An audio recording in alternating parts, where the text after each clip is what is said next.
gonna get away. Who, what was she talking about? Suddenly, my unique skill makes me OP, even at level 1 volume 5. Nazuna Miki. 120, Absolute Defense. I was taken to the meeting room in the Cyclo Dungeon Association, where Clint thanked me profusely. Thank you so much, Mr. Sato. I didn't think you'd manage it. You didn't trust me. I'm not trying to offend you. I was grasping at straws, really. Never in history has anyone been able to stop a dungeon's death. Once it starts raining blood, it's all over. Or at least, that's what everyone thought. Really? That's not all. You didn't just stop the blood rain, you even increased the number of monsters. That means mass production from arsenic will speed up, which means more taxes. It's all thanks to you, Mr. Sato. I just did what was asked of me. Old Man Arsenic had offered to make it so arsenic was in lunar eclipse status whenever I entered, but instead, I asked him to make it happen all the time. What's the point in taking all the benefits for myself, after all? Either way, thank you. Ah, right. It may not be much of a percentage, but from now on, I've decided to set aside a portion of tax proceeds from arsenic to pay you for this. Are you sure? Of course. Without you, we'd have lost all of arsenic. At least let me thank you this way. Then I graciously accept your offer. Now, I would receive tax proceeds from both Aurum and arsenic. Unearned passive income was always appreciated. And, while I know it isn't much, I'd like to offer you a year's worth of sugar. Thanks, but I can't accept that, I interrupted Clint, hastily refusing his offer. A year's worth of sugar wouldn't just be unnecessary, it would actively be a huge burden on me. That night, my 4 friends and I celebrated a job well done at Villa DH. We ordered the day's selection of beer and raised a toast together. The taste of beer after work was so wonderful that I could picture it spreading through my body. Spirits, Celeste said. I've heard about them very rarely appearing at the bottoms of dungeons, but there's so little information on them that I don't know much. We never could have known it was a rare monster drop, Emily added. Hey, Ryota, what are the spirits like? Are they cute like my buddies? Alice asked, putting her 3 buddy monsters on the table. The slime, skeleton, and little demon ran around atop the table adorably. Nope, not at all. This one was a little old man, not cute at all, I replied. Oh, okay. They may not be cute, but you can make them cute, low level the second, Eve assured Alice. Why am I the second? That makes sense, Emily agreed. If they became one of Alice's buddies, they'd turn a lot cuter. When they got some alcohol in them, my friends became talkative. Even the usually reticent Eve had a jovial smile on her face as she ate her vegetable stick treats. That solves one mystery, though. I always found it strange why that absolute rock didn't drop anything. Celeste's words reminded me of something. Now that you mention it, they didn't drop any items, did they? After I'd defeated the absolute rock, a staircase appeared. The staircase was treated like a drop, though one that could only be obtained with my S-rank drops. Do absolute rocks normally have drops? Yep, she answered. Though it's just a normal item, nothing all that useful. What is it? Alice piped up. For some reason, this bunny has one. Eve stopped gnawing on a carrot stick for a moment to retrieve a stone from the cleavage peeking out of her bunny suit. She placed it on the table. It looked like any old stone you'd find on the side of the road. What's this? Emily asked, confused. Emily? Yes. Celeste whispered something to her. Okay, Emily agreed. Here goes. Celeste took the stone in hand and kissed it. In no time, her body started petrifying. It took all of 3 seconds for her to be like a statue. No, she was a statue. What's going on? POW. Before I could finish asking, Emily picked up her hammer and slammed it into Celeste. An Emily hammer, fired off with the full power of her A-rank strength. It was a strong enough blow to make all the cups and plates on the table jump into the air. However, Celeste was uninjured. Even when she took a strike that would break most of Arsenic's rocks in one hit, she was in one piece. What was that? I asked. An item that makes you as hard as that boulder when you use it. That boulder, the absolute rock, you mean? Yep. Whoa, so you're invincible, Alice piped up. Not exactly. You can't move when you're a boulder, you can't do anything. Well, that definitely limits its uses then, I said. Yep, it's the perfect defense, but they only cost 98,000 pyros each. That's cheap. It really is. I knew firsthand just how tough absolute rocks were. They were as perfect as defenses could be. Just 100,000 pyros was a small price to pay for that. Still, if you couldn't do anything while you were a boulder, then that defeated the point. After a while, Celeste turned back to normal, and the stone appeared on the table again. There you have it, she announced. I see, doesn't seem like this'll be useful, right? I grinned to myself, gulped down the rest of my beer, and ordered a new one. The alcohol made my head spin. There was something there. A vision was trying to creep into my mind, but it wasn't quite taking form. Well, I doubt it's anything important. If only you could move while it was active, it would at least be useful for running away. Then you could scram while you're safe, huh? Would carrots be chewier if they turned hard too? I want to make my hammer harder, it might get even better. I thought to myself in silence, move while you're a rock, while you're a rock, while you're a rock. Bang, I slammed my hands on the table and jumped out of my seat. Ah! Why, Yoda, what's the matter? Maybe we can move. Huh? At the usual place on the outskirts of Cyclo, I put the stone down and walked away. My friends welcomed me not with words, but with expectant eyes. They had enough experience with me by now that they knew what I was doing. And they knew what I was after, too. That was why their eyes shone so expectantly. We waited for a while, and the stone spawned an outsider. Naturally, it was an absolute rock, the rare monster of Arsenic's B30. Repetition. I fired off my ultimate farming magic, able to insta-kill any monster I'd beaten before, with full MP. Despite its ultimate defenses, the absolute rock fell instantly and dropped another stone that looked like the one from before. I picked it up and used it. My body turned harder, becoming a rock. Is it working, Yoda? Emily asked. The others watched with bated breath. I moved, jumped, spun around. Finally, I struck a heroic pose. Looks like I can move just fine. Ooh, everyone cheered. Emily hit me. Okay, Emily swung her hammer around and lunged at me. She brought her hammer straight down. Before it could hit me, I whipped around and stuck my backside out. Her hammer struck it. A shockwave even stronger than the last spread around us. Emily must have been holding back when we were at the pub. But even her true full power didn't do so much as hurt me.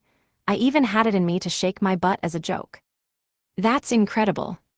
So that's what happens when you make them drop again, Celeste mused. This is awesome. They're cheap, so we should all carry one around, Alice suggested. Agreed, let's make it standard equipment for the family. My friends chatted excitedly. We had obtained a new, powerful piece of equipment. Image summary. A manga illustration shows a determined young woman wielding a large hammer. 121. Poison. The next morning, we came back to the usual field. After I'd made enough absolute rock stones for everyone, we came here as a full family to see them in action. Here I come then. Bring it on. Emily nodded, used the item, and turned herself into stone. Then, she spun her hammer around overhead and tried to jump at me. Thud, but her jump didn't take her far. She fell straight down, face first. It was a spectacular faceplant, like something straight out of a comedy. Are you okay, Emily?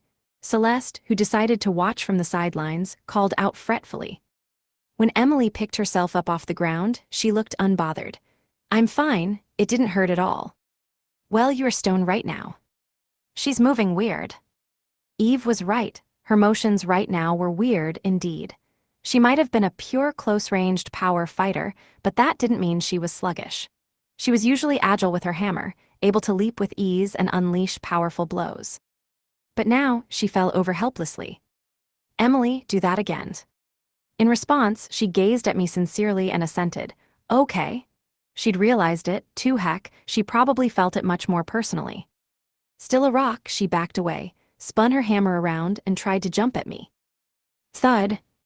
The results were the same, no, even worse than before.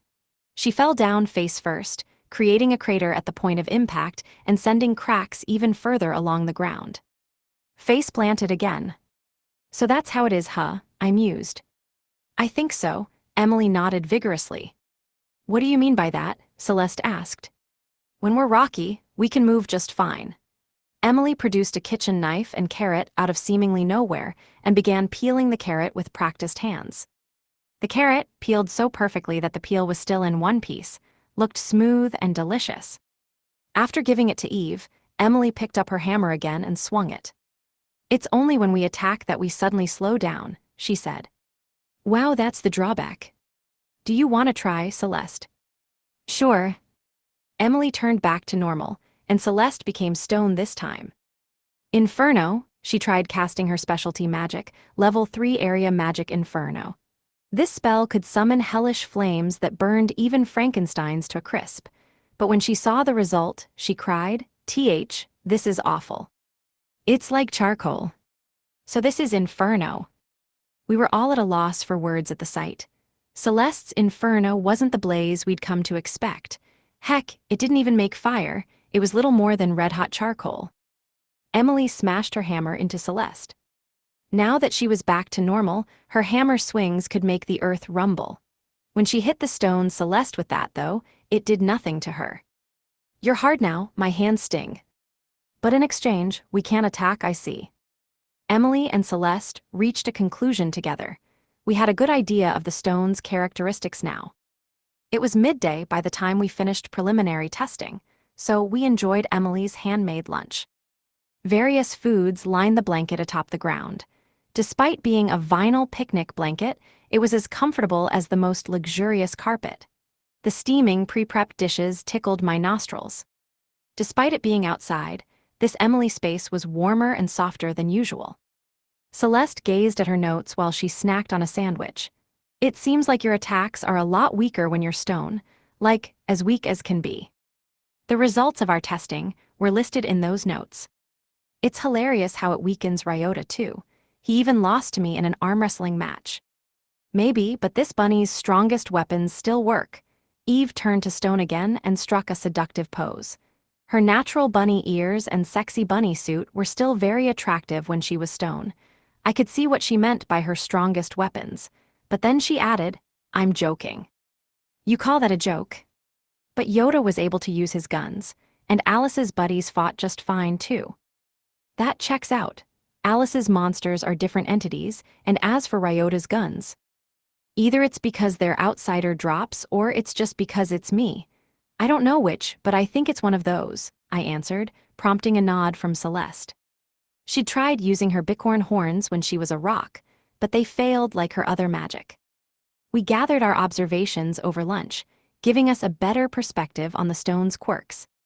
Invincibility, same mobility, but weakened attacks, that was our rough estimate. It was a shame that it made us weaker, but being invincible without losing mobility was still huge. I could think of plenty of uses. Help low level. What's the matter, Eve? I replied. I can't smell the carrots.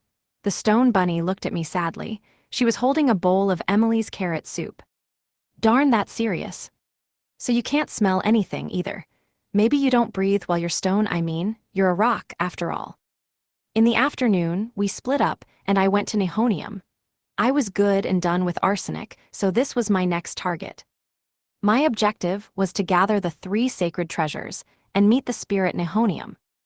I descended through the floors until I arrived at one I'd never been in before, B6. After getting through the dungeon snow on B5, this one was so misty that I couldn't see a thing. First snow and then mist, huh? I muttered. But as soon as I finished speaking, my field of vision distorted. My head spun, and I fell to my knees. What's going on? What just happened? Am I being attacked, or? I quickly stood up, whipped around, and began running. My legs were unsteady, but I ran as fast as I could, holding my breath all the while until I was back on B5. Haya. I fell to my hands and knees again, desperately trying to catch my breath. Breathing in the B5 air cleared my mind a little. I fired some recovery rounds at myself to heal before looking down again. It seemed B6 of Nihonium was full of toxic mist that drained stamina. That was close. I'd be in real trouble if I didn't run away. Video games had lots of dungeons with toxic mist in them, or maybe this was of the miasma variety. Either way, breathing it in drained me of my energy. Well, I'm sure I'll be fine. I have limitless recovery rounds after all. I checked my physical condition. Breathing in the mist had made me dizzy, but when I came back and fired recovery rounds, I felt fine. Even if my HP constantly drained, infinite recovery rounds could counteract it.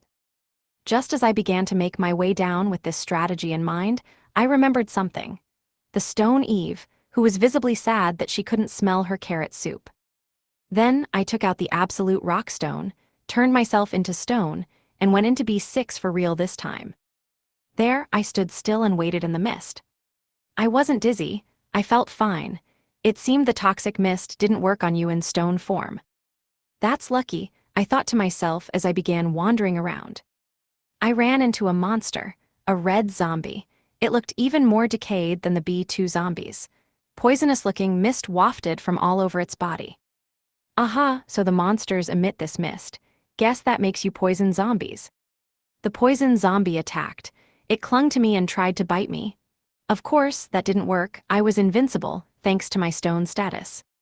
I tried punching it, but my attacks weren't working either. Heck, I didn't even have the power to push it off me. That meant I couldn't melee fight while stone. However, we'd already tested all of this.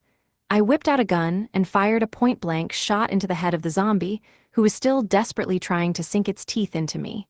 The point-blank headshot sent its head flying. It fell backward and disappeared. A seed appeared where it had died, and I picked it up and heard the usual voice.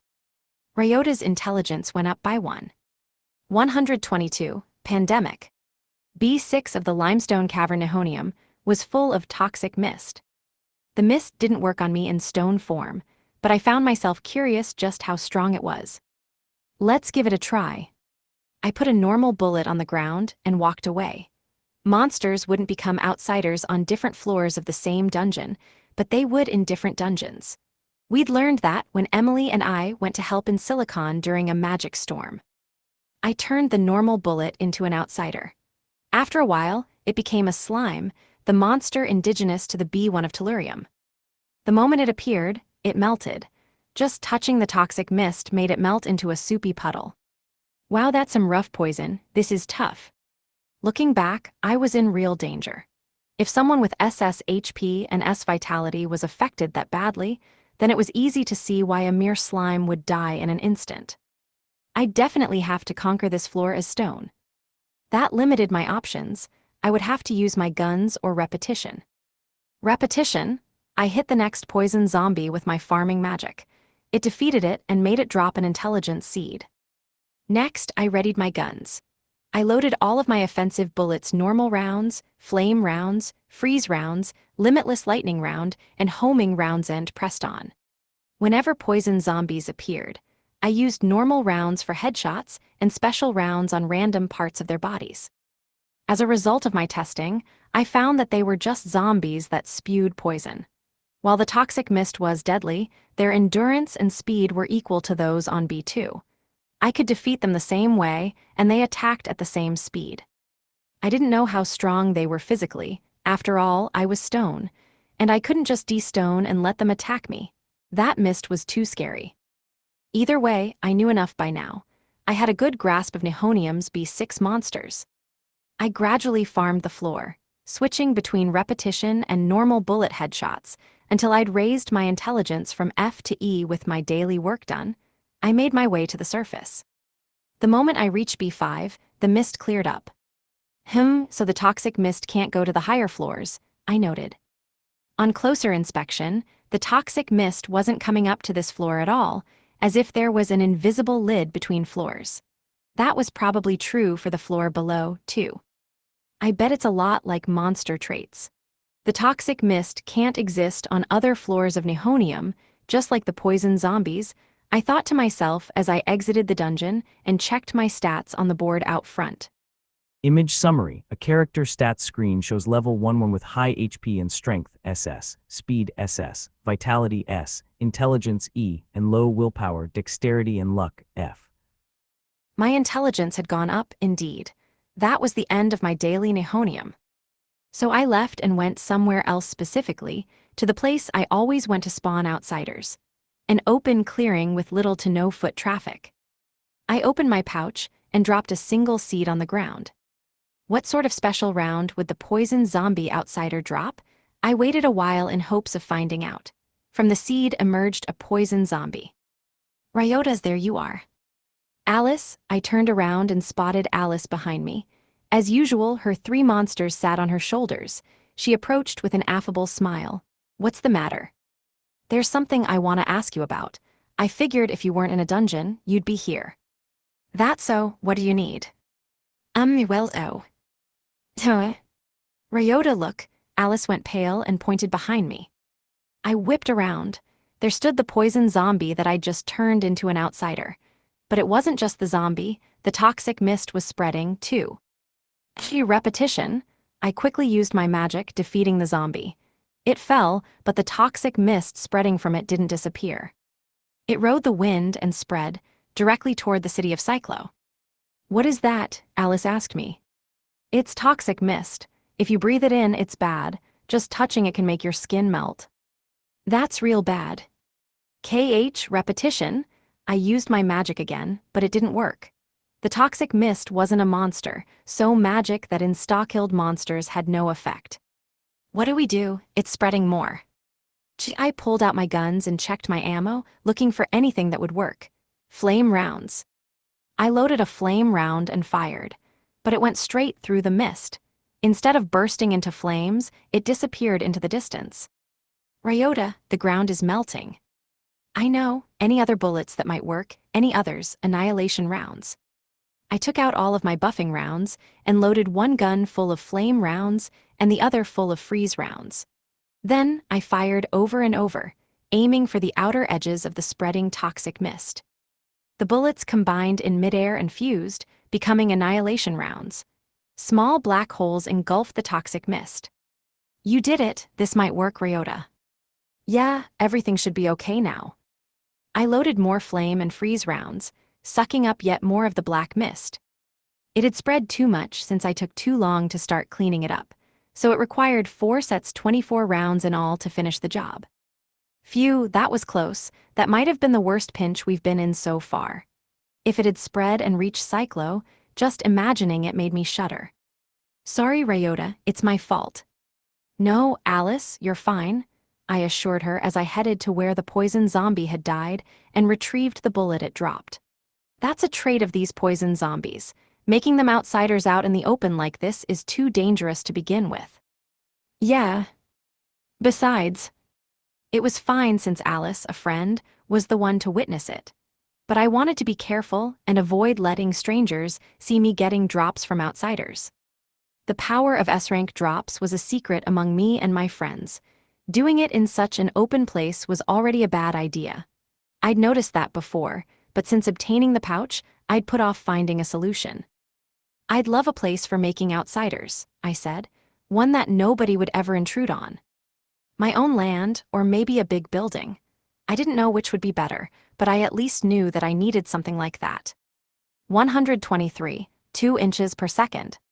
Before searching for a new home, I decided to check out my new bullet. I unloaded all of my bullets from one gun. It'd be best to know the effect to a basic level, so I made sure I had no buffing rounds and only loaded the one new bullet. Then, I fired in a direction where nobody was standing. Huh, I gasped. A bullet flew out of the chamber, or so I say, but it was ridiculously slow.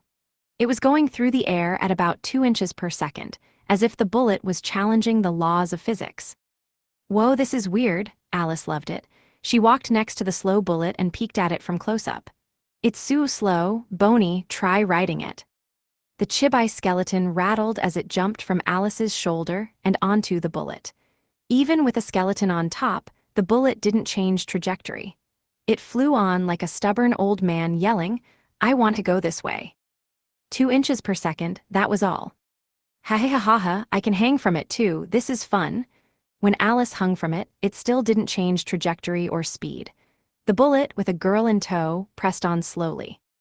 What is it? I wondered. I dunno, but it's funny. Funny? Yeah, I agree with that. This thing can't possibly have any offensive abilities. Alice stopped hanging from the bullet, stood in front of it, and tried pushing it with her hands. It has a lot of force, though. Look, it's pushing me back. It ignored her force and continued forward, now pushing her along. It seemed strong in a sense, but just not for attacking. After 16 feet of progress, it disappeared. Oh, it's gone. This one's a dud. I'll call it the trash round. Yep, Alice agreed. We believed it had no possible uses for farming monsters. Alice and I returned to town and headed to the realtor. When we went inside, we ran into Antonio. He spotted us, put his work down, stood up, and rushed over. Hi there, Mr. Sato. It's been a while. These days, your exploits even reach my ears. Exploits? The acquisition of selenium, the changes in Aurum, the revitalization of arsenic. So many major problems of late have been solved by you and your family. Everyone is excited to see what you do next. Don't expect too much of me now. While I chatted with Antonio, we went into the meeting space. Alice and I sat first, and then he sat across from us. So, what sort of building are you looking for? He asked. Well, I told him the conditions that I'd put together in my mind. First, I need at least 5 rooms. 5, Alice cocked her head. There are 5 of us in total, right? While we're at it, let's have you live with us too. Okay, oh, but what about Eve? I'll have a room ready for her, but we'll leave it to her whether or not she stays. Yeah. After discussing it with Alice, I looked at Antonio again and summarized. All right, so we'd like 5 rooms to fit the whole family. And we might grow in the future, so really, more rooms are better. Also, we'd like it treated to resist magic storms. At this rate, you're looking to buy a mansion. A mansion, huh? That word had an exciting ring to it. Until now, we'd gradually switched up to bigger homes. A shoddy 20,000 per month apartment, a new 2-bedroom, a 3-story home. And now, a mansion. I was thrilled by our evolving living circumstances. Whoa, slow down now. Don't forget the most important condition. I do have one requirement that trumps all the others. It needs a large space. A large space? Yeah, one that nobody can get into. As for how large, large enough that things might turn into outsiders, even if there are people on the other side of the room. I see, Antonio mumbled, taking notes. That may be difficult. Can't make it happen. Cyclo doesn't contain many mansions taking up that much space, and those that do are already occupied. Adventurers who can afford such places typically won't fall into poverty. That made sense. Adventurers who made money had one thing in common. They had the abilities, knowledge, and allies necessary to farm dungeons at length. And those who could stably farm dungeons were often prudent people. They probably wouldn't work their way up in the world only to come crashing back down. Antonio mumbled in thought. I'd asked him for a lot of things by now, and every time I did, he'd always come to me with the perfect building.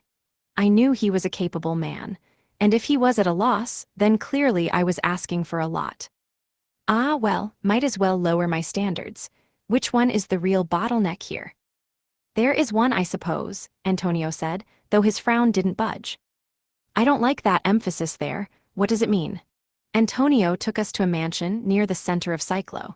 It had a big courtyard and a wall surrounding the property. There was a fountain between the gate and the front door. It was basically a cliché mansion. This mansion is awesome. It's so big and clean. I bet 10 of us could live there with ease. That is exactly right. It's a 10 LLSDK. 10 bedrooms, 2 living rooms, a dining room, and a kitchen. That's huge. And I mean huge. It looks like it's 2 stories. Is that why it has 2 living rooms? Also, I get the D is short for dining room and K is short for kitchen, but what's the S?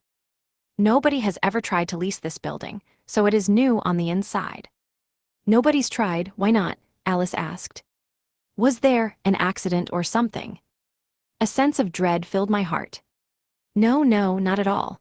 Though you're not too far off, I suppose, Antonio said cryptically.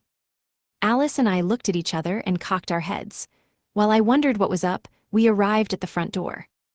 Antonio unlocked the thick-looking door with a key he'd brought and stepped aside. Go right in if you can. If we can. Give it a try, and I'm sure you'll understand. There is no physical or mental toll, so don't worry. The more Antonio said, the more confused I became. But if he was right, we just have to go in to find out. I walked through the door and into the building. And then, suddenly, I couldn't go any further. The moment I stepped through the door, something enveloped me, making it hard to move so much as a finger. It wasn't that I couldn't move at all, but there was incredible resistance to any motion I made. It was like being underwater, but hundreds of times over. What's wrong, Ryota? Go in, Alice, you'll get it. Let's see. Whoa. It happened to her too. The moment she entered, she couldn't move anymore. I went outside. Weirdly, I could move backward just fine. What's the deal with this mansion? I asked. Do you see the crystal in there? Antonio was pointing at a rather unremarkable crystal. The one in the middle of the entrance hall. Yes, that is a monster, or rather an outsider. A monster. They're called rejection crystals. They can refuse and expel all beings that enter their territory. Incidentally, like arsenic's rocks, they do not attack. That's why I said it was safe. I see. The original owner set it up in order to keep anyone but them from entering the mansion, but there was an issue. Now, even the original owner can't live here. Well, that backfired. And now, nobody else can lease the mansion. By the way, Mr. Sato, the large space you requested is underground. The basement has the same area as the mansion itself. That's nice. I like that it's a basement. If it was the same area as the rest of the mansion, then I wouldn't have to worry about anyone but my friends seeing me making outsiders. There was just one issue remaining. So if I can destroy the crystal, the problem is solved? I asked. Yes, but no attack will reach it, Antonio replied with a grim look on his face. No attack, huh? I took out my twin revolvers, trying to figure out which bullet would be best for piercing that invisible barrier. First, I loaded a regular bullet in both guns and filled the rest of the cylinders with buffing rounds. When I fired the fully buffed normal rounds, they fused in midair to make a piercing round. The piercing round flew forth and stopped at the barrier. It went in only slightly before losing power and falling to the ground. Guess that won't work. Even fully powered piercing rounds aren't working, huh? So even Mr. Sato couldn't do it. I thought that you might have been able to solve this problem, but alas, Antonio was disappointed. Well, this is kind of frustrating. Alice suddenly piped up, oh. Alice, what's up? Remember the thing, remember. The thing. The trash round. Ooh. I rushed to B6 of Nihonium, turned invincible using the absolute rock stone, killed a few poison zombies, and acquired some trash rounds. Then, I returned to the mansion and loaded them. Okay, let's see how this works. Good luck, Ryota. With Alice's cheers at my back, I fired one off. The trash round flew slowly. 2 inches per second, like last time even after it passed through the barrier. Ooh, it's still going. And just as fast as before, too. That's incredible, Mr. Sato, Antonio said. It's still going. Goodness, I've never seen a projectile get this far. He must have tried this with a good number of people by now. The trash round continued at the same speed, but after 16 feet, it disappeared. It fell short by 6.5 feet. Aw, that sucks. Hey, what if you tried with buffing rounds? That's the plan, I replied, loaded new trash rounds, and filled the rest of the cylinder with buffing rounds. Then, I fired. The bullet was even slower. Where it went at 2 inches per second before, it was now only 1/10 as fast. It was so slow that I could be fooled into thinking it wasn't moving. Buffing rounds slow it down, Alice asked. Well, it probably has more force now to make up for it, I replied. Really? It's just a hypothesis, though. We watched as the trash round slowly continued its journey. But like the last, it disappeared 16 feet into the mansion. The range doesn't change, huh? Yeah, I'll just have to make up the remaining 6.5 feet myself. I thought for a moment before backing away from the front door. Ryota, Alice asked dubiously. But I ignored her, sprinted toward the entrance, and leapt into the mansion. The momentum of my approach helped, but I felt incredible resistance and stopped short of just 3 feet. Running as fast as I could hadn't even earned me 3 feet. I reached my arm out as best I could and fired the trash round. The trash round I'd loaded ahead of time advanced at 2 inches per second. It stopped and disappeared 20 inches short of the crystal. Ah, that was so close. Yeah, it really was. Do your best, Ryota, Alice fired me up. Yeah. I tried over and over. Run for momentum, jump in, fire trash round. But the crystal was too strong, and I failed to go beyond 3 feet. No matter how I tried, I couldn't break that remaining 1.5-foot barrier.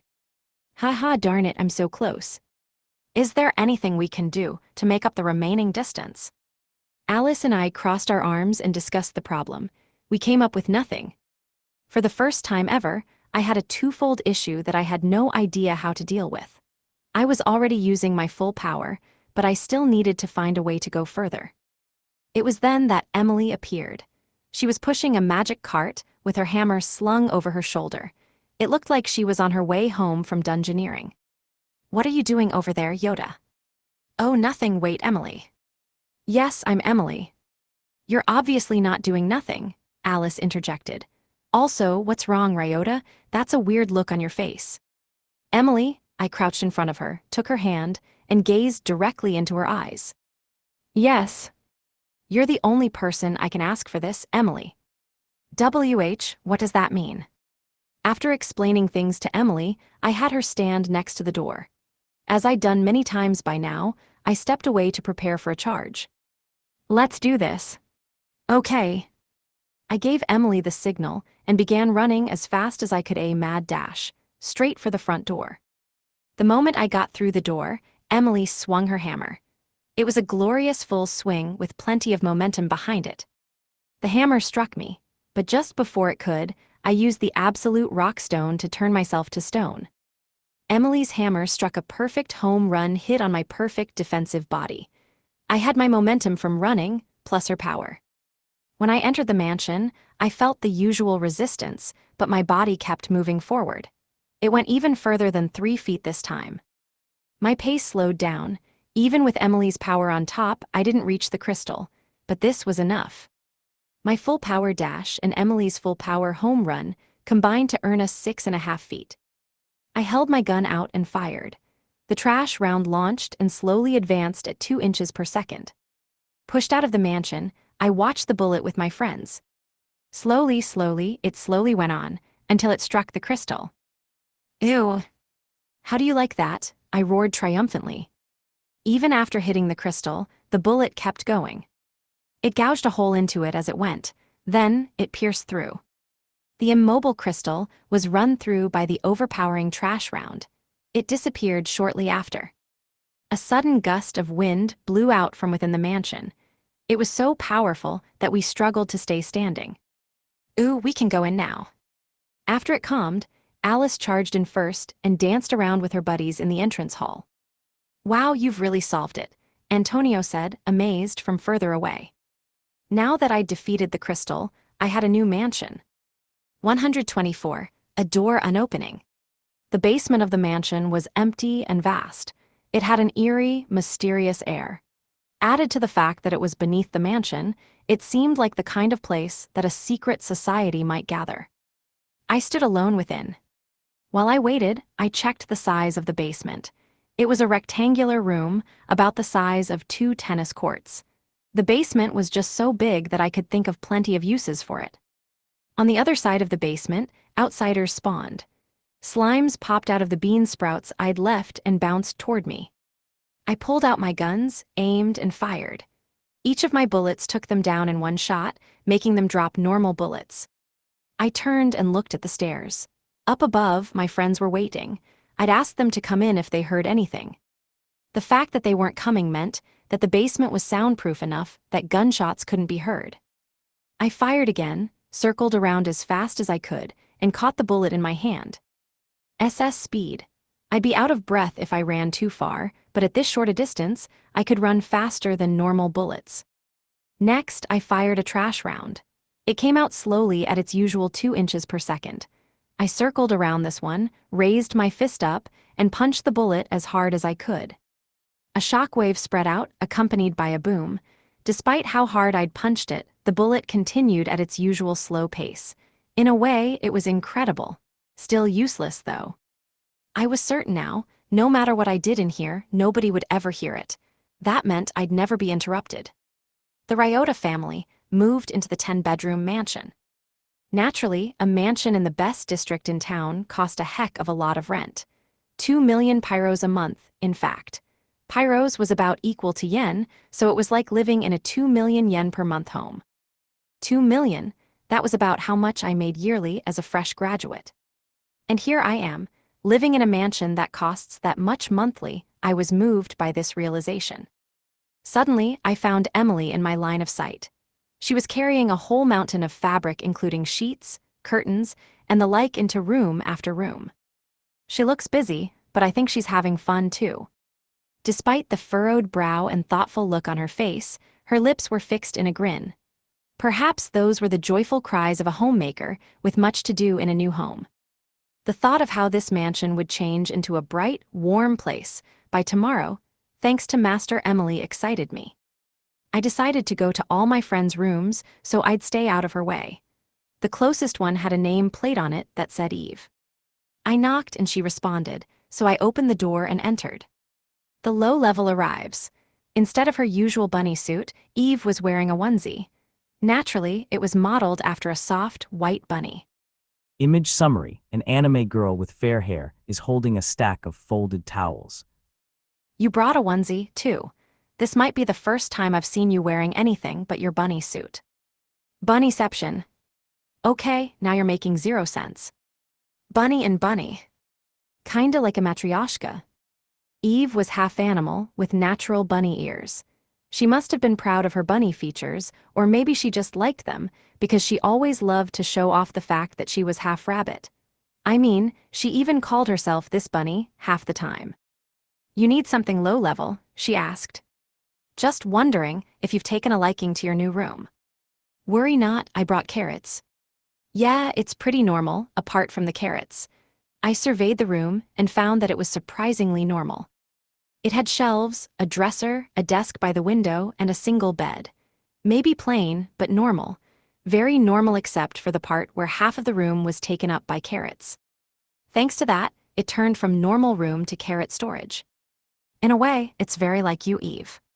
Praise me all you want, but I will give you no carrots. Don't eat too much and mess up your stomach. If I could die of carrots, then that is how I wish to go, she replied, her voice as deadpan as always, but her cheeks flushed. It was terrifying that she genuinely wanted that. I left Eve's room and knocked on the next door. It had Alice's name on it. Who's there? She called out. It's me. Ryota, come in, come in. The ever-friendly and affable Alice invited me in, so I opened the door. I was amazed. This room had clearly been remodeled the most by far. The theme, dungeons. Alice's room was like a miniature dungeon now. Boney, Bubbly, and Boomy were spread out through this dungeon. My first impression was surprise, but having her buddy monsters around made it oddly convincing. It reminded me of an old friend who'd filled his house with model trains. Welcome, Ryota. I'm amazed. Did you do this all yourself? Yep, I brought it all from my old room. Wow, I bet this is more relaxing for your buddies too. Actually, it's most relaxing for me, Alice said with a laugh. It's just so much more calming to be in a dungeon-like room than a normal room, you know. Because you were born in a dungeon. Maybe. After taking a look around her room, I left for the next one. Next stop, Celeste's room. I knocked and called her name. Ryota, what's the matter? This is so sudden. I'm just curious what your room is like. My room, wait just a sec. Celeste stopped me, so I stood there and waited. I heard a whole lot of noise in there. I knew that sound well, very well. It was the sound of frantically cleaning your room when you had an unexpected visitor. I mean, I doubt she's hiding porno mags, or anything, I thought to myself as I waited. After a while, Celeste opened the door. See, come on in. Pardon the intrusion. I entered and found a cute room. Like, really cute. It wasn't anything like Eve's mountain of carrots or Alice's miniature dungeon. Celeste's room was very respectable and clean. If pushed to say, it was even girly. It smelled sweet, and while I personally felt antsy in it, it was a very nice room. Very cute, I mused. What? Celeste panicked for a moment, but she calmed down and replied, Oh, you mean the room, right? I just packed up and brought my old room over as it was. It's a little bigger now, so I'm thinking of doing something with the extra space.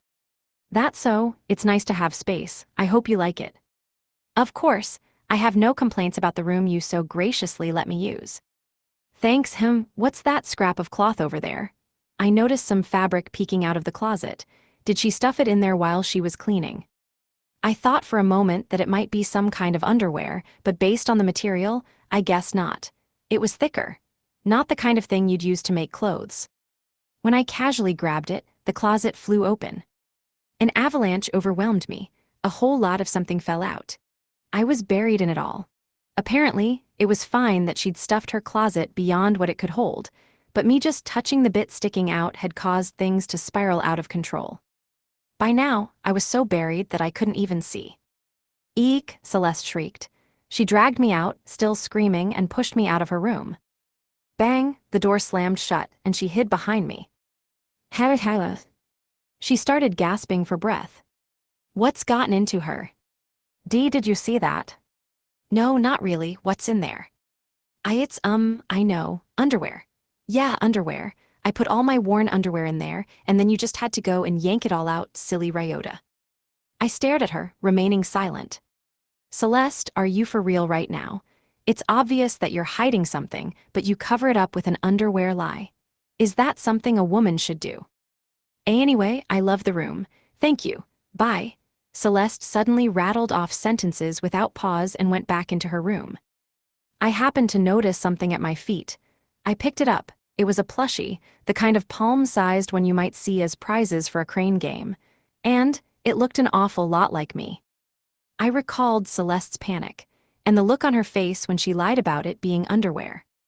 I'll just pretend I didn't see that, I decided, left the plush there and left. While I wandered aimlessly around the mansion, Emily approached me. Yoda. What's up, Emily?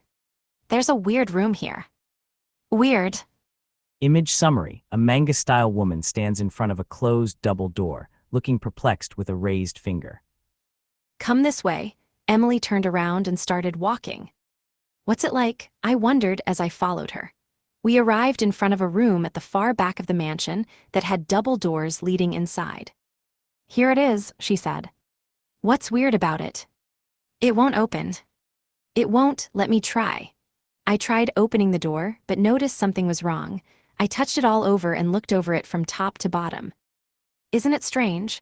There's no doorknob, no keyhole, or anything. It's outright featureless. Are doors like these a thing? It's almost like it's just a picture of a door drawn on the wall. Since there was no clear way to open it, I tried pushing it. The door did not move. Think it's not just a wall. I thought so too, but Emily stood in front of the door and knocked firmly. I went into dungeons often, so I could tell. Her knock made a hollow noise, the noise made when there was a cavern or a space behind the wall. There's definitely a room in there. Seems like it. I pushed again just in case, but nothing happened. I even tried pushing with my shoulder. Still nothing. Well, maybe it is just a wall, I thought. Just then Emily gasped, Oh. Got an idea. It opened up, just a little when you were pushing with your body just now. What? I looked at the door in surprise. Of course, it was tightly shut now. I tried pushing with my shoulder again, using all my strength to open it. And indeed, Emily was right, it opened just slightly. When I let go of the door, the opening closed again. It really just opened a tiny bit, huh? Could it be that it's just a very heavy door? It seems like it. I'll try pushing more. I lowered my hips and pushed with all my might. It opened wider than before, just enough to slip a coin through. That was my limit, though. Even when I pushed for 10 seconds, hard enough that it felt like my veins would burst, it never opened more than enough for a single coin to fit. It's too heavy. If your SS strength can't open it, then this must be wrong. Maybe it's a pull door, right? Haha, as if there weren't any handles after all. This door could only be pushed.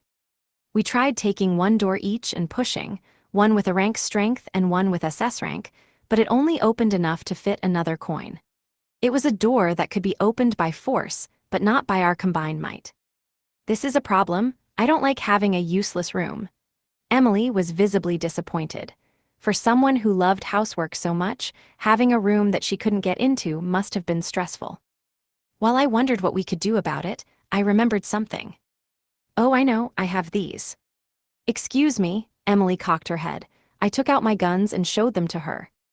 I loaded trash rounds into my twin revolvers, pressed them against the doors, and pulled the triggers. Bullets came out at 2 inches per second. Despite their slowness, they pushed every obstacle out of the way, and that included the doors. They gradually opened, and eventually, they were ajar enough for a person to fit through. Wow, it opened, Yoda. We managed to open the door. Now what's inside? I entered the room expectantly, given all the effort it took to get inside. I heard a voice from somewhere in the room. Please choose a dungeon and a floor. Who's there? Where are you? I asked, but the voice only repeated itself. Please choose a dungeon and a floor. What did it mean by that? Guess we'll just have to find out. I loaded all my special rounds in my guns to be ready for any situation and replied, Nihonium, B1. Suddenly, the scenery before my eyes changed. I was in a room before, but in the blink of an eye, I was in a dungeon. A limestone cavern-like dungeon. A skeleton charged at me. It looks like I've been warped to be one of Nihonium. 125, Eve's memories. The skeleton mechanically attacked me, unsurprised by my sudden appearance. I killed it with repetition, and its seed went into my pouch. I looked around again. There was no mistaking that this was B1 of Nihonium. I recognized this cavern, and when I listened carefully, I could hear the voices of Margaret and her coworkers. They were the only people who frequented this dungeon other than me. No doubt they were farming boxed air. Those voices made me even more certain that I was in Nihonium. I looked around more and found a light shining at around waist level nearby.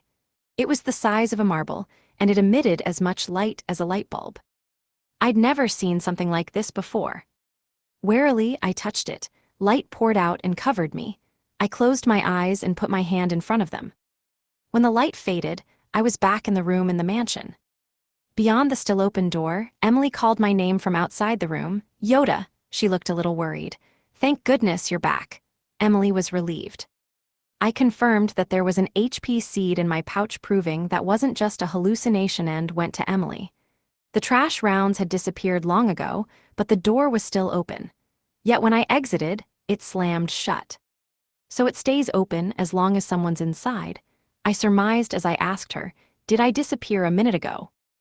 Yes, where did you go? It might be easier to show you than to tell you. I fired trash rounds to wrench the door open again. Step on in, Emily. Will I understand if I do? Yeah. Okay.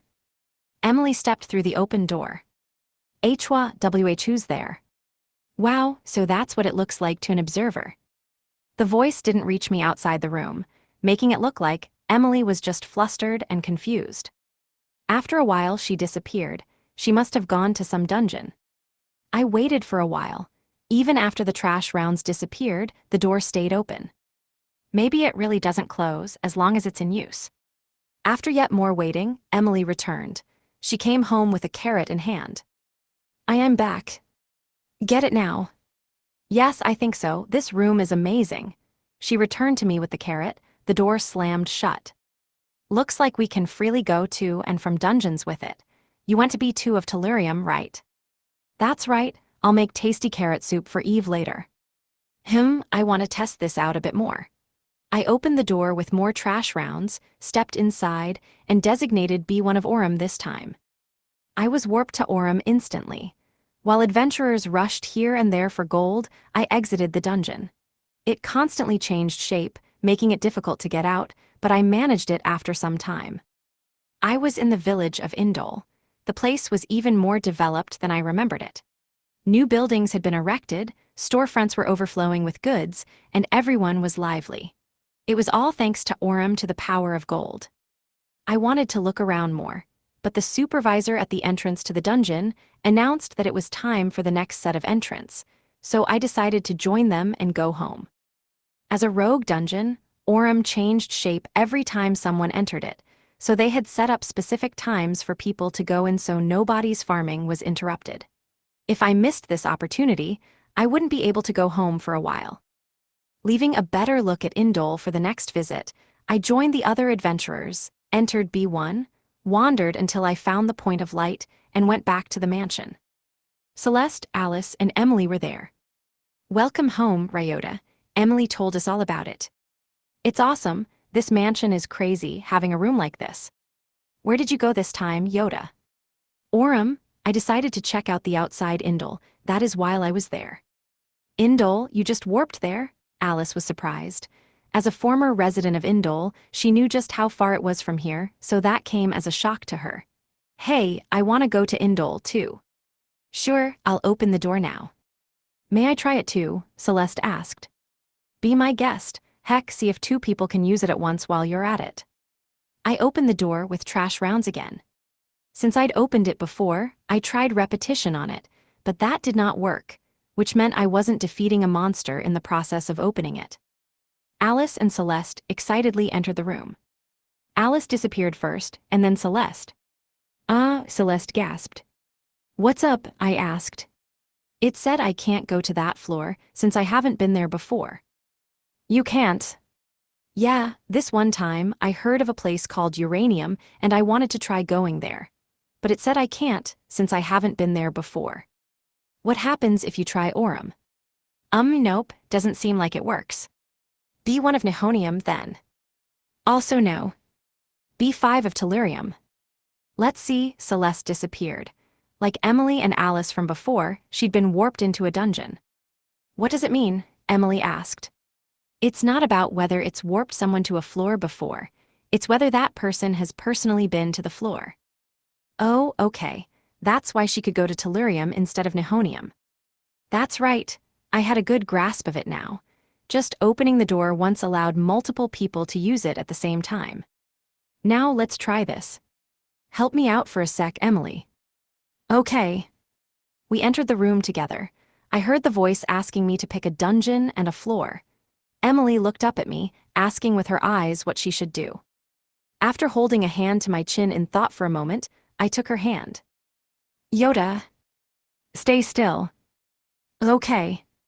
She did as directed, bashfully squeezing my hand back. With her hand in mine, I picked B1 of Orem, a place that I'd been to, but Emily had not. We were holding hands. What would happen in this case? In the next instant, I'd been taken to Orem, and... "Where are we?" Emily had been brought with me, a success. "This is B1 of Orem," I explained. "Looks like we can go to places as long as at least one of us has been there." Wow, so many amazing surprises. We touched the point of light and returned to the mansion. Coming back was no problem either. The question now is if there are any drawbacks, like, can we carry things with us? I wondered. I already brought a carrot back, so I think that's fine. "Come to think of it, you're right," I replied. I was getting the hang of this room's functions and rules. Now, I had my next objective.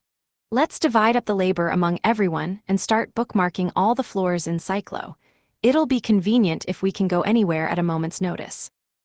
"Okay." Eve arrived and said calmly, "I heard everything." Her outfit's bunny ears, on top of her natural bunny ears, were a cute sight. She was looking unusually smug. "This bunny has conquered all 5 dungeons of Cyclo." "That's it, we had a veteran in our midst all this time." Image summary: a manga-style drawing shows a smiling girl wearing a bunny-eared hooded outfit. 126. Bookmarking. "Is that true, Eve?" "Bunnies never lie," she puffed out her chest proudly. "My old party and I went through all of them." I recalled when I'd first met Eve. As I remembered, some of her old friends were pretty rude, while others were surprisingly polite. After that, she'd left them due to differences in dungeon priorities. But I guess they'd already conquered Cyclo's dungeons by that point. "5, which 5?" Emily asked. "Cyclo has 6 dungeons now." "Huh." "Tellurium, silicon, arsenic, bismuth, boron, and nihonium. 6. "Oh, you're right. I'd only heard of bismuth and boron, I'd never been to either. but I often heard their names during my daily life, like at the Swallows Returned Favor and the bar. Selenium, too, that's under Cyclo's control now.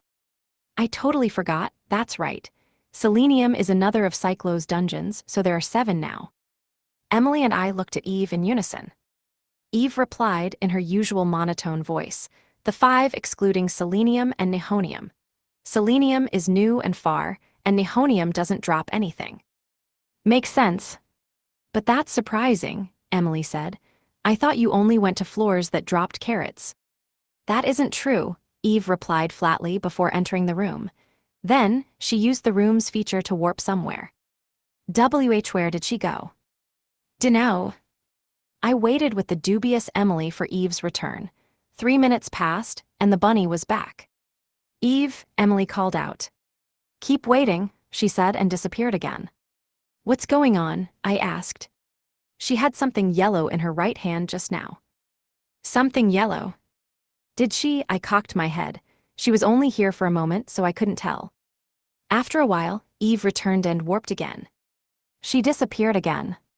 I saw it this time, too. Something yellow in her right hand and something green in her left. Right. We still hadn't had enough time to discern what she was holding, but it seemed like the yellow one was a drop from the place she'd gone the first time, and the green one was a drop from the place she'd gone the second time. Yellow and green think red might be next. What does that mean? Emily cocked her head. Like a traffic signal, but you wouldn't know what that means. Now that I think about it, why did we call traffic signals blue in Japan when they're green? Wait, there's something more important to focus on here. Eve's been disappearing and reappearing in here over and over. Based on what she's holding, she's been going to different dungeons, or at least different floors. And in that time, she never left the warp room. That must mean you can warp over and over if you don't leave. At this point in time, I needed trash rounds to open the door. If the door wouldn't close as long as we didn't leave the room, depending on how we used it, we might be able to leave it open indefinitely. For example, I warp to the closest floor B, one of Tellurium, and walk back home rather than using the warp point. I'd have to test that later. We waited yet longer, and finally, Eve returned. Her third item wasn't red, though, it was another yellow one. I'm back. A banana, Emily cocked her head. Eve nodded. Bunnies can eat bananas too, not just carrots. Why did you choose bananas? Do you like them? They're okay, but bananas are booming right now. Booming? Bananas drive people crazy. When you count bananas, you go crazy. Come again? I had no idea what she was talking about. Heedless of my confusion, Eve took a carrot out of her bunny outfit. She did it like a sexy lady pulling something out of her riding suit, but instead, she was taking a carrot out of a onesie. That's not sexy at all. I mean, is she okay with this? Taking a carrot out of that thing isn't just not sexy, it's like going all in on crudeness. After taking the carrot out, she spoke as if she were counting. Carrot, carrot, benwanwa? 1 carrot, 2 carrots. She counted normally, but when she got to the banana, she made a weird face and screamed in a shrill voice. Carrot, carrot, benwanwa, carrot, carrot, benwanwa. Eve was right. She went bananas when she counted bananas. Emily and I stood there in open-mouthed amazement. Was this always Eve's gimmick? I'm joking, she finally confessed. Oh, okay. But bananas have the power to drive people bananas. Just having them as a late-night snack can make everyone go crazy. This sounds like a weird advertising line for a crappy diet. Eve, can I have that banana? Emily requested. I'll make cake and we can all eat it together. Carrots too. Of course, I'll make carrot cake just for you. Half and halves. Sure. Could it be that she really loves bananas, just like she does carrots? She was kind of serious about that joke. I'll prepare eggs, flour, and sugar too. I might as well get the freshest ingredients for our cakes. Leave it to me. Eve went back into the room and warped to another dungeon. Dungeon, warp room. She went back and forth a few more times. Before long, she had retrieved the flour, eggs, and sugar necessary for Emily's baking. Flour and sugar aside, does Cyclo have eggs? I asked. They come from the big frogs on B2 of Manganese, the bunny answered. I went there once a long time ago.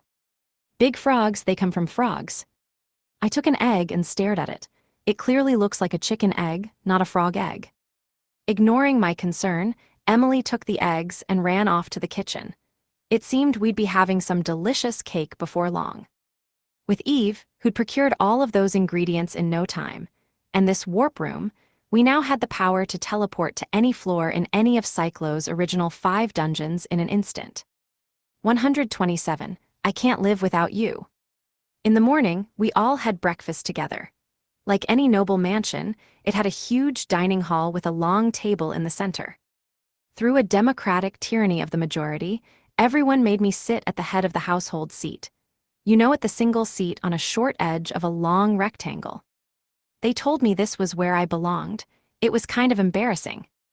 The girls all sat on the longer edges, 2 on either side. It really was like a noble meal you might see in a work of fiction. I tried to convince them to let me switch it out for a round table that we could all sit around. But again, I was overcome by the tyranny of the majority. My hands were tied. After breakfast, instead of leaving, I warped to B6 of Nihonium. There, I used the absolute rock stone to turn invincible and mopped up poison zombies using repetition. Today, I decided to do all my zombie killing with that spell. By defeating them, I obtained intelligence seeds and raised my stats. It was my usual stat boosting farm, but at max efficiency. Through farming at maximum power, I raised my intelligence from E to D. Then I used the point of light to return to the mansion. I checked the time. Like the Pyrodian conversion, time in this world was a lot like my old world. But instead of dividing the time into 12-hour portions, they unified it to a 24-hour clock. I'd warped out at 8:00 and returned just after 10:00. Normally, my morning stat boosting would go past noon. But through the warp gate and repetition-only efficiency, I'd finished things in half the time. In the afternoon, instead of going out to make money, I went to the warp room. Thanks to Eve, we could go to any of the floors in any of Cyclo's original 5 dungeons. We'd confirmed that, but there was one more thing I wanted to check about this convenient warp room. So I stepped inside and thought of a destination. Orum's room. Now will this work? I muttered to myself, the world before my eyes changed. As requested, I landed in Orum's room. Yep, looks like it worked. It seemed I could even go to the dungeon spirits room, on top of normal floors. I found her board in the empty space.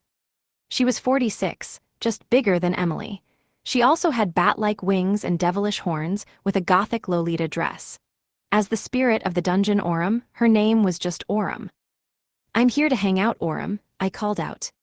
Huh, Yoda, why are you here? How did you get here? Oh, can you tell? Orum was confused. Based on what she was saying, it seemed she could tell I'd come through unusual means. I can. This dungeon is mine, so I know how many monsters are killed where it's done, and how much gold they drop. And you can tell whether the rare monster necessary to come here has been defeated, too. Yep, so why? Her face seemed to ask. Anyway, do you want to leave? I'll take you somewhere different today. Okay, Orum eagerly agreed. It seemed being able to leave was more important to her than how I'd come here. I fired my gun into the excited spirit and turned her into a hunk of gold. Then, I returned with the giant gold chunk in tow and turned her into an outsider in the underground room at the mansion. Where are we? I've never been here, but there's nothing here. Disappointment cast a shadow over her face. Maybe being in an empty place reminded her of her prison. This is my house, I explained. The room is empty because I want it to be. Wow, Ryota's home. Things are different upstairs, I said and began climbing the stairs. Orum followed me. Whoa, the moment she reached the top of the stairs, she was enveloped in pure bliss. Barely a day had passed since we'd moved in, but the place was already full of Emily's influence. A warm, bright, soft mansion. Any home that Emily lived in would turn out this way. Any person who visited one for the first time would, without exception, be taken aback by the warmth of it. That applied to Orum too. This place is awesome, awesome, your house is awesome. She complimented it the same way 3 times. It seemed like the sheer warmth and softness of it all had made her abandon her vocabulary. Wow. Do you like it? I'm glad I brought you then. Yeah, thanks. Oh, what do I do? Something wrong. You're bringing me to such awesome places. I feel like I can't live without you anymore. You exaggerate. Not that I minded her being so happy about it. Oh, I have to thank you somehow, I know. Ryota, take this. Orem handed me a chunk of gold. It weighed about 2 pounds. Since it was gold, it alone would be worth 5 million pyros.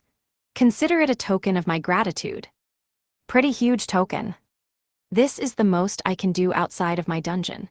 When we go back, I can do it 100 times over. I don't need that much. A 200-pound chunk of gold was just too scary. I knew I'd feel worse having it. Orem and I went out into the city together. Her appearance was obviously unusual, but adventurers often dressed even weirder, so nobody cared. In fact, I was getting much more attention. All kinds of people spoke to me throughout the city. Ryota, it's almost festival time. I'd love to batch order your pumpkins. Ryota, I moved from Benzene to Cyclo because I admire you. It's an honor to meet you. Can I have your autograph? Hey there, Ryota. There's going to be a 3-day-long magic storm next week, so could you make sure you dungeoneer on those days? People would occasionally greet me here and there while I walked before. But ever since the stuff with arsenic, it had started happening a lot more often. It was like I was famous, exciting but a complex feeling. After dealing with everyone who approached me, I returned to Orem, who was looking all around the city. How do you like Cyclo, Orem? It's awesome. There are so many kinds of people and things I've never seen. That's so. Yup, hey, what's this? That's called a bamboo copter. Bamboo copter. It was a bamboo copter being sold at a general store, so this world has these too. I paid the shopkeeper, spun the shaft, and sent the bamboo copter flying. The well-made toy flew straight up and slowly rotated as it fell back down. It's a toy, you do it like this. Wow, I've never seen something like that. Really? Yeah, there are so many new things to see and do. This city is awesome. Oh. What's up? See the couple behind that man? They've been to my dungeon before, so I've seen them. Oh, and that old man, too. Orem pointed out a bunch of adventurers. Next, she stopped in front of a magic cart shop. Oh, and these are magic carts. Wow, they line them up like this? It seemed she knew about magic carts, too. Her knowledge was all lopsided. She only knew things that came into dungeons. Seeing her, I knew that I should use our new warp room to bring her out more often. Hey, Ryota, Orem suddenly said. Yeah. Have you noticed people staring at me for a while? She asked, concerned. Staring, I looked all around us. Now that she mentioned it, almost everyone around was staring at her. People of all backgrounds, occupations, and status, probably 99% of everyone we passed were looking at Orem. But why? I observed them for a moment, but I couldn't find an answer. They didn't say anything, they just watched her in silence. Their eyes were greedy, but again, why? Hey Ryota, what's this? Oh, those are marbles. Marbles, they're pretty. I'll buy one for you. I fished around in my pocket, ready to buy a marble for the sparkly-eyed Orem. When I did, a gold chunk fell out. It was the 2-pound chunk Orem had given me. All eyes moved from Orem to the fallen chunk of gold, as if a loud noise had drawn their attention. It was that same greedy look as when they'd looked at her. Oh, I get it. I've figured out why everyone is staring at you, Orem. Really, why? They love you, Orem. Chua. Everyone loves gold. I mean, who in the world wouldn't? Surely nobody. When told this, Orem cocked her head in utter confusion. I picked up the gold chunk and bought the marble with pocket change. When I tried to give it to Orem, I saw a young man had stopped in front of her. He gazed right at her, as if thinking deeply about something. When I first saw you, I knew I was in love. Please go out with me, he suddenly confessed. What? What's going on? Ryota, help. Seems like he's confessing to you. Confessing? She doesn't even know that. Ignoring Orem's confusion, the man continued to act pushy, saying, please be mine. Ooh, so that's it. Orem recovered from her bewilderment. Apparently, she understood now. I'm sorry, I can't live without Ryota now, so I can't be yours. You're saying that now? I shouted. Also, I don't like how you're wording it. Damn you, remember Theas. The spurned man ran away tearfully. He was crying. Well, yeah, that combination of words would make anyone cry. Really? Humans are so difficult, but that's fun in itself. Aurum was experiencing a lot of firsts today, but she appreciated the newness of it all. Now, what should I show her next? Everything that isn't dungeon-related should be new to her, so we might as well go with something normal. Eek! Aurum's scream interrupted my thoughts. I whipped around. Someone had snatched her up. A man wearing a hat and a mask was running away with her slung over his shoulder. He looked almost like a bank robber. Hold it, I shouted. The man glanced back for just a moment. His eyes were full of greed of a lust for cash. I felt the presence of the gold chunk in my pocket. He must have kidnapped Aurum because of her connection to gold. Ryota, she called out. Whoa, now isn't the time to analyze things. I have to save her. I firmly planted a foot down, kicked off the ground, and sprinted as fast as I could. With my SS speed, I caught up in no time and circled around the man. Wah! Give Aurum back. I swung my right fist into his stomach to strike the perfect body blow, before transitioning into taking Aurum from him and holding her close. The man was launched off of his feet with his body bent in the middle. He fell to the ground, spewing vomit. After I rescued Aurum from the kidnapper, everyone openly praised me. Good stuff, man. Now that's a learning experience. I want someone to save me like that, too. There wasn't any confusion as to who was in the wrong, since he'd done it in broad daylight. More importantly, Aurum. I put her down and looked right into her eyes. Are you okay, Aurum? Aurum? Oh no, I think I can't live without you anymore. Okay, that's enough of that. Seriously, are you okay? Don't that's enough me, NNHB, but yes, I am. Okay, good. NNNGH, Aurum grumbled in apparent frustration for some reason. I didn't know why, but I satisfied myself with the fact that she wasn't hurt. What now, though? She's still drawing a lot of attention. Greedy eyes are gathering all over. Maybe we should just get out of here for now. Let's go home, Aurum. We can come again another time. We're leaving already. Yeah, I confirmed. I felt bad leaving so soon, but I could bring her back once we had a way to deal with prying eyes. Okay, then let's do this. What do you, Aurum jumped at me. Her small body clung to my back as if trying to get me to give her a piggyback ride. She was soft. Despite being gold, she was light. We wouldn't want me getting kidnapped again. You're right, I couldn't argue with that. As such, I gave her a piggyback ride home.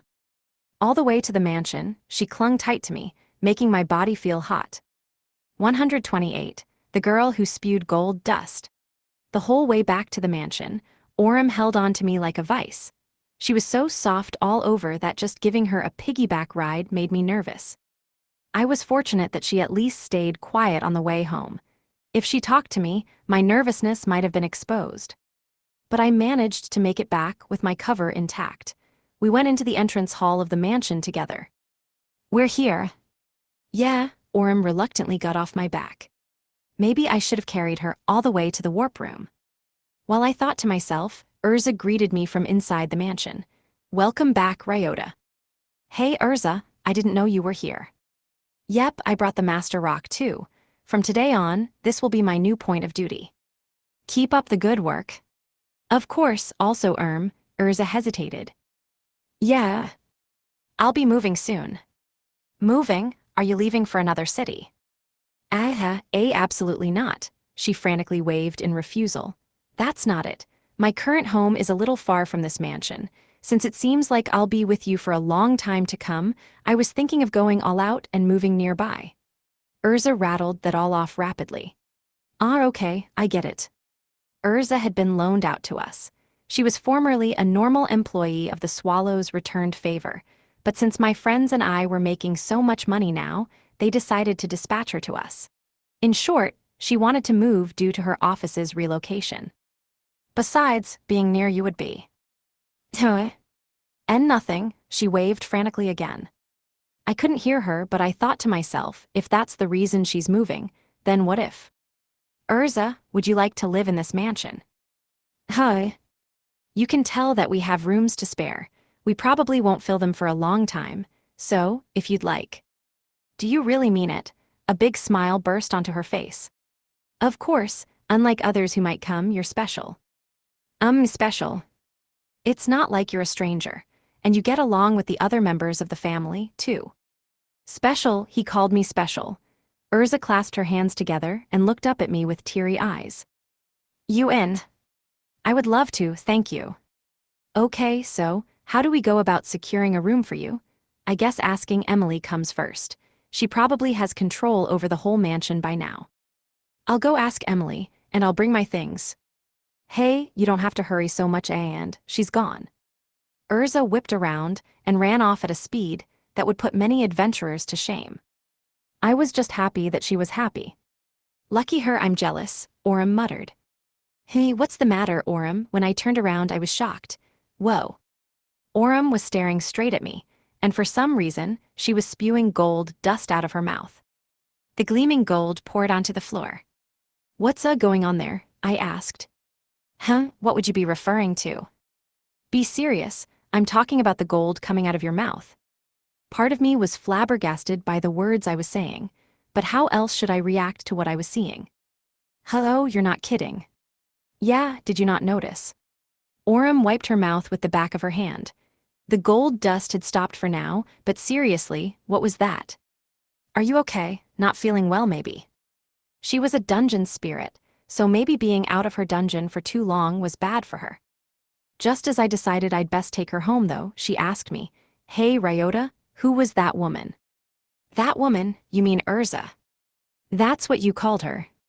Well, how do I answer that? A work client, I guess, and suddenly I recalled when Urza kissed me.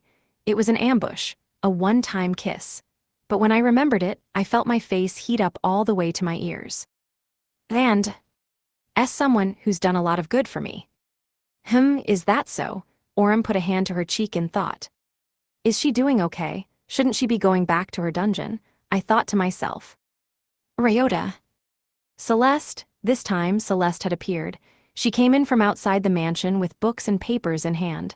Welcome back, what you got there? I went to the library. I've gathered information on all of Cyclo's dungeon's traits and peculiarities. All of them? Yep, thanks to Eve, we can go to any floor we want. I'm devising strategies. And you brought your research home, huh? Thanks for all you do. No, not quite. I memorized all of the research. These are just reference notes for summarizing it all. Summarizing it all? Yep, the Ryota family often works separately, right? I was thinking of making pamphlets, I guess you could call them, or something smaller maybe. The point is to give everyone a reference they can keep handy. I was surprised at how much thought she'd put into this. Thanks, Celeste, I don't know how to repay you. You don't have to, I just did it because I wanted to, after all. Wait, but MMPH, a finger touched my lips. Celeste had put her pointer finger on them and flashed a mischievous grin. I do it because I want to, so it's fine. She smiled. Celeste was a real beauty, so her smile was even prettier, making my heart skip a beat. Is she another? Orem started to mutter. By the way, Ryota, is this girl, whoa, something's coming out of her mouth. Celeste screamed and stared at Orem in wide-eyed shock. I looked at Orem, and once again she was spewing gold. Orem, you're spitting gold again. Oh, she vigorously rubbed her mouth. Eventually, the gold dust stopped. I explained things to Celeste in the meantime. Her name is Orem. She's the spirit of the dungeon Orem. Just like the spirit of arsenic then. Yeah, last time I met her, she wanted to go outside too. Now that we can warp, I took her from Orem and showed her around the city. And therefore, she spews gold. I'm just as surprised, this hasn't happened before. What had gotten into Orem? Excuse me, may I enter? There was another voice, apparently a visitor this time. I opened the front door, and there stood Margaret and her knightly retainers. When I opened the door and Margaret entered, her knights respectfully remained outside as it closed. Margaret stood in front of me and smiled. Congratulations on your move. You already heard, I was planning on telling you once things settled down. All of Cyclo is watching the Ryota family's moves. It's already the talk of the town. That's so, I couldn't contain my wry grin. The thought that our family moving homes could cause rumors was a little uncomfortable. What a lovely mansion. It's so comforting and warm, a clear reflection of its owner. I appreciate the compliment, but if there's anyone to thank for that, it would be Emily. You're always too humble, Ryota, Margaret said and leaned just slightly against me. It wasn't quite a hug, but she was too close. She was petite and she smelled lovely. So lovely that it made me go dizzy. That's another thing I love about you, she added. Oh, really? By the way, I don't believe I've met the one vomiting sand. Yeah, this be your first time seeing Aurum wait sand? I looked at Aurum for the third time. For some reason, she was spewing gold dust with a jealous look on her face. Wait, why? What is the cause? Seriously, Aurum, are you okay? NNNGH, she groaned. You don't look too good. Let's get you home. Celeste, I'll take her back. Take Margaret to the drawing room and have Emily get her a drink, please. Okay, got it. Celeste assented with a gentle smile and guided Margaret away. I took the catatonic Aurum back into the basement, turned her into a gold chunk again, and hauled her back home. But even after I brought her back, the girls stared at me. I was so frightened by the look in her eyes that I couldn't even move. Aurum, something wrong. Say, those girls from before. Huh? Have you been doing things with them? Doing what exactly? I asked. I know about that stuff. Couples who come to my dungeon sometimes give off that vibe. They'd even kiss or get naked and hug. My heart skipped a beat. Aurum might have lacked a lot of common sense due to being stuck in a dungeon for so long, but she wasn't stupid. She just didn't know things. The things that she did know, though, she knew well. Celeste aside, I had kissed Urza and Margaret. So you have, she said. Well, I guess. Et moi? Before I could say anything, Aurum stood on her tiptoes and kissed me. Why? She did not answer. Instead, she glared at me. Her red eyes displayed embarrassment, yet a hint of rage.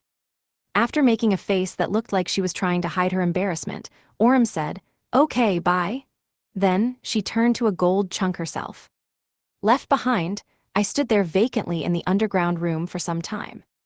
After taking Aurum back to her dungeon, I used the warp room to go to B3 of Tellurium.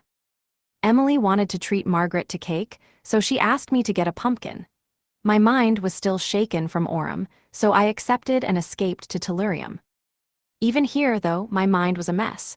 I couldn't think of anything but Aurum's kiss. Frankly, it wasn't bad. Aurum was cute, and she'd started smiling ever since she went outside for the first time, making her even cuter. How could I not enjoy a kiss from her? Next time, I'd have to have a real heart-to-heart with her. After leaving it at that, I focused my mind on hunting monsters. The monster that dropped pumpkins was, of course, the cockroach slime. While having a slime-like body, they scuttled along the ground in a way reminiscent of cockroaches. I didn't have too much of a problem with them, but they were still gross, so I used repetition to avoid having to touch them. The defeated cockroach slime dropped items. First was the pumpkin that Emily had ordered, and the second was gold dust. Why did it drop gold dust? Wasn't this a drop from Aurum? Or maybe the gold dust Aurum was spewing got stuck on my clothes and fell off just now. Curious, I used repetition on another cockroach slime. Once again, it dropped both a pumpkin and gold dust. What in the world is O? I recalled Aurum's kiss. The phrase spirit's blessing welled up in my mind. 129, double record. I went to be one of Tellurium instead of Nihonium this morning. I encountered a slime, which I defeated with a normal bullet. The slime burst to bits, and immediately after, it dropped both bean sprouts and gold dust. I picked up both and looked at them. Bean sprouts in my left hand, gold dust in my right, both had dropped from the same slime at the same time. I circled B1, defeating a bunch more slimes. They all dropped bonus gold dust along with the bean sprouts. I used my magic cart to send the drops to Urza before heading down to B2. This floor was inhabited by sleep slimes, which looked almost exactly like regular slimes. B2 of Tellurium dropped carrots, and when I watched other adventurers, they were only getting carrots from monsters. When I fired a bullet at a nearby sleep slime, It dropped both carrots and gold dust. Yep, that's gold dust. I'm getting gold dust alongside my usual drops. Is it the spirit's blessing after all? I muttered aloud. Gold brought Orem to mind, and Orem brought yesterday's kiss to mind. And that kiss. I might not be able to draw a straight connection through it all, but what was happening now was definitely something that could be called a blessing. After Orem's kiss, I would get extra gold dust after every monster kill. Around noon, I found Celeste in a dungeon, and we left together. After informing her that I had something to tell her, we went to a place with fewer people, and I told her about Orem. She was surprised at first, but she quietly listened to the end. Everything comes with extra gold dust. Not everything, just dungeon monsters. Tellurium, arsenic, even Nihonium monsters come with it. Nihoniums came as a real surprise. Just dungeon monsters, so you mean? I nodded. Outsiders didn't drop any. Celeste looked unsurprised by my reply. She was smart, so she'd already hypothesized as much based on what I told her. And that power comes from the spirit of Orem, huh? That's what I think. I wanted to ask you, Celeste, has anything like this ever happened before? The existence of spirits seems to be widely known, if only as an urban legend.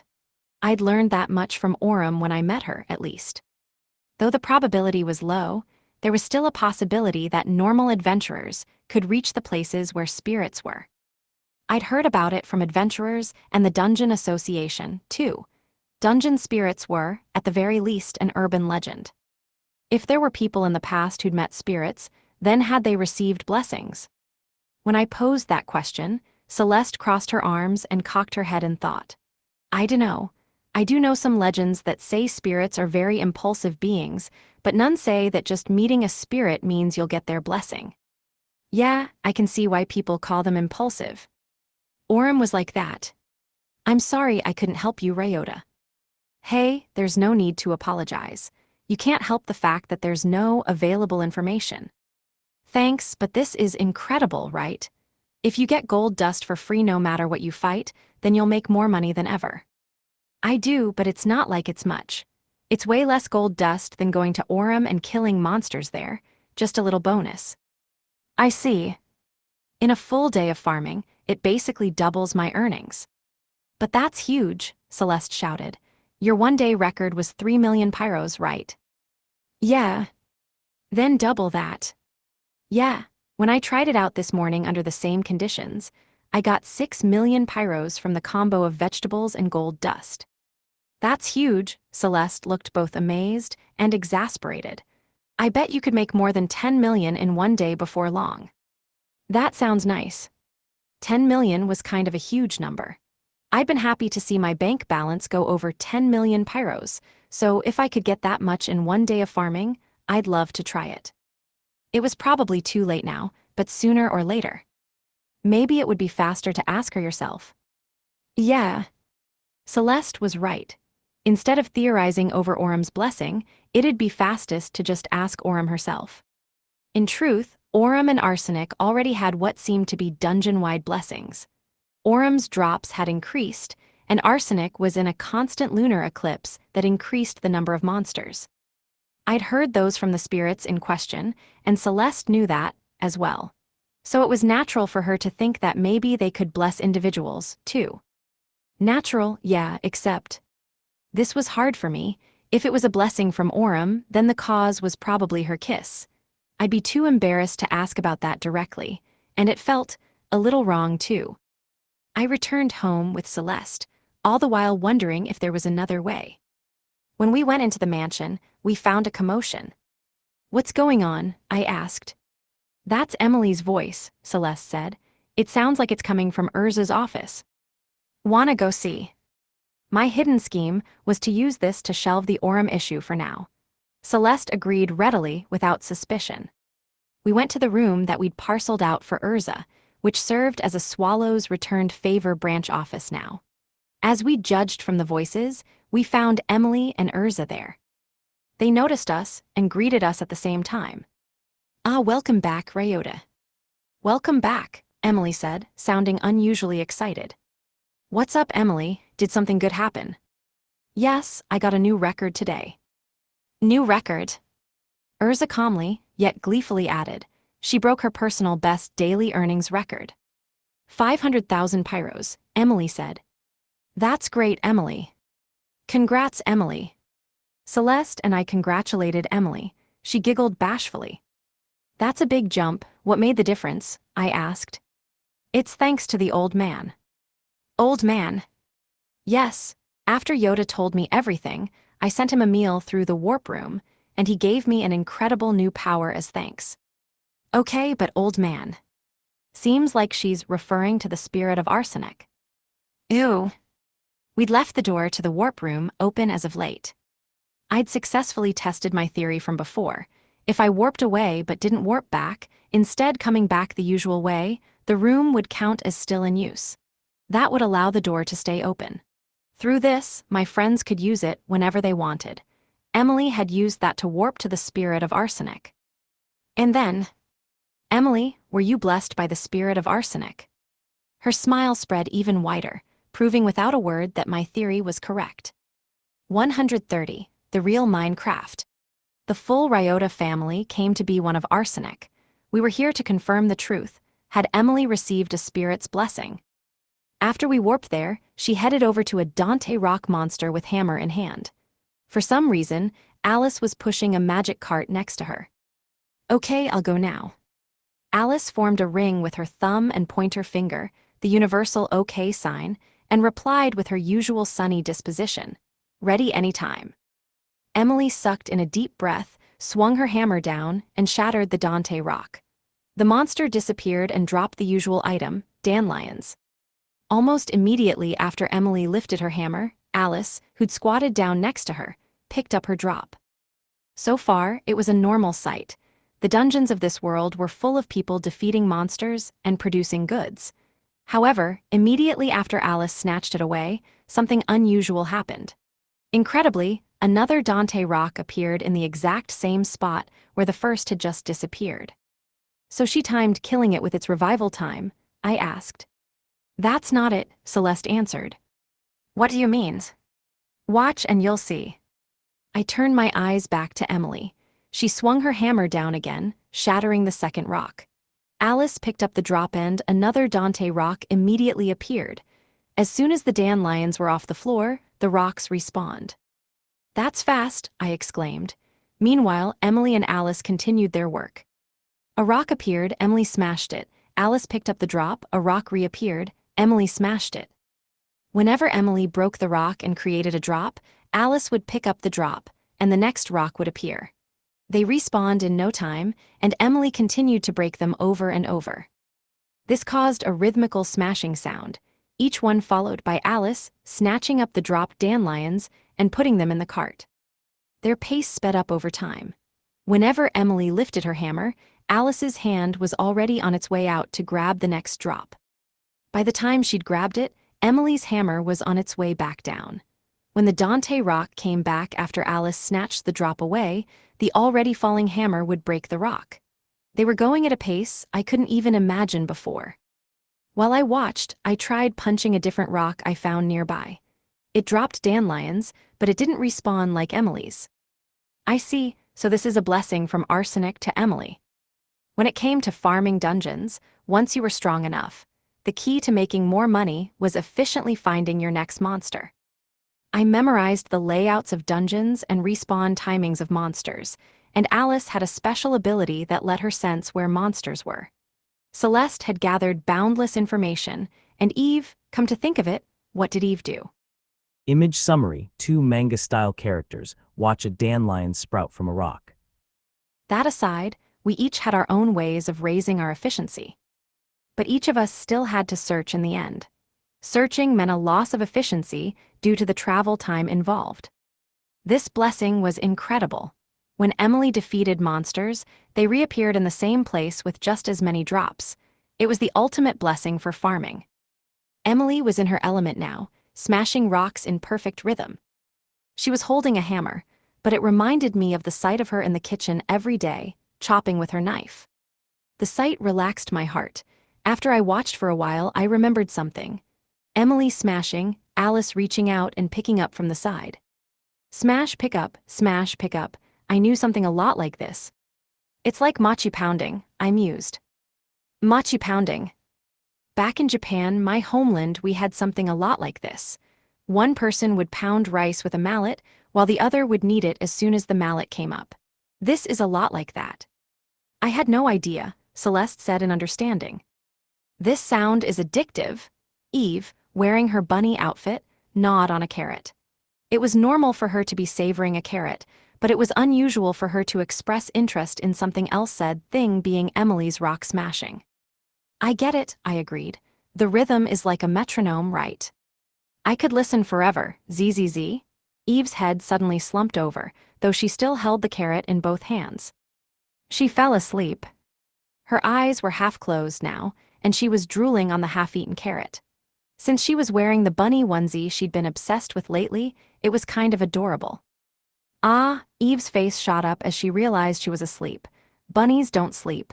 She rushed to make an excuse and began chewing on her carrot again. She was clearly trying to cover up the fact that she was just sleeping. I mean, you were obviously sleeping, I rebutted. Nuh-uh, sleep magic doesn't work on bunnies. It's not magic, it's just sound. Either way, it doesn't work. As long as I have my carrots, zzz, Eve said, chewing again, but she quickly fell back asleep. Emily's rock smashing was super effective for inducing sleep. If I took a video of this and uploaded it with the title Chill Beats to Sleep To, I was certain it would get 1 million views. That night, while I relaxed in my room, someone knocked on my door. When I answered, Emily came in. She'd changed into her bed clothes after coming home. Emily blushed just a little as she entered my room. What's up, Emily? I came to thank you, Yoda. Thank me? For what? I wondered. Emily stopped in front of me, blushed even more, and gazed into my eyes. Thanks to you, I make so much money now. That's because of your efforts, Emily. Being able to smash rocks one after another was a result of the blessing she'd gotten from bringing old man arsenic meals, after all. That was all Emily's doing, or so I thought at least. That's not true. If not for you, I would still be fighting slimes on B1 of Tellurium. My max level, my incredible new hammer, meeting the spirit, you caused all of that, Yoda. And, I urged, Emily held something out to me. When I looked, I found that it was her passbook. What's this? Look inside. It was bad manners to look at other people's bank accounts, but Emily wanted me to see it, so I accepted it. I opened it and looked inside. It was almost all deposits and no withdrawals. That wasn't surprising for someone so focused on the household. Her balance increases were more modest than mine, but the number was growing over time. And then today, her balance had reached 10 million pyros. Congratulations, Emily. It's because of you, Yoda. Thank you, she thanked me again. Aha, and that's why she came to see me. Our Emily is a 10 millionaire. The same girl who used to camp in dungeons, forced by her circumstances to live a shoddy life, had 10 million pyros now. It brought a tear to my eye. I returned her passbook and gazed at her. There were 118 dungeons in total, which meant we had 116 spirits left to meet. We had plenty of room to grow stronger. Emily. Yes. How about you aim for 100 mil next? Okay, she replied with passbook in hand and a beaming smile. Emily's smile looked like the happiest one I'd ever seen on her face.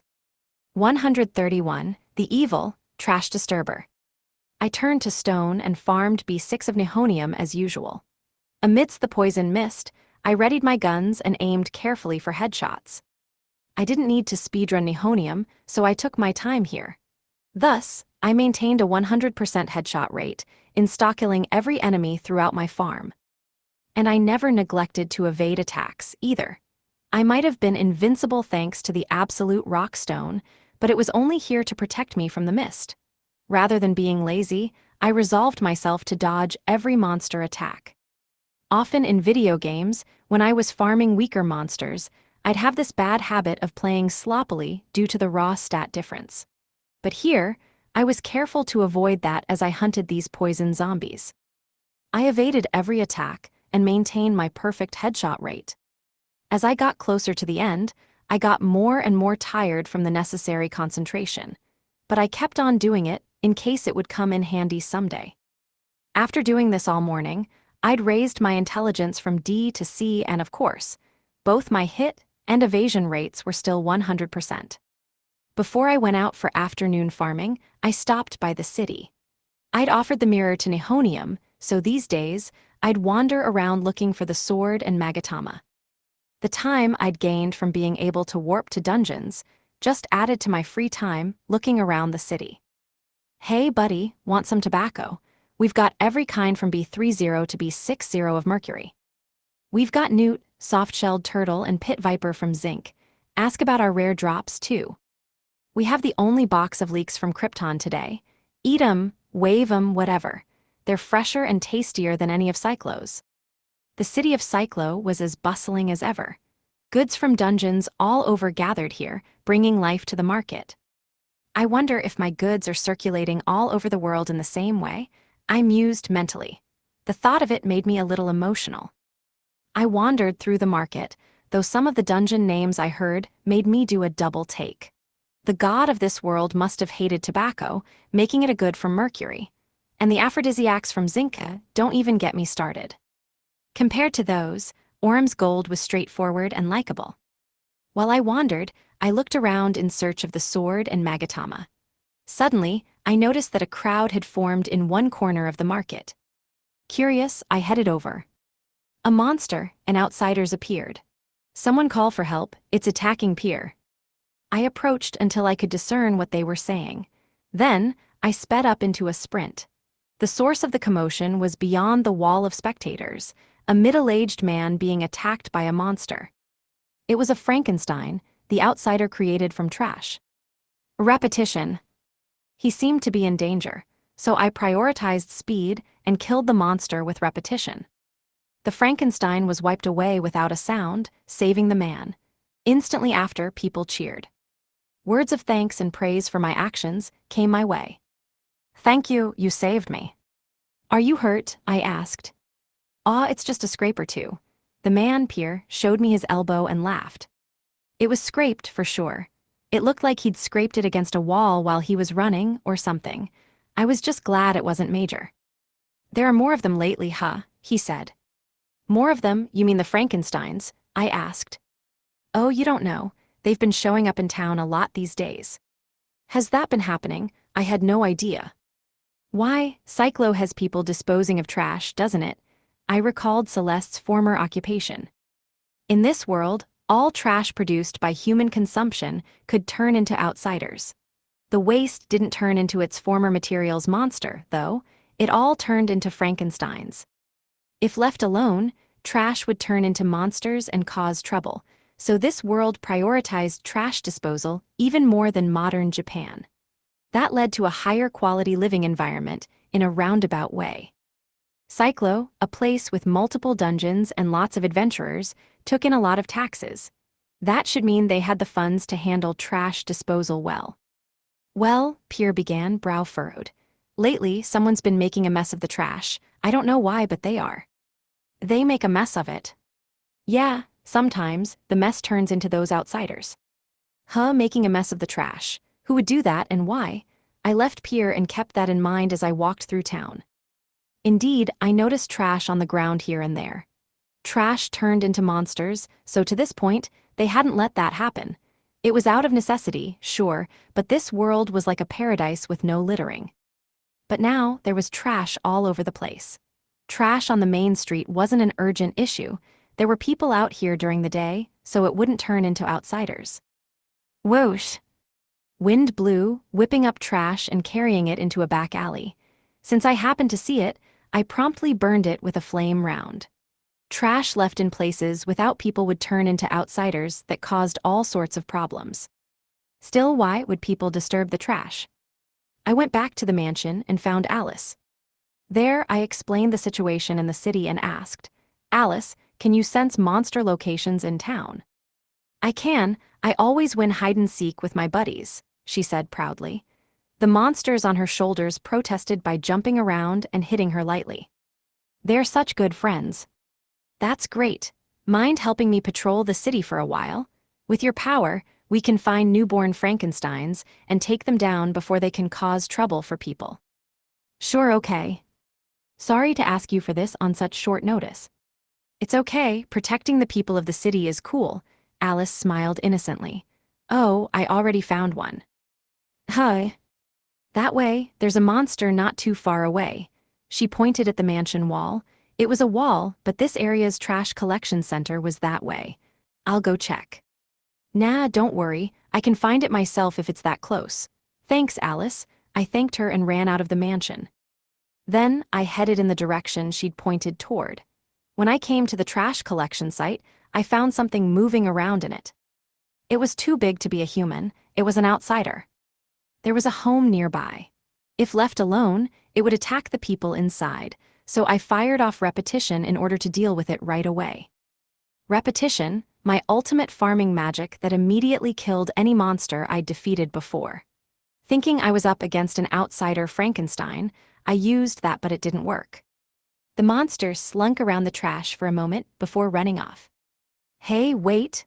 I'd stopped for a moment out of confusion over why Repetition failed, allowing the enemy to escape. I ran after it and fired Repetition off again, but it still didn't work. Why? I wondered looking at my foe. It had cloth over it, so I couldn't identify it. But on closer inspection, it didn't quite look to be a Frankenstein. I remembered the conversation from before. Something was digging around in the trash, and it wasn't a Frankenstein. You're the trash disturber. In that case, maybe they were the perpetrator. With that thought in mind, I decided to capture it alive instead of killing it. I sprinted at max SS rank speed. I easily circled around it and pointed the barrel of my gun at what seemed to be its head. Don't move. It stopped and shook like a leaf. Still pointing my gun at it, I threw off the fabric covering it. Don't hurt me, I'm not a bad monster. I was surprised, shocked half to death. Beneath the cloth was a wretched-looking, dog-like monster with matted, dirty fur. 132. Harmful and harmless. I looked closer at it, never taking my gun away. It was shaped like a dog, but it was big, even bigger than something like a Saint Bernard, maybe as big as a pony. The patterns on its forehead and back, which almost looked like cross-shaped wounds, had a boyish sense of coolness to them. Its fur was dirty, so I couldn't quite tell, but it was probably gray when clean. It looked like it would have a strong, fierce look if it tried, but its raised eyebrows and teary eyes just made it look like a person at their wits' end. Is this thing really a monster? Don't kill me, I know, I'll give you something. The dog started digging through the fabric and retrieved a dirty sheet of paper.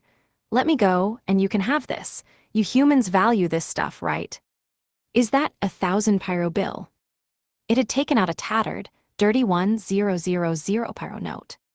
Yeah, I picked it up a long time ago. Humans can eat with it, yeah. Well, yeah, but... Then take it, as long as you let me go. I was confused. At a loss, even. The fact that this monster could talk was a surprise already, but more than that, it wasn't hostile like other monsters. It even begged for its life. The way it begged bothered me too. How it offered me 1,000 pyros that it picked up a long time ago and kept so close until now. What is this thing? Suddenly, I heard a loud noise. Grrr rumble. It was the dog's belly rumbling. Irk, it groaned. You hungry? Yeah, but it's okay. I won't do anything bad anymore. Let me go and I'll leave this city right away. I mean it, believe me. It pleaded even more desperately. I put down my gun. How could I shoot this thing? The dog and I went to a back alley. He looked up at me and asked, do you really mean it? I'd put meat on the ground, raw meat, that I'd bought at a nearby shop while the dog waited here. Given his size, I'd bought a 7-pound chunk of meat for him. It cost 10,000 pyros, or about 1,400 pyros per pound, but I got a little bit for free. Do you not like meat, or can you not eat it raw? I asked. That's not it at all. I'll eat anything edible. I recalled the leaks from Krypton I'd seen in town just a short while ago, but the thing was so pitiful that I couldn't bring myself to mess with him. Then eat, don't worry about it. You mean it? I do. Okay. The dog timidly bit into the meat, glancing at me over and over. I'd bought it to feed the thing, so I just watched over him. The dog continued to be wary of me as he devoured all of the meat. Thanks, it was delicious. Was that enough? I can go get more if you want. I am fine, that was a whole month's worth of food for me. A month? Yep, I normally just dig through human trash, but it never has this much meat. So you were the one digging through the trash after all. Oh, I'm sorry. I guess, I do understand why you were doing it. Anyone could tell just from looking. It was a big, talking dog, probably a monster, but the truth lay somewhere else.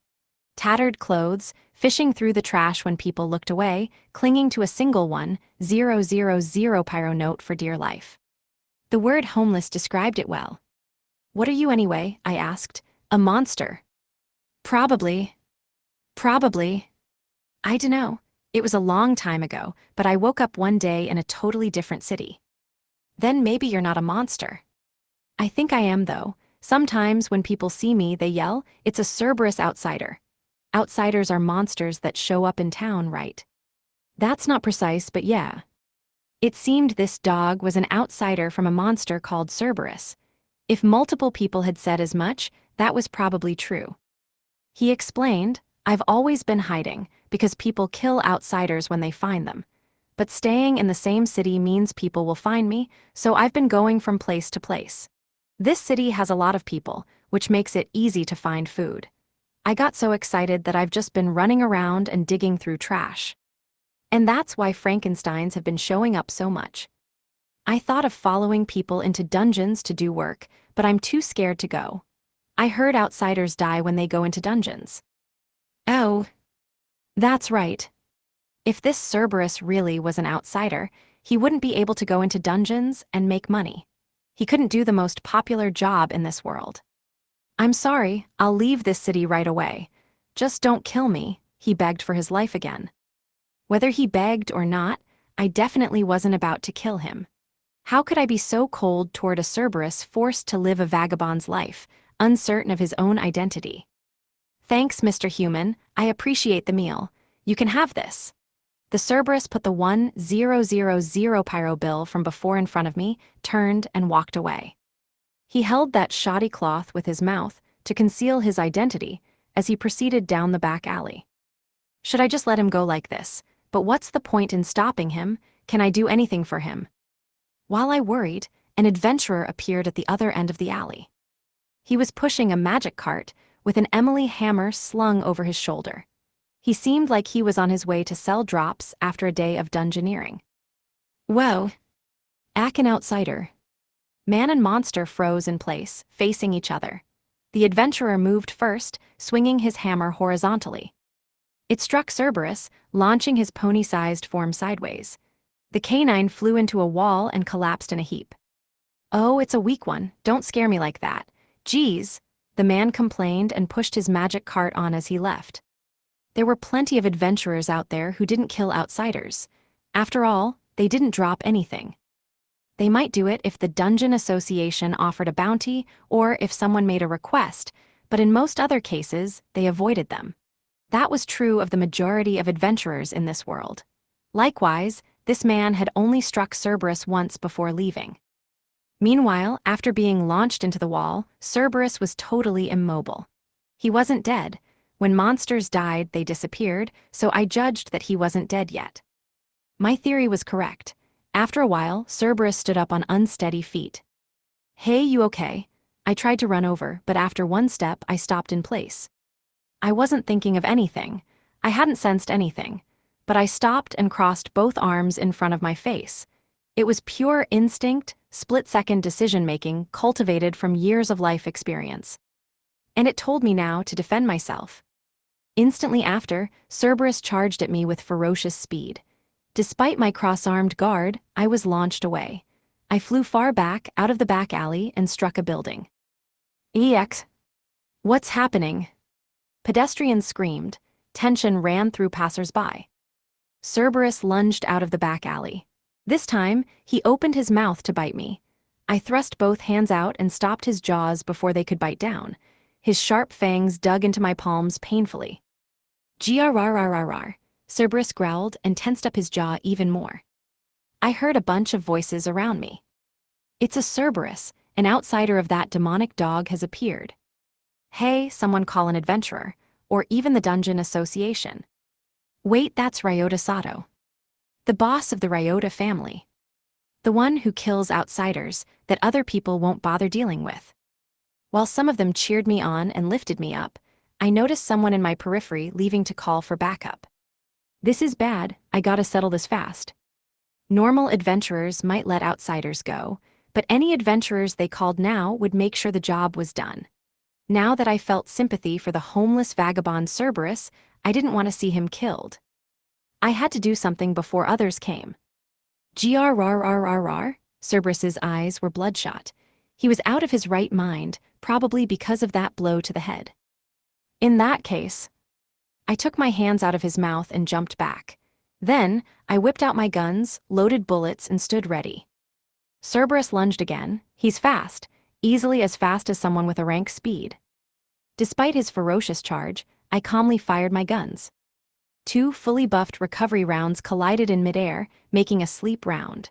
It struck the lunging Cerberus, and his bloodshot eyes rolled back. The dog retained the momentum of his leap, so I caught him. The sleep round was super effective. Where the Cerberus had previously growled with bloodshot eyes, he now snored and blew a snot bubble in my arms. Well, well, fancy meeting you here. I heard a familiar voice. Neptune, leader of the Neptune family and an adventurer of great skill and fame. Behind him were the women Ran and Lil. Last time I saw them, they'd used their magic to power him up. In other words, they were serious about this. If I'd taken much longer, they might have killed the dog. If I knew you were here, I wouldn't have rushed, Neptune complained. By the way, how long are you planning to hug that thing? Huh, oh right, what do I do with it? I asked. Save intimacy for the girls, I say. This isn't the time for stupid jokes, I rebutted with gusto, prompting a carefree laugh from Neptune. Trust me, I'll do it in any situation. Right, Lil and Ran? He looked to his girls for agreement. But really, what's the problem? It's an outsider, so just kill it. The audience won't be satisfied until you do. I don't want to kill this one. Why not? I said nothing. Silent treatment, eh? So you want to keep it as a pet? Neptune's unsurprised tone surprised me. Can I do that? It's an outsider. As long as you can tame it. There's no reason every outsider needs to be killed. You ought to know that, since you've been using them to soup up magic carts. He was right. The calculation and warp features in the magic carts had been installed using rock monsters from Arsenic. They never attacked anything, so even as monsters, they were harmless. We only killed outsiders because they were dangerous when violent. If you can convince people it's safe, or rather, that you can hold it back if it does get violent. One end of Neptune's lips curled up into a smirk. There's no weirdo out there who hunts outsiders for sport. It was so simple, but I felt as though the scales had fallen from my eyes. 133, Doggy says dig. After leaving Neptune, I took Cerberus back home to the mansion. So this is your home, Mr. Human? He asked. Yep. Wow, are you actually a really big deal? I dunno about that. I didn't think so. I was just a little famous these days, thanks to my unique skill that nobody from this world had. Anyway, let's go in. I hope someone's home. Everyone might be out dungeoneering at this time of day, I thought as I showed Cerberus inside. When we entered the front door, we encountered Emily. Huh, Yoda, why did you come back this way? She was holding a broom instead of her hammer. I was hanging around Cyclo instead of in a dungeon. What are you up to, Emily? Thanks to the warp room, I can come straight home. I'm using the extra free time to clean. That's so, thanks, Emily. I'm always happy to come back to such a warm home, and it's all thanks to you. I just do it because I want to. Either way, thank you. Emily looked down. She seemed embarrassed to be thanked over something she said she wanted to do. I wanted to butter her up more, since she acted so cute, but I noticed Cerberus hiding behind me, so I decided to deal with that first. I'm glad you're here, Emily. There's somewhere I need to go. Would you mind taking care of this little guy for a while? You want me to take care of something? Anything for you, Yoda? Thanks, Semir puppy. Or a puppy that's a big puppy, Emily gasped. When I'd called the Cerberus over, he came to the front door and shrunk down, unsure what to do. When Emily spoke to him, he shrunk even more. Yeah, that size needs no introduction. A really big puppy. And nice to meet you. And he can talk. Yeah, he's an outsider. I need you to protect him so nobody hurts him. I see, please leave it to me. Emily pumped her fist slightly, broom still in hand. She was cute in a domestic sense before, but the way she pumped her fist with the broom made me imagine it as her hammer, making her look even more reliable. Why, you're not afraid of me, I'm an outsider. We have other monsters here, Emily replied. Right, Alice's buddies, though they're a little different. Then good luck, I said to them. I'll be back as soon as possible. Okay. After leaving Cerberus with Emily, I left the mansion and went to the Dungeon Association. The various formalities took about an hour. I explained the situation to Clint and brought up what Neptune had suggested. We filled out the paperwork necessary for me to raise an outsider. I got the collar that would serve as proof, and I returned to the mansion. I then went in and searched the place. Eventually, I found Emily and Cerberus in the kitchen. Cerberus sat next to Emily, his tail wagging like mad. Given his massive size, that tail flapping was intense. It might even be enough to break an adult's bones. I'm back, I called out. Emily and Cerberus came over to greet me. Welcome back, Yoda. Welcome back, Mr. Human. Emily bore her usual smile, but for some reason, Cerberus's tail had stopped wagging. He wasn't curled up and scared, at least, but he didn't wag his tail for me at all. I wonder why. Listen, Mr. Human, Ms. Human's food is delicious.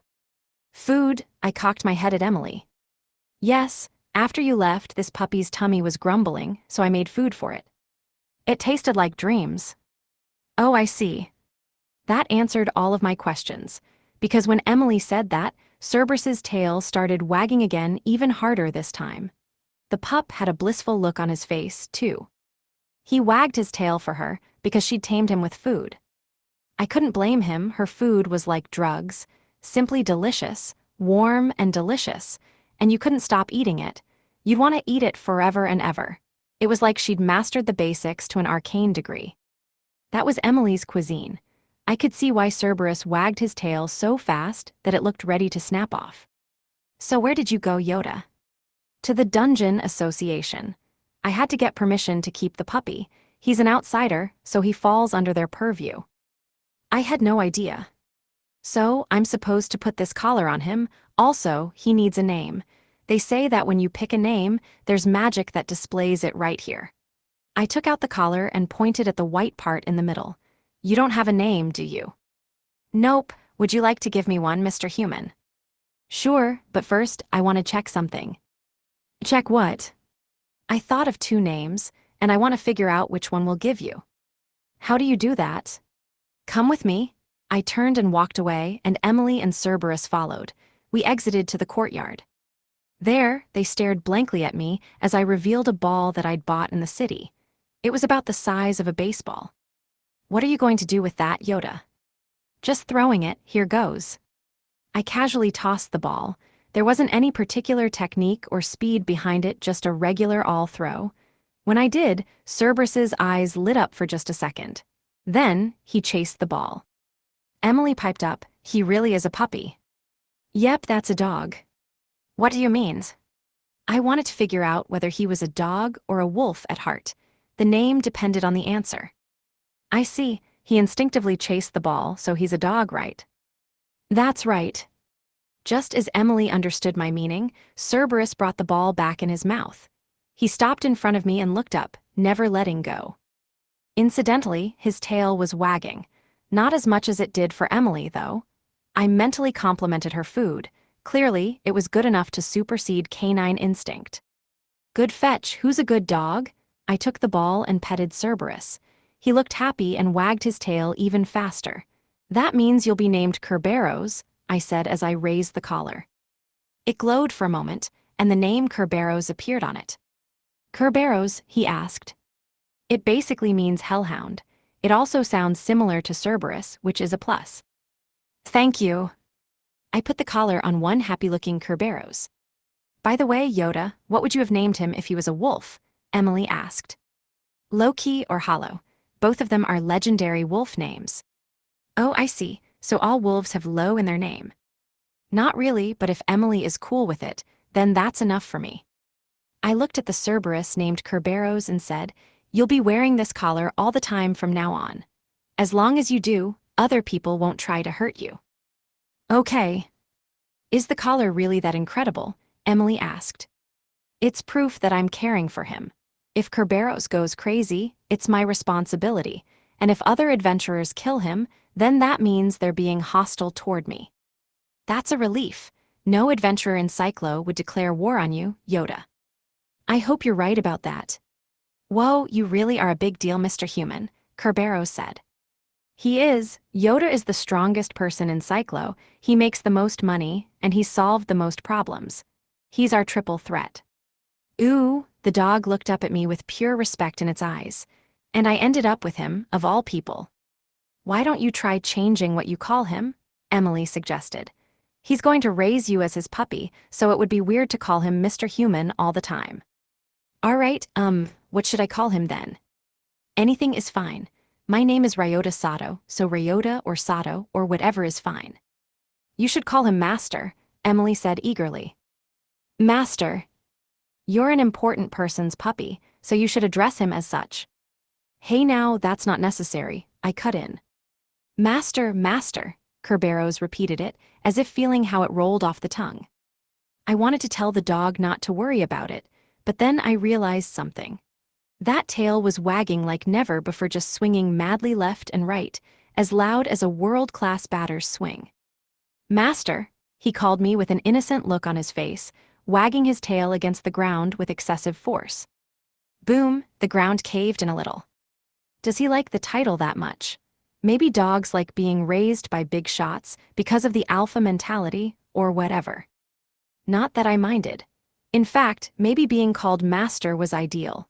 Since this monster could talk, him calling me Master in public would show people that I was caring for him and make them less likely to hunt him down. It'd be a real problem if, say, the dog was human-like and also a little girl and called me Master, but he was just a dog. Master. Here, go fetch again. I threw the ball again. Kerberos ran like the wind. He looks even happier than when I fed him, Emily mused. That's our Yoda for you. We'll have to introduce Kerberos to everyone else later. I think they'll be happy to welcome a new member of the family. Yeah, I watched Kerberos chase the ball, imagining how everyone else would react. He ran to the edge of the yard and took the ball in his mouth, but something seemed to distract him. He dropped the ball and began sniffing the ground. Did he find something? Let's go find out. Emily and I followed Kerberos. But man, this courtyard is big. I'm amazed that everything inside the building didn't turn into outsiders, with people not being able to get in. Realtors usually send people to make sure that doesn't happen, Emily explained. If you put a few dozen people around the mansion, that would be enough to prevent it. I can only imagine the personnel costs. There's no way they make a profit, right? While we talked about it, we caught up with Kerberos. The dog had stopped at the edge of the yard, still sniffing the ground. What's up, Kerberos? I asked. Find something. Master, dig here. Here? Yeah, Kerberos nodded firmly. I think I've heard stories about this, I thought to myself as I dug. Part of me wanted to ask why, but Kerberos looked serious, so I decided to just get right to it. Since I didn't have any tools, I dug with my bare hands. Oddly, I felt certain that something was there. Guided by that sensation, I dug 20 inches down and found it. It was a magatama, the unique shape you'd see in video games and the like. Wait, a magatama. The thing I just dug up might have been one of the Nihonium-related items I'd been searching for all this time. 134. Chewing bones, chewing arms. Back in the mansion, I brought Emily and Kerberos to a vacant room. What room is this, Master?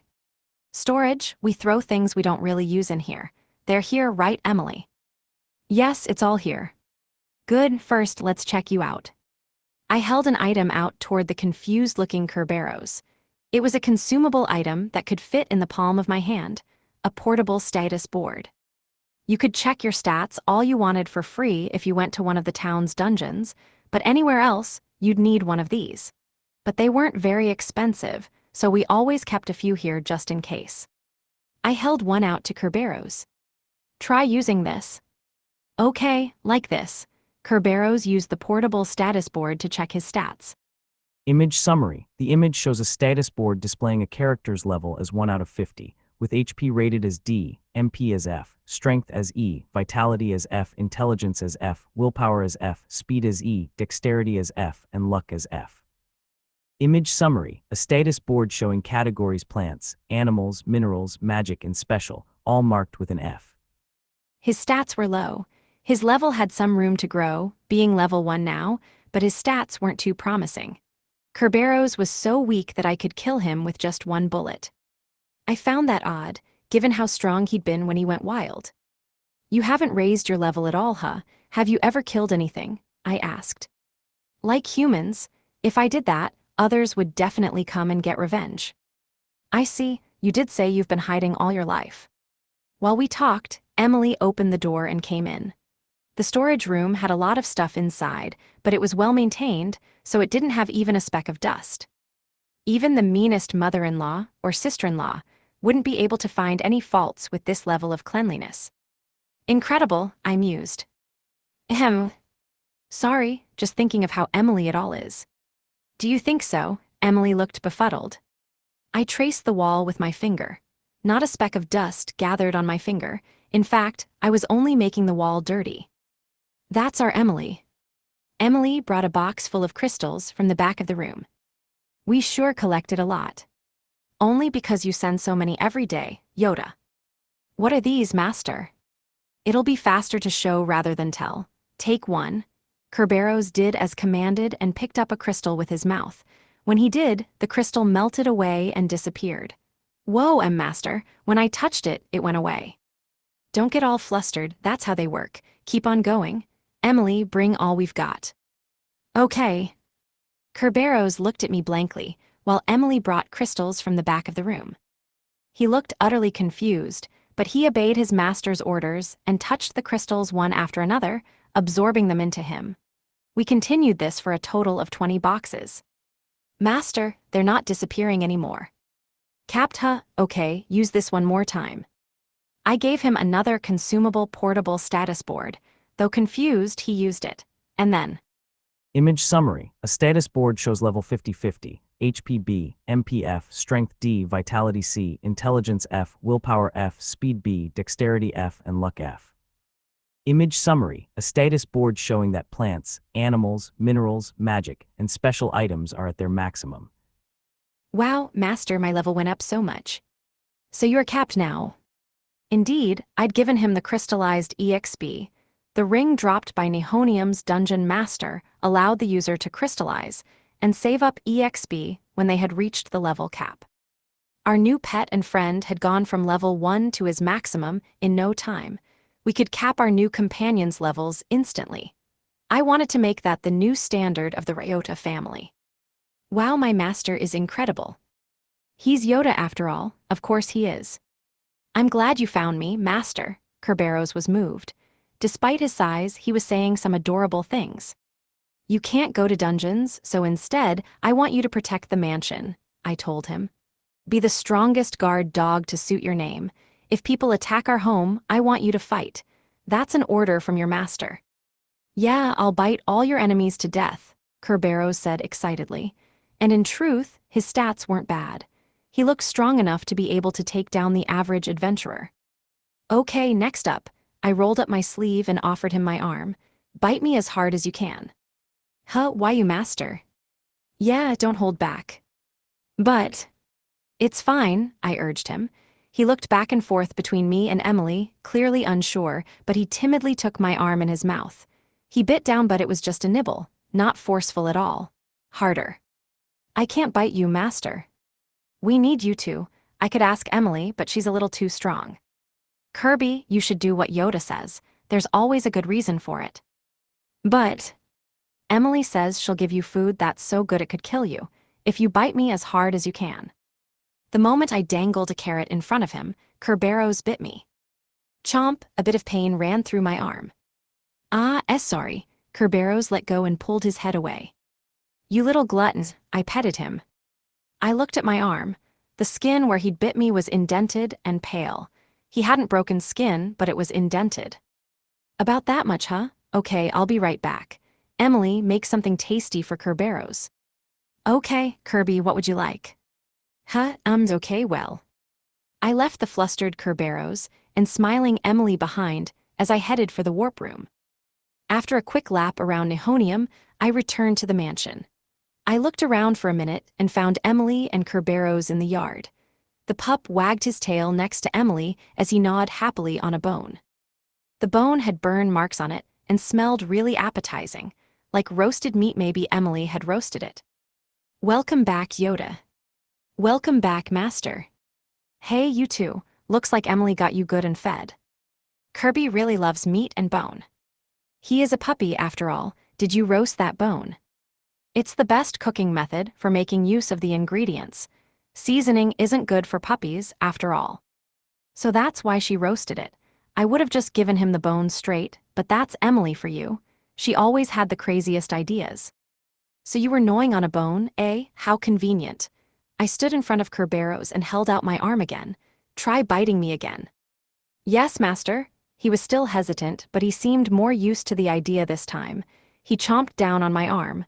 Huh. What's up? I can't bite down. Your arm is a lot harder than before. Figured, I replied. Did you raise your defenses? Emily asked. Yeah, I figured it'd be a waste to raise the cap and not reach it. I see, she mused in understanding. Kerberos watched us blankly. Emily could tell that I'd taken the Magatama to Nihonium and raised my stat caps. Back when I'd taken the mirror, my HP, strength, and speed caps had risen from S to SS. As I'd expected, the Magatama did the same for my vitality, MP, and intelligence. After raising my caps, I farmed B4 mummies to raise my vitality from S to SS.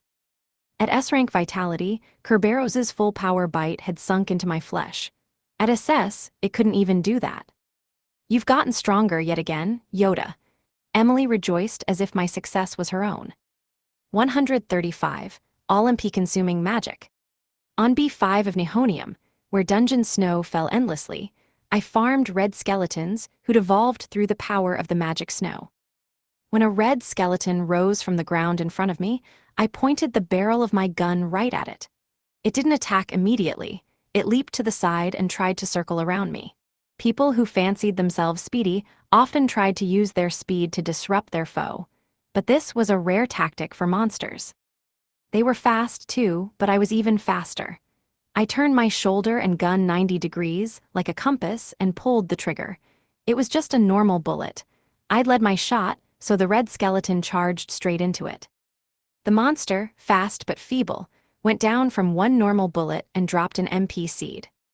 I continued to farm B5. I had repetition, sure, but I tried to avoid using it when possible, especially in dungeons where mobility was important. This was my way of trying to maintain my sharpness instead of relying only on my stats. After a lap, I had enough MP seeds, so I went outside. Out there was the only status board set up for this abandoned dungeon. I used it to check my stats. Image summary. A status board shows level 11 with HP, MP, strength, vitality, and speed at SS, intelligence at C, and willpower, dexterity, and luck at F. My MP was SS now. My well-cared-for stats list was more than halfway taken up by SS. Back in Cyclo, I went to the usual magical item shop. When I went inside, shopkeeper Isaac approached with a customer service smile while rubbing his hands together. Welcome, Mr. Sato. What brings you here today? I want magic fruit. Again, just so you know, there are side effects if you eat too many.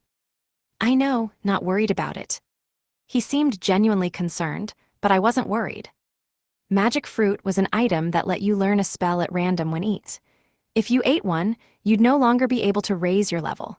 Each one after that would lower your level by one at a time. As such, it was common for people to eat magic fruit just once in their life after capping their level. It was random what magic you learned, so the risk was too much to venture reducing your level without ever being able to raise it again. So the familiar shopkeeper Isaac tried to warn me away from it, But I mean, I was level 1 anyway. I couldn't raise or reduce my level at all. I was the only person in the world who could eat all the magic fruit I wanted without worry. If you say so, he said hesitantly.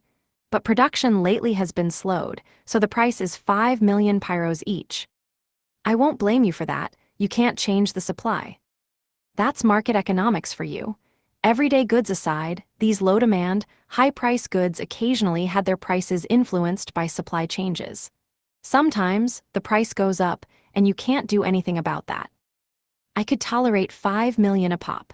Sure, that was enough to buy a luxury car, but it was also my daily allowance. Or rather, even if it cost 50 million a pop, I'd still raise the money for it. For I'd caught a glance of something. On top of the store counter was that girl in the kimono I'd seen before. The translucent woman, as big as a doll, held the mirror and Magatama I'd taken to Nihonium and bowed to me over and over. The fact that she was here meant. Mind showing me the magic fruits you have in stock? I asked.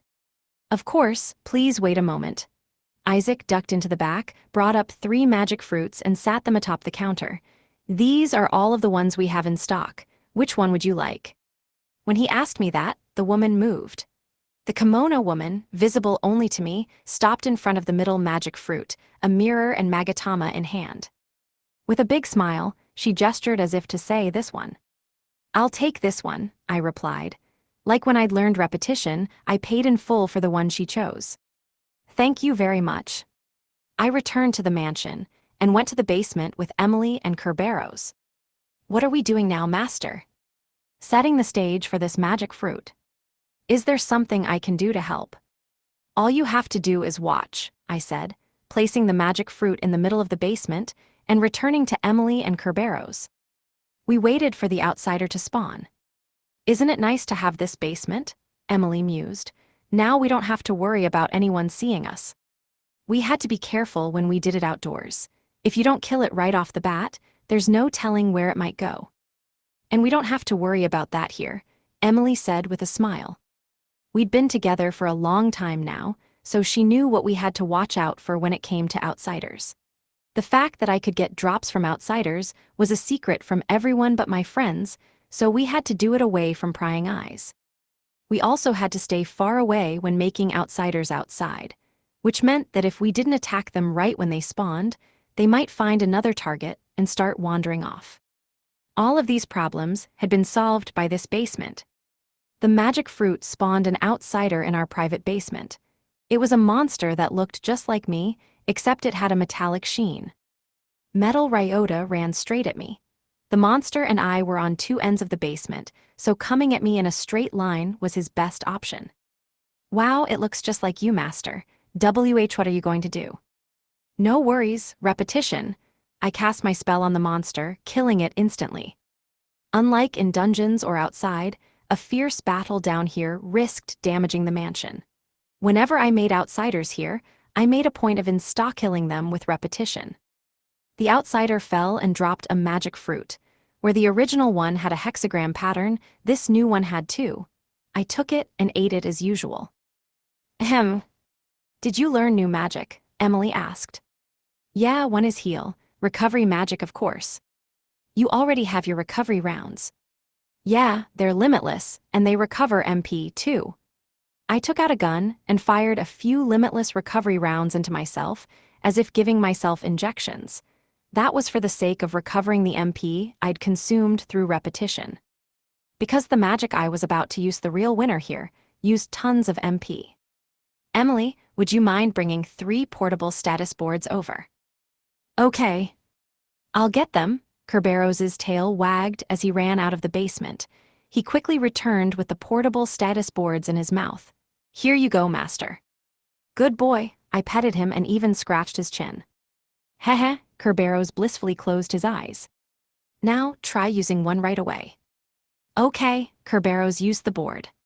Image summary. A status board shows level 50-50, HP B, MPF, Strength D, Vitality C, Intelligence F, Willpower F, Speed B, Dexterity F, and Luck F. I used it. Now, I'm going to use Magic Quicksilver. The instant I used the spell on Kerberos, I felt a little dizzy and weak. Yoda, are you okay? Emily worried. I'm fine, just used all of my mana is all. Is the spell that incredible? I think it might just be. Kerberos, use another status board. Okay, Kerberos obediently displayed his stats again. When he did, he gasped. Image summary. The image shows a status board with level 50-50, HP B, MPF, Strength D, Vitality C, Intelligence F, Willpower F, Speed B, Dexterity F, and Luck E, +1. Hi, one of them went up. Your luck has gone from F to E, Emily noted. That's what this magic does. In exchange for all of my mana, it raises one person's stats by 1 rank at random for a full day. A full day, that's incredible, Kerberos said. But randomness is inconvenient, Emily added. I think spending all of your MP isn't a very fair trade-off. I'll have to disagree there. I fired my gun into myself repeatedly. Like before, I was firing recovery rounds. Recovery rounds recovered MP, too, so I brought it back up to max and used Quicksilver again. We can just use it this way. I see. And let's do a little experiment. From this point, I had a bit of work to do. Recover my MP with my limitless recovery rounds, use Quicksilver once it's full, and repeat. I performed this process about 20 times. Image summary. A character stats screen shows level 50-50 and ranks for HP A, MP E, Strength C, Vitality B, Intelligence E, Willpower E, Speed A, Dexterity E, and Luck E. All stats have increased by 1 rank. It can pick stats that have already been boosted, so I need to do it more than just a few times, but I think that about does it. All of Kerberos' stats had gone up by 1 rank. Wow, that's incredible, Master. Only you could use it this way, Yoda. Kerberos and Emily were impressed and moved. With my MP emptying Quicksilver and limitless recovery rounds, I could raise an ally's stats by 1 at effectively no cost. 136, the Cowardly Guard Dog. I directed Kerberos to go play in the mansion and tried raising all of Emily's stats with Quicksilver. Like with Kerberos, I did it 20 times before checking her stats with the portable status board. Image summary. A character status screen shows level 40-40 with HP, Strength and Vitality at AMP, Intelligence and Willpower are E +1, Speed and Dexterity are D +1, Luck is a +1. So there you have it. There we have it. When we saw Emily's stats, we reacted the same way. Her HP, Strength, and Vitality stats had already capped at A, and they were excluded from the boost. All of her other stats had been boosted by 1 rank. That can't be coincidence, surely, I said. Right, it looks like you're the only one who can reach S. After all, Quicksilver probably existed in this world to begin with. I had some powerful spells in my disposal. The spell Reservation, which shared the user's drop rates with anyone who killed a monster. And Repetition, which killed a monster the user had already killed without any conditions, except for an MP cost that rose based on enemy strength. They were powerful, but they'd always existed in this world, with or without me. Quicksilver was likely the same, so it didn't deviate from the natural law that stats capped at A. But that's good enough. Yeah, I can't complain about raising stats that aren't already for free. We were extremely satisfied with the results of testing my new magic. Just then I heard a pattering at the window. It was dark outside, and rain started falling like mad. A passing rain, maybe. It's raining, you really are something else, Yoda. I don't follow. We can come home from dungeons without ever getting wet when it rains. That's thanks to you. Oh, I guess that makes sense. Not long ago, we'd have to either get drenched on our way home or waste time waiting for the rain to stop. That wasn't necessary anymore. Right on cue, we heard Alice's voice from outside the room. I'm home. Oh, it's raining. You can't tell from inside a dungeon, so you only realized it was raining when you got home, I said to her. Yeah. This really is convenient, plus, if we go out as far as, say, Orem, it might not be raining. Oh, and if we keep on spreading out our range, we could even go to any place we want for any weather we want. That sounds wonderful. Emily put her hands together, eyes sparkling. This sudden rain had given us inspiration for a new use of the warp room. Suddenly, fear shot through us. Am I? A cold chill ran up my back. Murderous tension filled the air. My smile turned grave as I ran out of the room, toward the source of the aura. I arrived in front of the warp room, where Eve and Kerberos faced each other. Eve was expressionless as usual, while Kerberos had crouched low to the ground, though he was still big in a threatening pose. He emitted pure, chilling bloodlust. "Dog, who are you?" Eve demanded. "I'm Master's guard dog. I must defeat all of his enemies." "I'm the mansion's bunny. I must eat all of its carrots." Eve's reply sounded like a dumb joke, but the tension continued to rise between them. This was a delicate situation. At this rate, there would be bloodshed. Though all I have to do is stop them, really. Kerberos is just trying to get rid of a stranger because he's our guard dog. While proud of Kerberos for his reliability at his job, I tried to stop him. Crash, RRR rumble. Before I could, there was a flash of light outside, followed shortly after by thunder. Lightning had struck. It was close, too, because the thunder came less than a second later. That didn't matter right now, though. The instant the lightning fell, Kerberos abandoned his foe Eve and fled. He scampered toward Emily, as if trying to duck under a desk. The tiny Emily and the giant Kerberos. Our guard dog curled up his tail and charged under Emily. From a spectator's point of view, it almost looked like she was riding him now. "Kerberos," I sighed. I'm not scared. I'm your guard dog, so I'd never be afraid of lightning." I didn't even say anything. Kerberos had dug his own grave. When that was pointed out to him, he started blushing like mad. "Anyway, rude intruder, prepare yourself," he glared at Eve murderously again, sending another chill down my spine. At least he seemed reliable in this regard, but... Crash, RRR rumble. Eek, whenever lightning struck, he screamed and started trembling. Reliable, but also not. Stuck on the dog's back now, Emily gently petted him. There, it isn't scary." Thanks to her motherly kindness, his trembling subsided. "What is that?" Eve asked me. "This is Kerberos. He's our guard dog now." "A dog?" "Yes, he is a dog." "Then that's okay. Dogs eat bones, so he won't be my enemy." Dogs are omnivores, so I'm sure he could eat carrots if he wanted. So I thought to myself, but I didn't say anything. Lightning would probably strike again if I did. Kerberos trembled pitifully, and Emily gently petted him. "What would happen if I threw a cockroach slime over there?" Eve asked, deadpan. "Seriously, don't. You want this place to turn into a hellscape," I warned her as I watched Emily and her big buddy. Celeste returned later, and Urza came when she heard all the commotion.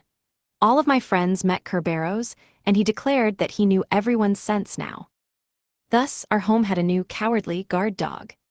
137, as loyal as Hachiko. The night after the rain stopped, we went to Villa DH in Cyclo, the place with great beer. The Ryota family had all come together. In the big pub, I asked that we be seated in the back. There, the five of us, Emily, Celeste, Eve, Alice, and I sat together. Next to us, Kerberos obediently sat and glowered fiercely at the rest of the pub. While we drank, he was doing his job as a guard dog. The whole bar watched us and talked about us. "Hey, that's a Cerberus over there, right? Hell's guard dog, huh? Whoa, and that little girl is petting it. Don't call her a little girl, you idiot. What kind of fraud doesn't know Emily?" The instant an employee came wearing an apron and hood, bearing the food and beer we'd ordered, Kerberos stood up. The human-sized dog bared his fangs and glared at her. She shook like a leaf, the poor girl. "Kerberos, she's an employee. She's fine," I said, prompting him to sit again. Relieved, the girl put our meals on the table. "Sorry for him threatening you, it's fine now." "Are you sure?" "Yeah, see." I pointed next to the still scared employee. Alice put some of the food that had just arrived in front of Kerberos. He wagged his tail madly. Despite his size, he was a dog through and through. I explained our pup's a good listener. He can be merciless to his enemies, but as long as you make it clear you're not hostile, he'll understand. I see. He's big, but he's a good boy." "Would you like to pet him?" Emily offered. "Huh?" The girl was startled. "If you give me free carrot-based foods, I will allow you to pet him," Eve interjected, but nobody cared. "Are you sure it's okay?" she asked. "Kirby, come here," Celeste said. Kerberos followed her orders and came next to her. She petted him on the head and used that position to urge him to lie down. Go right ahead. Okay. The employee timidly reached over and petted him. Kerberos allowed it. Because that was his master's, the Ryota family's orders, he allowed her to pet him. People all around clamored again. It's so obedient. They tamed a hellhound that well. The Ryota family is fearsome. HHMPH, it's not that big a deal. That's like the first form of Cerberus. I hear that tremble in your voice. Besides, an obedient guard dog is the scariest thing there is. They don't listen to anyone but their master, so they have no mercy. Satisfied by the whisperings I heard, I made eye contact with my friends and nodded to them. The reason we'd all come today was to show off Kerberos. He was an outsider of a monster called a Cerberus. Though we'd given him a collar, that didn't mean that it was impossible for someone to kill him by mistake. Our goal tonight was to bring him to the pub and show that he was the perfect pet dog. And fortunately for us, something convenient happened. People started arguing a ways away from us. My voice wasn't trembling. Pretty sure it was. I said it wasn't. Wanna say that to my face? One of the men flipped a table, and the other kicked it away. Said table came flying at us. But before it could come near, Kerberos chomped down and shattered it. He jumped in front of me, opened his mouth wide, and bit straight down onto the table. A table for 8 had been blown to smithereens in an instant. Grrrrrrrr. Kerberos let out a low growl with a fierce look on his face, as if demanding to know where his master's enemy was. I hadn't expected this chain of events, but I did appreciate it. Our surroundings fell silent. Everyone was overwhelmed by Hell's guard dog, our family's guard dog. It's okay, Kerberos. That was an accident. Nobody's trying to hurt us. Kerberos stopped growling and lay down again to allow the employee to continue petting him. Wow, he's tamed it so well. It's listening to all of his commands. And look at that dog hasn't even touched its food. You're not kidding, what's the deal with that? Dogs are all about familial hierarchy. They don't eat until the alpha does. The alpha, oh. As they whispered, their eyes gathered on me. This was convenient. I finally took a bite of my food. After I did, Kerberos began eating, as if he had permission now. Everyone piped up again. The Ryota family is awesome. Seems like that Ryota Sato guy surprises us all the time. What a scary guy, no matter what, I'm never gonna oppose that family. Yeah, I'll let my buddies know not to either. Hearing the whispers around us, I knew that people had accepted me as Kerberos' owner. Rumors would spread after this and do the rest of the work for me. I was satisfied, for our job here was done. We went back home, and I relaxed in my room. Man, a lot has happened today, but now it's time for bed. Before I could fall asleep, though, there was a knock at the door. It was an oddly awkward knock. Who's there? It's me, master. Oh, Kerberos? I stood up and opened the door. He sat in the hallway like the loyal Hachiko, but since he was just so big, he was still intimidating. What's up? Don't like your room? No, that's not it at all. Thank you, master. I never thought I'd be able to have a whole room to myself. That's so? I guess it is difficult for you to get in and out of human rooms, huh? I'd given Kerberos an empty room in the mansion, but as with that knock a moment ago, it probably wasn't super accessible for him. I'll call a contractor tomorrow to get it fixed up for you to live in. Oh no, I'm fine. Just having a roof over my head is enough for me to die happy. You'll say that again in a week, I'm sure. Emily's here, there's a lot more bliss to come. Thank you so much, master. Kerberos lowered himself and looked up at me. I'm blessed to have been found by you, master. Never would I have dreamed of hot meals and a warm bedroom. Yeah. So thank you again, master. Kerberos looked truly happy. I found myself satisfied just to hear that coming from an outsider who'd spent his whole life digging through garbage. 138, taking aim. After breakfast, we gathered in front of the warp room. There, I used my new magic Quicksilver on all my friends. By consuming all of my MP with each cast, I raised one of their stats at a time by 1 stage for 24 hours. Each time I used it, I recovered my MP with limitless recovery rounds and used it again. After raising everyone's stats, I sent them off to Dungeoneer. Emily and Celeste needed fewer casts. They already had a few A rank stats, which Quicksilver wouldn't raise. Not that the cost changed in either case. It consumed all of my MP, but since I had limitless recovery rounds, it was just a question of how much time it took. After sending off Emily, Celeste, and Alice, it was finally Eve's turn. Bunny onesie again today, huh? This bunny has truly become a bunny. I feel like you've been a bunny ever since I met you. I mean, you wore a bunny suit before. People call me the four-eared bunny these days. Four, oh, so 2 natural ones and 2 from the onesie, right? Yes, I'm very happy. So she's happy. Eve flushed just a little. It seemed like she was genuinely happy, no kidding. Our most unique family member, Eve Callis-Leader. There were some things I still didn't get about her personality, not that doing so was urgent or anything. Okay, I'm gonna use my magic on you now. No thanks. No. If you're going to buff me, just give me carrots instead. I feel like this isn't an apt comparison. If you're going to buff me, just give me carrots instead. She repeated the meaningless line like a child actor. So you don't want the buff then? Eve nodded and replied, I want carrots. I'll go get you carrots later. I want carrot sashimi tonight, Eve blushed again. Then, she used the warp room and left for a dungeon. What the heck is carrot sashimi? If I told Emily that, she'd probably find a way. Anyway, I've seen everyone off. Time to get going myself. But before I could, Urzi appeared. Oh, good morning, Ryota. She wasn't exactly one of us, but she lived in our mansion on loan from the drop-buying shop swallows returned favor. Morning, everyone left, so we'll be counting on you today. Of course. By the way, can I ask you a favor? I'd like to put a status board here. Oh, now that you mention it, this place is sort of like a dungeon entrance. Okay, I'll have one procured for you. It was true that this was like a dungeon entrance, but more than that, it would help to have one here now that I could use Quicksilver. Using portable status boards to check Quicksilver like we had this morning was inefficient. It should be usable by tomorrow, she added. You can get it that fast.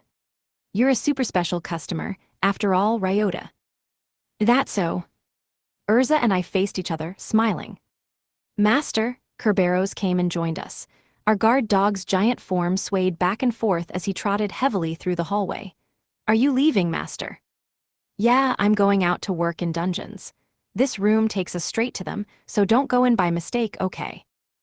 Okay. Also, make sure you protect Urza here. She's important. Huh? Urza was surprised. She turned red in an instant. I felt like they'd misunderstand, so I tried to correct myself. That is, she's an important guest. It wasn't wrong to say that she was important, but still. Understood, I'll protect her with my life. I will do my best as your guard dog, Master. Good boy, Urza, rely on Kerberos if you need anything. If it gets stormy out, you use him as a shield and run for your life. Huh, Master, that's mean. Okay, but it is true that you're a coward. I'm plenty reliable, Kerberos shot back in a low voice. As a Cerberus monster, the Hellhound was big and bloodthirsty, but he had one big weakness. I opened a window and fired a limitless lightning round outside. It struck the ground, causing a flash of lightning and crack of thunder. Eek, Kerberos tucked his tail between his legs and cowered in fear. Our ferocious guard dog was terrified of lightning. Grinning at the terrified pup, I spoke to Urza, so yeah, he gets like this when the weather gets bad outside. Again, use him as a shield and run for your life. Of course, I said it jokingly, so Urza giggled in response. Master, you're too mean. I waved to Kerberos, who just glared at me, and used the warp room to head off to a dungeon. I went to B6 of Nihonium. There, I made myself invincible with the absolute rock stone and killed poison-spewing zombies with normal bullet headshots. The zombies dropped intelligence seeds, which I picked up to raise my intelligence. People from this world raised their stats through leveling, but my level was fixed at 1. The only way for me to increase my stats was to get seed drops in this dungeon and raise them 1 point at a time. I used rocks as cover today in order to keep my movements and intuition sharp. When I ran into monsters and they noticed me, I killed them instantly. If they didn't notice me, I'd use the geography and sneak over like a ninja to ambush them from close up. It didn't go well at first, but eventually I learned how to stifle my footsteps, hide myself, and circle around them. Unlike other dungeons, I didn't need to raise my efficiency here. It was a place to raise stats, so I saw it as kind of a training ground. I practiced my maneuvers and techniques that wouldn't reflect in my stats. Image summary. A manga illustration shows a man in profile looking at a smiling woman. Today, I killed a fixed number of poison zombies. Image summary. The image shows game stats. Level is 1-1. HP, MP, strength, vitality, and speed are SS. Intelligence is B. Willpower, dexterity, and luck are F. And in the process, I'd raised my intelligence from C to B. 139, trust busting. After finishing a day's work, I warped back to the mansion, where I found Urza waiting for me. Welcome back, Ryota. Hey Urza, what's up? You have a guest. A guest? The Dungeon Association head is here. My brow furrowed so tightly that even I could tell. Clint never came unless he needed something. Every time something happened, though, he loved to lay it in my lap. No doubt he'd do the same today. Is he in the mansion right now? I asked. Yes, in the reception room, also. Yeah. There are a lot of sugar cubes in the courtyard. Huh? I looked out the window. In the courtyard, barely lit by sundown, there was a veritable mountain of sugar cubes. It looked like 2 or 3 trucks worth. Was that the year's worth of sugar cubes Clint often mentioned? That's too much. If you want to give me a year's worth of something, then let it be a New Year's gift so it's only one. Advance payment, huh? It must be a serious problem. Yes, it is serious. Do you know about it, Urza? I've heard about it from the Swallow's returned favor, but I'm only operating a branch office, so I didn't get many details. Ahem. So she said, but the fact that this news got to a branch office at all was a sign of how big it was. I'd better brace myself, I thought to myself as I went to the reception room. When I entered the reception room, I saw Clint chewing on sugar cube after sugar cube like some sort of insatiable rodent. He threw the one he was nibbling on, along with several more he hadn't even touched yet, into his mouth and swallowed them all.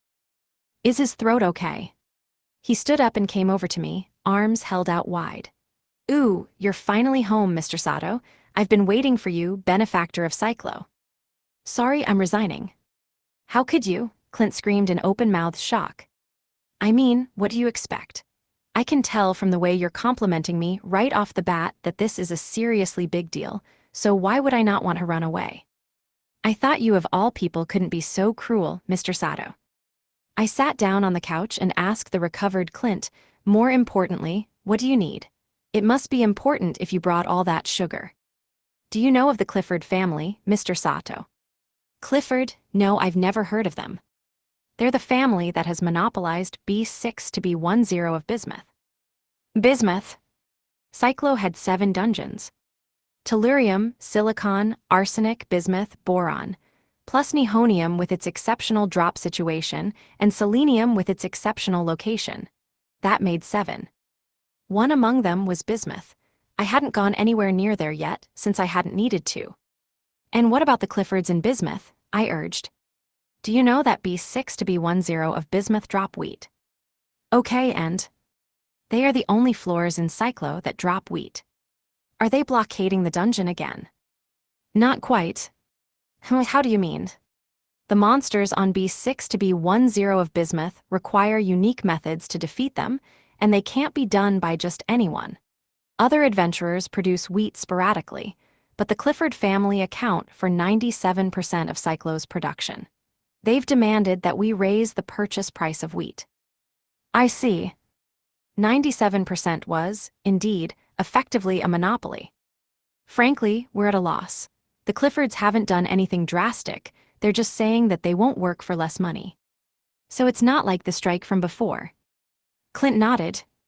A while back, there were guys that locked up the rice floor and wouldn't let anyone in. This was different, though. They were using the fact that only they could produce it to demand price hikes. In a way, that's the free market for you, I said. But that is the problem. Losing wheat production will do more than just trouble people. That was true. Rice, wheat, potatoes. I figured these were among the top 3 crops that would cause problems if they went away. It goes without saying that rice and wheat are staple foods. As for potatoes, this is just speaking from earth knowledge, but they were worth more calories per farm space than rice. That aside, stopping the production of wheat would do more than just bother people. What if you just raised the price? I suggested. All else aside, we want to stabilize the market for this essential item as much as possible. Makes sense. Besides, if this works once, the same thing will happen again. Every time, it's going to be chaos. You have a point. They could do what they wanted with luxuries, but when it came to something like wheat, that had to be stable. I could understand that. So, Clint looked at me. Here, he hit me with another unreasonable request. Can you do something about this? At night, I gathered everyone in the living room and told them about Clint's plea. As such, I accepted his request. Emily, Celeste, Alice, Eve, even our client Urza and our new pet Kerberos, everyone was here for this meeting. B6 to B10 of Bismuth, huh? Do you know something, Celeste? Yep, I mean, it's a famous place. Information about it is all over the place, but there's nothing anyone can do about it.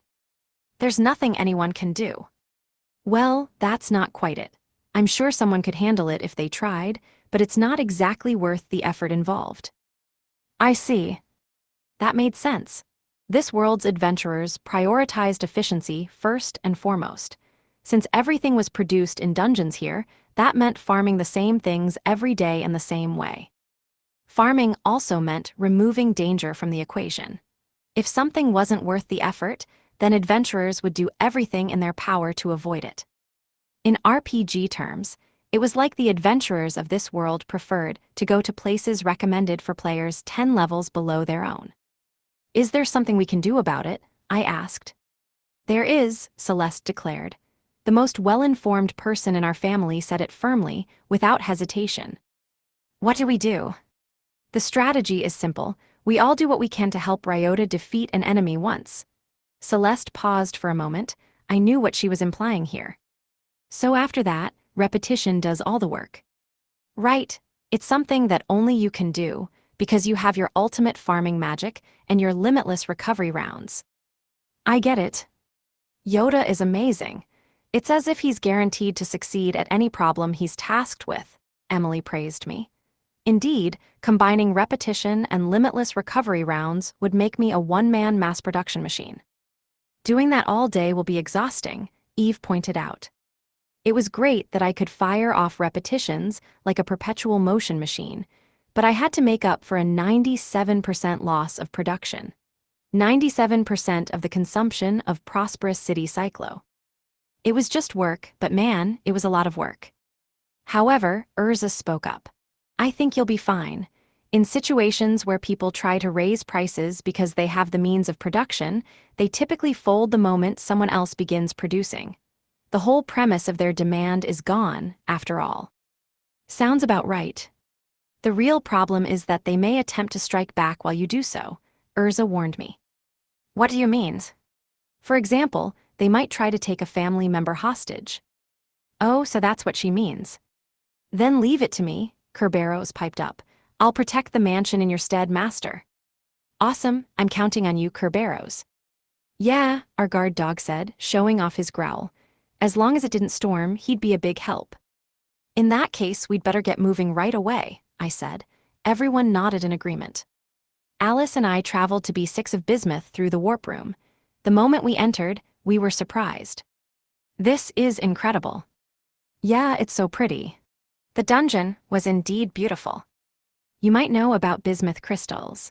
Like those, the dungeon bismuth had a jagged structure and shone all colors of the rainbow. It was so beautiful that bits broken off the walls could probably be sold as products too. I had arrived with Alice. We alone could handle the first kill. Rather, Celeste had said that Alice would be vital in dealing with it. Wow, there's really nobody here, I said. Yeah, 'cause this place is hard. Adventurers aside, I don't even see any monsters around. I looked around the dungeon. Indeed, there were no monsters. Alice and I stood alone in the vast, rainbow-filled dungeon. That's not true, Alice said and began looking all around until her gaze stopped at her side. Ah, here. In 5, 4, 3, 2, 1. When she reached 0, a single monster appeared, as if revealing itself from thin air. It was a chameleon about the size of a small dog. So this is the monster of this floor? I asked. Yep, apparently, they only show up for 5 seconds every 10 minutes. Yeah, for real. It's already gone, I agree, this is inefficient. I felt like I was starting to get it. It would be hard to mass-produce these without devising a special scheme. I looked to Alice. You were counting down just now. Does that mean you can tell when they'll appear? Yep, I can. Another one's about to appear up ahead in 15 seconds. I looked in the direction she pointed toward. As she'd claimed, another one appeared. Exactly 5 seconds later, it was gone. They can't attack when they're not visible, she said. And they're a lot tougher than they look, so if you can't overwhelm them instantly, they'll just run away. Huh, this isn't worth the effort. I understood now. At the same time, I was relieved. Repetition's cast took less than a second. If Alice could find out where they spawned, then I could take down all but the first with ease. As long as I could get that first one, there wouldn't be any problem. The formula for victory was coming into view. I thought of the best strategy to maximize firepower and take down the first one. Where's the next one going to appear? I asked Alice as I prepared myself. 140, All-Out Warfare. Still on B6 of Bismuth, I mowed down chameleons with repetition, thanks to Alice's guidance. Repetition. As a test, I tried firing off repetition after a chameleon had turned invisible. They moved slowly, so it should still be in the same spot if it had just disappeared. It didn't work, huh? Alice said, disappointed. Seems like it. In that case, I'll just have to assume they're not just invisible, they're invincible too. Repetition always defeated monsters I'd beaten before, but it couldn't defeat that chameleon. I had to assume that they couldn't be defeated while invisible. If the strongest magic out there couldn't defeat the chameleon, then they had to be considered invincible when not showing themselves. I can see why there aren't many adventurers who can do this, I said. Yeah. But you know when they'll come out, don't ya? Of course, Alice shot me a confident thumbs up. Then let's keep at it. We'll take them down one after another and send them back through the magic cart. Yeah. Alice and I did laps around B6 of Bismuth. While we walked on the multi-layered rainbow-like bismuth crystal floor, we defeated chameleons with repetition, turned them into wheat, and sent it through the magic cart. After a while of doing that, the warp phenomenon occurred in front of us. Is someone here from the mansion? I thought to myself. Just then, everyone appeared. Emily, Celeste, and even Eve. Everyone, save for Kerberos, who couldn't come because he was an outsider, and Urza, who was busy buying up our wheat. Good work out here. Looks like things are going great. I stopped and asked Emily and Celeste, why are you all here? They both looked to Eve. Our resident bunny girl, still wearing her bunny onesie, said expressionlessly, don't worry about it. If nothing happens, then good. What does she mean? We don't know either, Emily said. Celeste added, she just said, we should go, you'll understand when we get there. It seemed she hadn't told them why either. I looked at Eve Callisleader. A veteran adventurer, also known as the Killer Rabbit, she must have had a reason.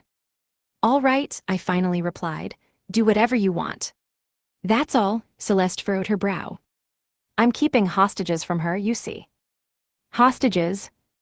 I'm the only one who can get S-rank carrots, after all. How frustrating, but munch, Eve said jokingly before taking a carrot from her costume and eating it raw. She really did love carrots. Meanwhile, Emily and Celeste began to understand. Apparently, my S-rank carrots tasted leagues better than any others. It often seemed like Eve was only with us for my carrots. It logically followed that she wouldn't do anything to hurt me to make the flow of carrots stop. But Alice had a grin on her face as she elbowed my side and whispered, come on, you don't have to be all shy, Ryota. You can just say you trust Eve. If I trust her, then that's all the more reason not to say it. That's how trust works. Ooh, that kinda makes sense. Besides, Eve likes it more that way. She looks happier than ever when I tell her she's incapable of loving anything but carrots. Really? Alice made a funny face. Then she spoke to Eve, who was still gnawing on that same carrot. Eve, you're incapable of loving anything but carrots, right? She said, repeating my exact words. For an instant, the rainbow cave seemed to shine brighter. Finally, someone who gets me. Eve flashed a huge smile, bigger than I'd ever seen her smile. It was enough to make me feel like she was breaking character. Ooh, wow, Alice was amazed. She didn't have to try that right now, but Eve was happy, so whatever. Alice came back to me and said, "That was awesome. You were right, Ryota." Was I? Yeah, it's awesome how much you understand your friends. I don't think I did anything that praiseworthy. Embarrassed now by Alice's praise, I went back to hunting chameleons. She led the way, I killed them instantly with repetition, and our remaining friends picked up the wheat and threw them into the magic cart. It was like they were out picking strawberries. This relaxing time continued for a while, but it was ruined in a mere instant. Just as we passed in front of the stairs again, a bunch of strange men came running down from B5 above. Some of them had wicked grins on their faces, while others glared at us. There were 10 in total. The thing that they all had in common was that they were all showing clear malice toward us. Ooh, real successful, aren't you, buddy? Sorry, but you're gonna have to call it quits now. If you wanna blame anyone, blame yourself. Keep this stuff up, and you'll ruin a whole lot of people's livelihoods. They spoke one after another, displaying their hostility. We, especially Emily and Celeste, looked to Eve.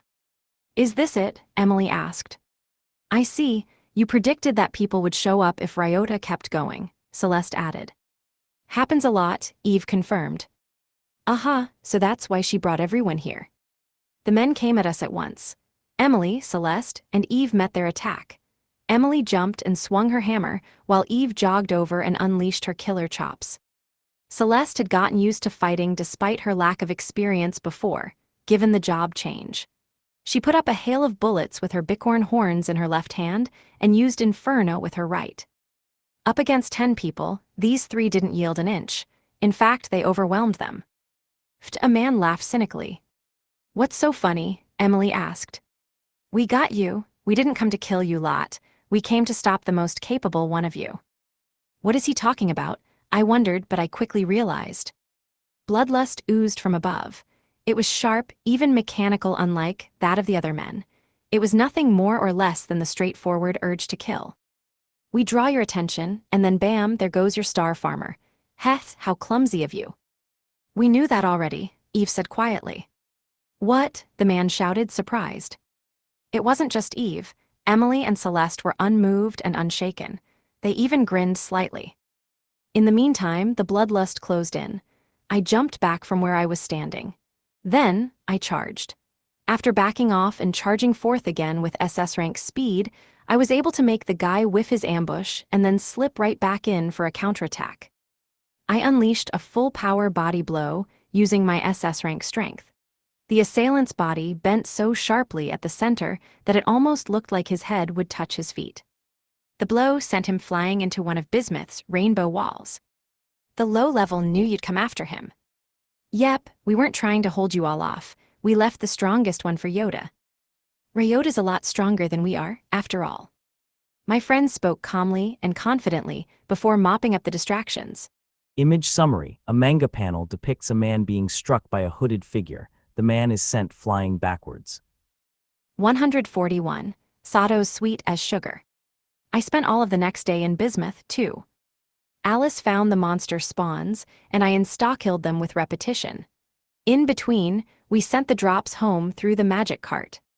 Immediately after firing repetition, I'd fire a limitless recovery round into myself.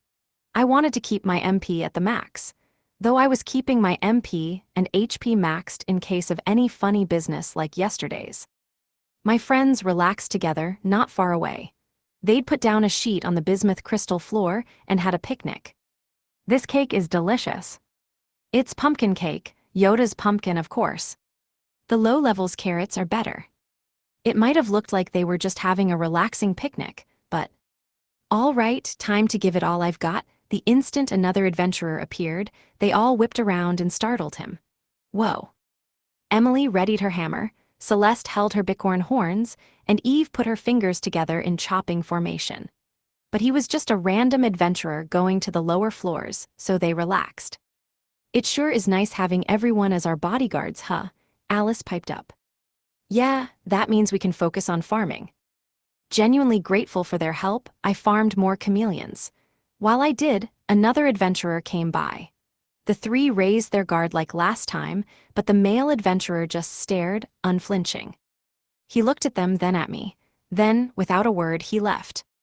He'd left without doing anything, but that only made us warier. He was staring at us. Yeah, he's gotta be with the Cliffords. A pretty high level. But he didn't attack us. Staring and leaving is even creepier, honestly. Let them come. This bunny has a delicious carrot dangling in front of her. Yeah, we won't let them disturb Yoda's farming. Right, no matter what may come, we'll send them packing. My friends are all so reliable. Also, Eve, do you have to sound so proud of it? Relieved that they were here to protect me, I continued farming chameleons at max speed. Farming them, getting wheat drops. I managed to whip up a whole day's worth of the city's wheat consumption, though it took late into the night. I'd fulfilled Clint's request again today, and as a side effect, I had earned 15 million pyros in one day. The next day, I got out of bed and left my room, ready for another day at Bismuth. Yoda, you're just in time. What's up, Emily? The Dungeon Association head is here. Clint is. Also, welcome home, Emily said to someone behind me. I turned around and saw Eve there. As she came down the hallway, her expression was as flat as ever. Emily asked her, how was it? They were there, probably back to normal. Oh, that's good.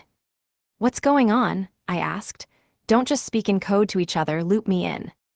It's okay, you'll understand when you see Clint. Emily's reply hinted at what was going on.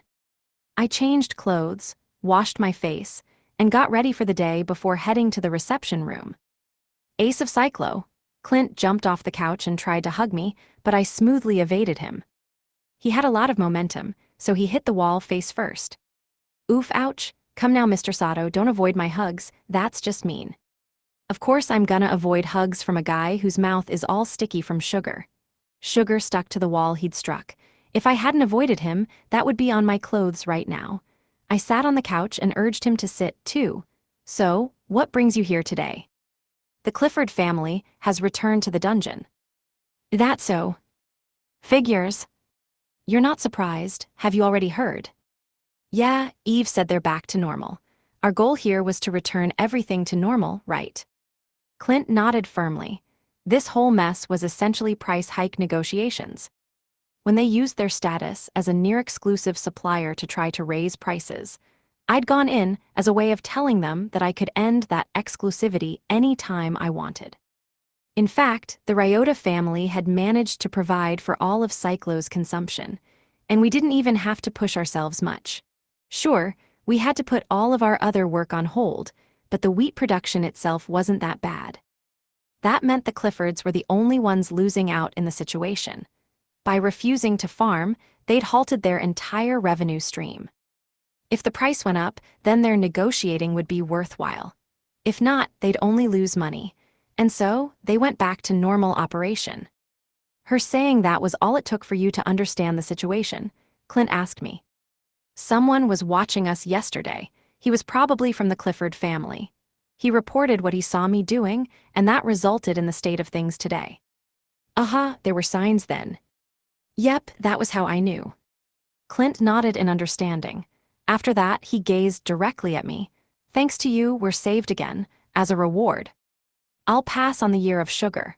I waved a hand in refusal. Clint averted his eyes. You were seriously going to say no, even do that?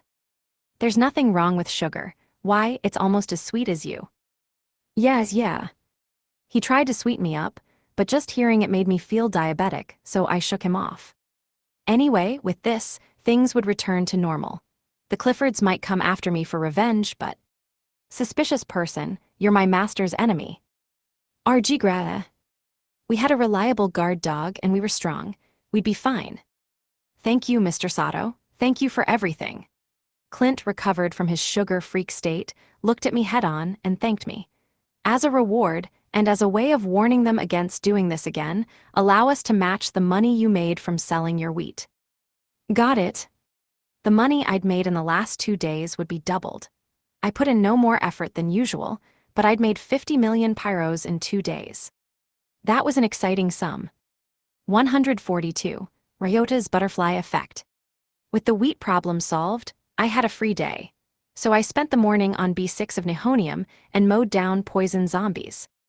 I never slacked on practicing my different killing methods, just in case.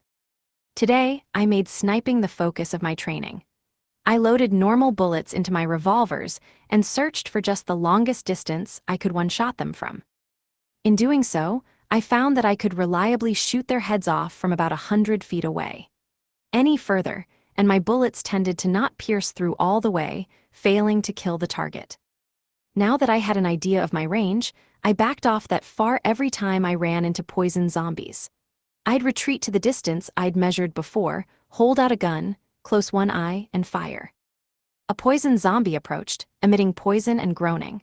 I aimed carefully and fired. The first bullet grazed its cheek. It was only enough to dig into an ear, effectively missing the zombie. I took a deep breath, took my stance again, and prepared myself. Then I aimed and fired again. This time, it blew the zombie's head off. I sniped not with a sniper rifle, but with a handgun. I could one-shot them with homing rounds from this distance, but that wouldn't be any better than using repetition. Instead, I always used normal bullets, always from a distance. It wasn't clear when I would need it, but I wanted to make sure I could snipe. At first, my accuracy rate was only 30%. It slowly rose over time, and by the time I finished for the day when my intelligence reached I'd raised it up to 50%. It seemed I still had plenty of room to practice and improve my sniping. I went back to the mansion to prepare for an afternoon trip to Tellurium. Urza, effectively the one keeping watch over the mansion, awaited me in front of the warp room and greeted me. Ryota, you have a visitor. A visitor? Yes, it's his first time here. His name is Leon Baker. Leon Baker, I repeated the name. That was a new one to me. Seemed to be a man, though. What will you do? Where is he now? In the reception room, at the moment. I'll go see him. Something could have gone wrong again. Someone might still be struggling. I decided to meet with him. I left Urza to her drop appraisal work and went to the reception room myself. There, I knocked and entered. A man sitting on the couch stood up when he saw me. He was in his late 20s, with a well-maintained beard. He looked to be a nice enough guy. Pleasure to meet you. My name is Leon Baker. Ryota Sato. We introduced ourselves, and I sat across from him. Now, what do you want? Before I could ask the question, I noticed that he hadn't sat. He was staring right at me. Then, still standing, he bowed deeply in front of me and said, "Thank you, sir." For what? This is the first time we've met, right? I don't remember doing anything worth your thanks. Yes, it is the first time, but thank you. He thanked me again. I was puzzled by the incoherence of it all. Leon took me to a bakery in southern Cyclo. This is my bakery. It smells good. The place he'd brought me to didn't have many customers at all, but it was well cleaned, and the good smells inside wafted out to us. It was the kind of place I'd go into if I happened to pass by. As you can see, we bake bread. Your wheat farming the past few days has been an incredible help to us. I was starting to see the connection. Sure, but what was the point of him thanking me for that? You seem to be wondering why I'm thanking you for it. To be honest, yeah, I know you can't make bread without ingredients, and you'd be in trouble if the price went up. But it doesn't seem like enough to go out of your way to thank me. Come in, and I think you'll understand. All right, then. If he said so, then there must be something inside, so I obeyed. The bakery was well lit, and it was as clean as the outside made it look, but the bread lineup was kind of plain. Loaves of bread, French bread, table rolls. I didn't see any sorts of stuffed buns, or even anything as simple as red bean paste rolls. It was simple, with nothing beyond the most basic ones. Why was that? I looked at Leon, and he made way to the back. Right this way. The moment we entered the kitchen, the baker's workshop, I was surprised by what I saw. 3 little pigs. That was the first phrase that came to mind. There were 3 pigs, about the size of kids just starting elementary school, kneading dough. It was cute, but they were clearly monsters rather than people. "What are these?" I asked him. "Mini orcs. They once lived in a dungeon and now they're outsiders. I'm sure you understand, Mr. Sato." "Yeah, we have Kerberos after all." "So this is the same." "I met them outside a few years ago," he explained. "At first, I thought they would attack me, but they instead took a liking to me. Eventually, we started living together." "And the collars are on their wrists, huh?" I couldn't bear to put them on their necks, so I asked permission to put them on their wrists. Even while Leon and I talked, the 3 little pigs, mini orcs, rather kept on kneading. Single-mindedly, perfectly focused. One of them came over to show Leon its finished dough. "Oink. Let's see, yep, very nice. You worked hard on that one." After checking the quality of it, Leon petted the mini orc. "Oink," the mini orc gleefully began kneading its next one. There was a lot of trial and error when we started living together, and I mean a lot. That's so. It wasn't hard to imagine that, when he said a lot, he meant a lot. Our efforts bring us to this bakery. I won't say that this is the only thing they can do, but it suits them best. You might have figured it out already, but they enjoy being able to knead well and receive my praise. That was a good relationship. I was even envious. They get sad on days when we can't bake. For example, if I get sick and can't check the dough. I get that. Finally, I understood. Leon knew that I'd understood too. When the Cliffords stopped wheat production, that caused trouble for him and his 3 mini orcs. He'd come to thank me for taking over and holding out until things were back to normal. "Mr. Sato," Leon turned to me and bowed once more. "Thank you, truly thank you for what you've done." My efforts had yielded unexpected results in an unexpected place. 143. Light and darkness, carrots and wheat. In the morning, I farmed intelligent seeds in Nihonium. In the afternoon, I farmed various vegetables. After spending another day as usual, I returned to the mansion in the evening. When I did, I made my first stop at the Swallows Returned Favor branch office in our mansion in order to have my passbook updated. This, too, was part of my daily to-do list. "Welcome home, Ryota." Urza stood up and jogged over to me. "Thanks, here you go as usual." "Of course, I'd be glad to update your passbook. By the way, we're raising the purchase price of your carrots." "Carrots, why's that?" "All of your vegetable drops have a reputation for being high quality. Lately, we've been getting more special orders for your drops even if it means paying a higher price. Among them, the carrots lauded by Even Eve, the killer rabbit are the most popular, so we've decided to raise their price." "That makes sense." Drop stats reflected both quality and quantity. As the only person in the world with S-rank drops, my drops were higher quality than anybody else's, though I found it funny that it was specifically carrots, the one Eve pushed, that got the price hike. "You know how Eve is," I chuckled, "S-rank carrot lover." "Maybe so. There, your ledger is done. Today, you made 1,543,298 pyros. "Thanks." 1,500,000 pyros, huh? I made some good money today. Oh, right. "Urza, do you have any plans today?" "Not especially, why do you ask?" "Wanna come drink with me to celebrate that price hike?" I casually invited her. "Sure," she exclaimed, jumping at the opportunity. We went to Villa DH. This was our usual pub, the one that sold different beer every day. I was getting a little popular lately, so when I came here, they took me to the quiet seats in the back. In the familiar seats in this familiar pub, Urza and I raised a toast with our beer jugs. I ordered coffee beer today. It only dropped on the very last floor of some dungeon, so it was a rare opportunity. The combined bitterness of coffee and hops was just right, making it one of my favorite beers. "Good work today, Ryota. Thank you for everything." What's this all about?" "Thanks to you, our business is doing better than ever." "That's so. I mean, I can't possibly be making that much myself, right?" "Your drop quality is extremely stable. People appreciate stable quality and quantity. Once upon a time, the owner told me that when you set up an independent business, getting as many A ranks as possible is key." "Huh?" They needed to be able to secure multiple regular patrons, with a rank drops to secure high quality and quantity. Strictly speaking, quantity depended on the individual. If they were sickly or a slacker, then that would mean a lower frequency of dungeon runs, which meant fewer drops. But if an A rank put in the work, they could get some high-quality drops. That alone made them valuable. And you wouldn't believe the bonus you earned me, Urza added. It was double my last one. Ooh, that's great, I replied, raising a toast again. Back when I'd worked for my old company in my old world, I'd almost never received bonuses, so I kind of envied that. Congratulations, Urza. Thank you, Ryota.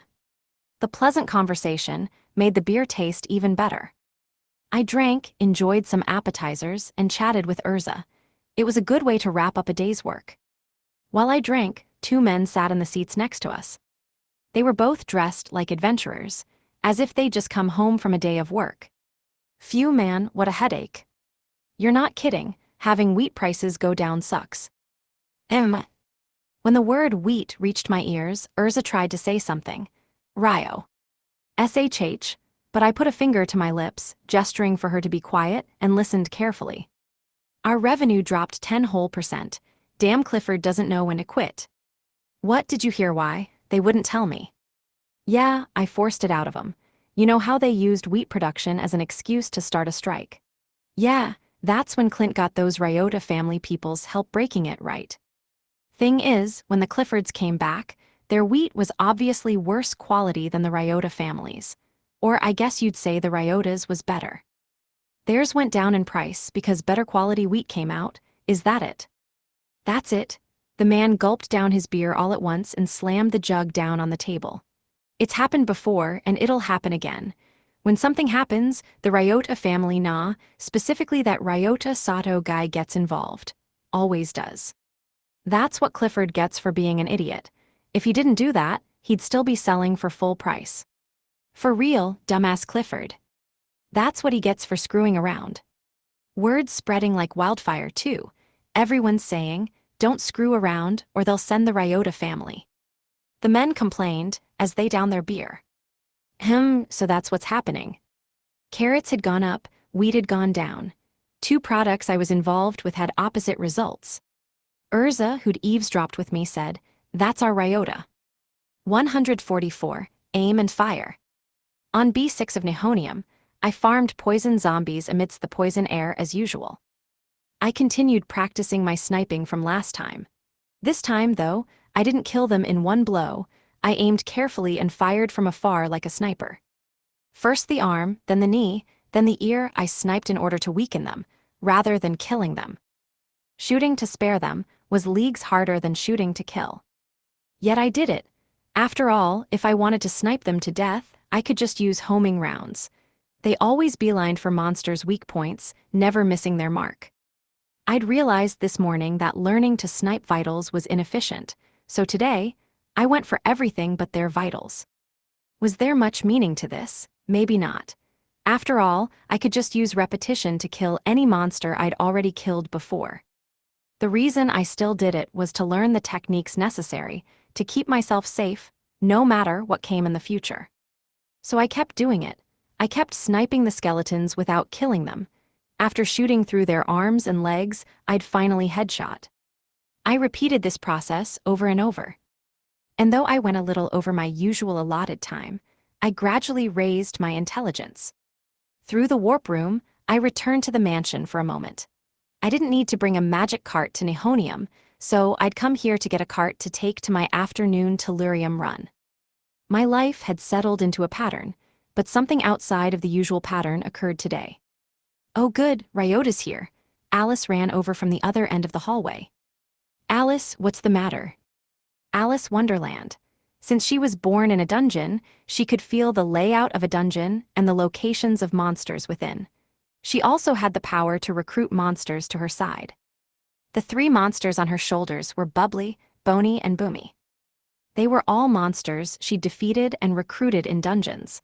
Now, they were chibified like plushies, and they'd stay that way until she ordered them to return to normal size and fight for her. If I were to liken her specialty to an RPG class, she'd be like a summoner. It was rare for her to look at me so desperately. Are you free right now, Ryota?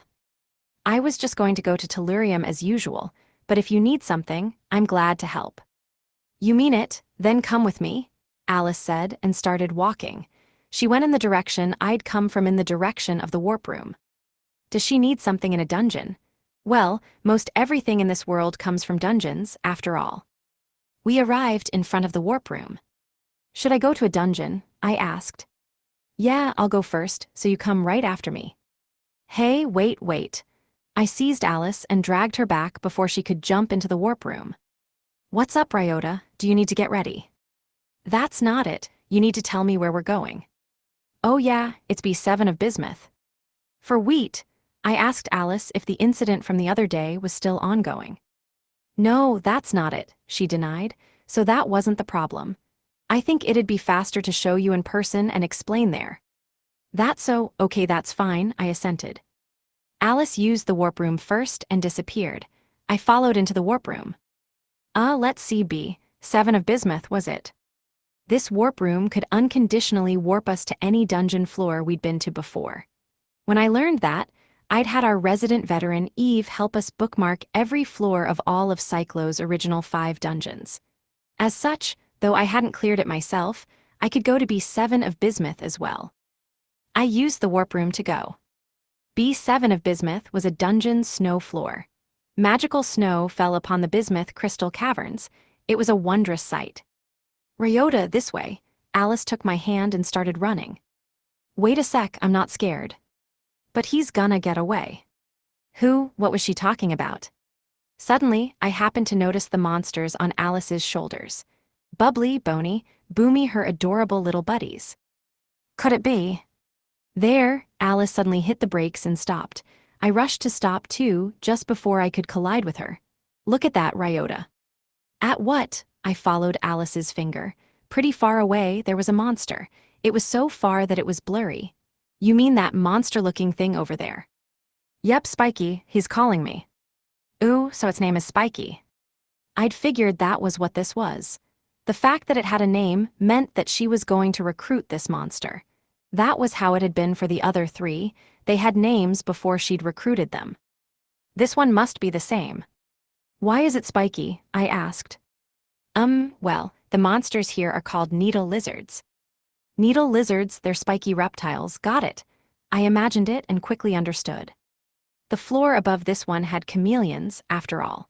Based on dungeon tendencies so far, maybe Bismuth was all lizards. After making that hypothesis, I asked Alice, so, how should I help you? I have to defeat Spiky to recruit him, but you can't defeat needle lizards without breaking all the spikes on their back first. This is B7, after all. Cyclo's dungeons got harder from B6 onward, requiring special methods to defeat the monsters within. That was why you needed a license to go this far. It seemed B7 here was no exception. But when you get close, the spikes recede into its body, she added. In other words, you have to break them from a distance. Is that right? Yeps, but how? Leave it to me. It seemed my practice would come in handy right away.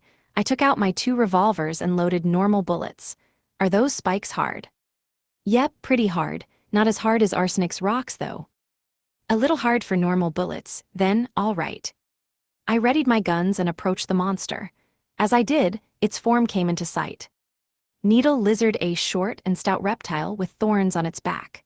Honestly, I'd almost sooner call it a dragon than a lizard. Stop, Alice called out.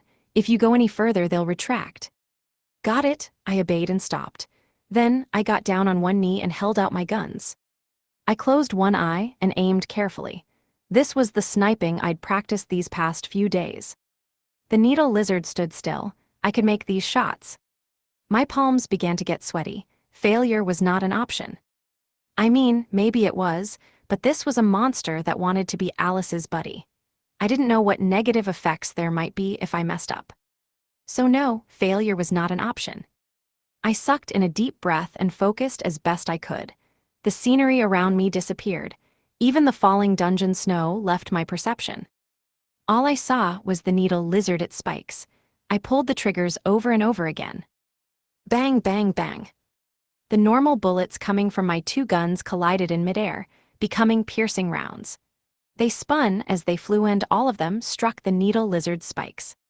None touched its body, they only broke its spikes. I did it.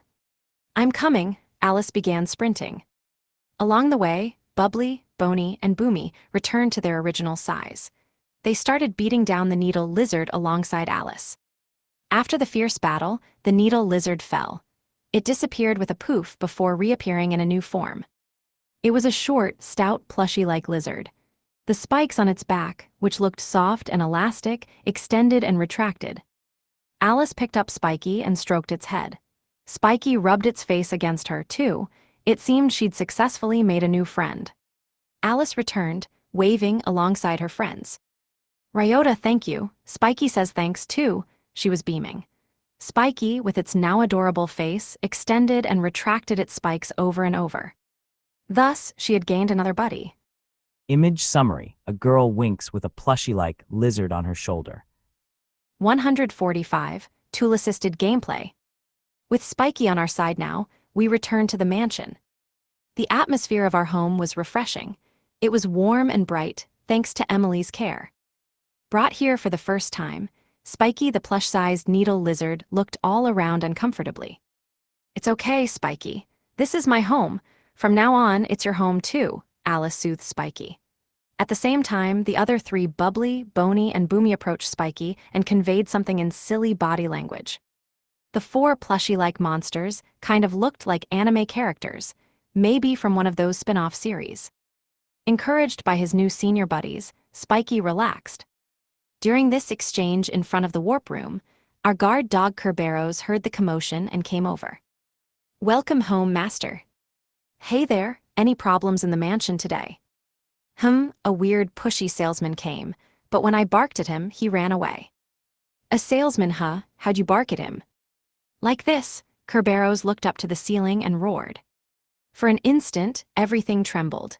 Alice's buddies were all blown away. That was a heck of a roar. In a video game, that probably would have dealt actual damage. Most people would run away when faced with that. I did it like that, he said. Yeah, good job, Kerberos. Hey. Despite being a ferocious guard dog bigger than a human being, he was happy when I petted him. His tail wagged fast enough to look like it would snap off as he basically begged for more. If it made him that happy, I'd love to keep going, but I need to get back to work. I'll pet you more when I get home tonight, so guard the home well, okay? Yeah, leave it to me. Kerberos wagged his tail more as he left. As a dog, he enjoyed being given work from his master. Even now, his tail wagged like mad as he was entrusted with protecting our home. It did dent the walls slightly when his tail struck them, but hey, we can call that part of his charm. As I watched him leave to do his duty, I decided it was about time to get back to dungeoneering. But Alice watched Kerberos intently as he left. What's up? I asked her. Kirby is a monster, right? Yeah. He wouldn't drop anything if he was killed, right? He is an outsider, after all. I looked to Alice, asking with my eyes what's the deal. She gazed at Kerberos, then at her four buddies, who'd just come back from being blown away. I wonder, Alice looked like she'd hit upon something. Alice and I came to be one of Tellurium, a place teeming with bean sprout-dropping slimes. Watch this, Ryota. Okay. She brought me here saying she wanted me to see something, so I put my guns away and crossed my arms. I was in full-on spectator mode. Alice took a step forward and summoned her four monsters. Bubbly, Bony, Boomy, and Spiky, go. The plush-sized monsters returned to their normal size, their monster size. They didn't return to their former appearance, however. While they were big again, they still looked chibified. All four of them had been summoned in these cute forms that served as proof that they were Alice's buddies. They went over to the nearest slime and attacked it. It was a 4-on-1 beatdown, so I assumed it would be over in no time. Stop! On Alice's orders, the four stopped attacking all at once. The slime continued counterattacking, but they stopped hitting it and focused on defending and evading. What's going on, Alice? Just watch. She gazed at the slime for a while, seemingly trying to discern something, and then gave the order to attack again. Go. Her buddy monsters obeyed and defeated the slime in no time. It dropped bean sprouts. Ooh, I knew it, Alice murmured in apparent understanding before leading her small army to the next slime. She farmed on. Sometimes, she'd have them stop and wait for a moment before finishing off the slime. Sometimes, she'd have them kill it outright. After watching for a while, it started to seem like she was waiting for some kind of timing. The moment I noticed it, I realized something else. She was getting drops every single time. Alice's plant drops were C rank, or more precisely, she herself had F rank drops, but when her buddy monsters killed enemies, they were equivalent to C rank drops. C wasn't very high. On a good day, you might have 50% drop rates. But now she was getting 100% drops. I was sure that her waiting for some timing had to be related to it. Alice. What? Can you make it so they don't drop too? Oh, did you already figure it out? Alice smiled as she led her buddies to the next slime. She gave the order for them to kill it. This time, nothing dropped at all. Neither did the next slime, nor the next, the one after, or the one after that. None of them dropped anything. There was no mistaking it now. Do you know which enemies will drop items? I asked. Not exactly. I learned how to tell the timing they'll drop at. Timing? Yep, if I finish them off at the right time, I can make them drop items.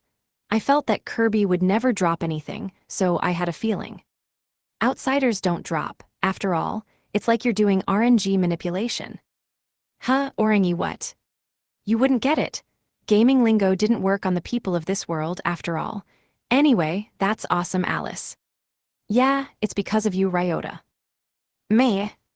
Yeah, Alice replied firmly, returned her 4 buddies to plushie size, and held them up in her arms. I think I learned how when Spiky became my buddy, so it's thanks to you for helping me. That's so. Thanks again, Ryota, Alice said with a smile. In her arms, her buddies used exaggerated body language to communicate the same thing. It seemed our summoner had grown a little more. 146, 1 in a million.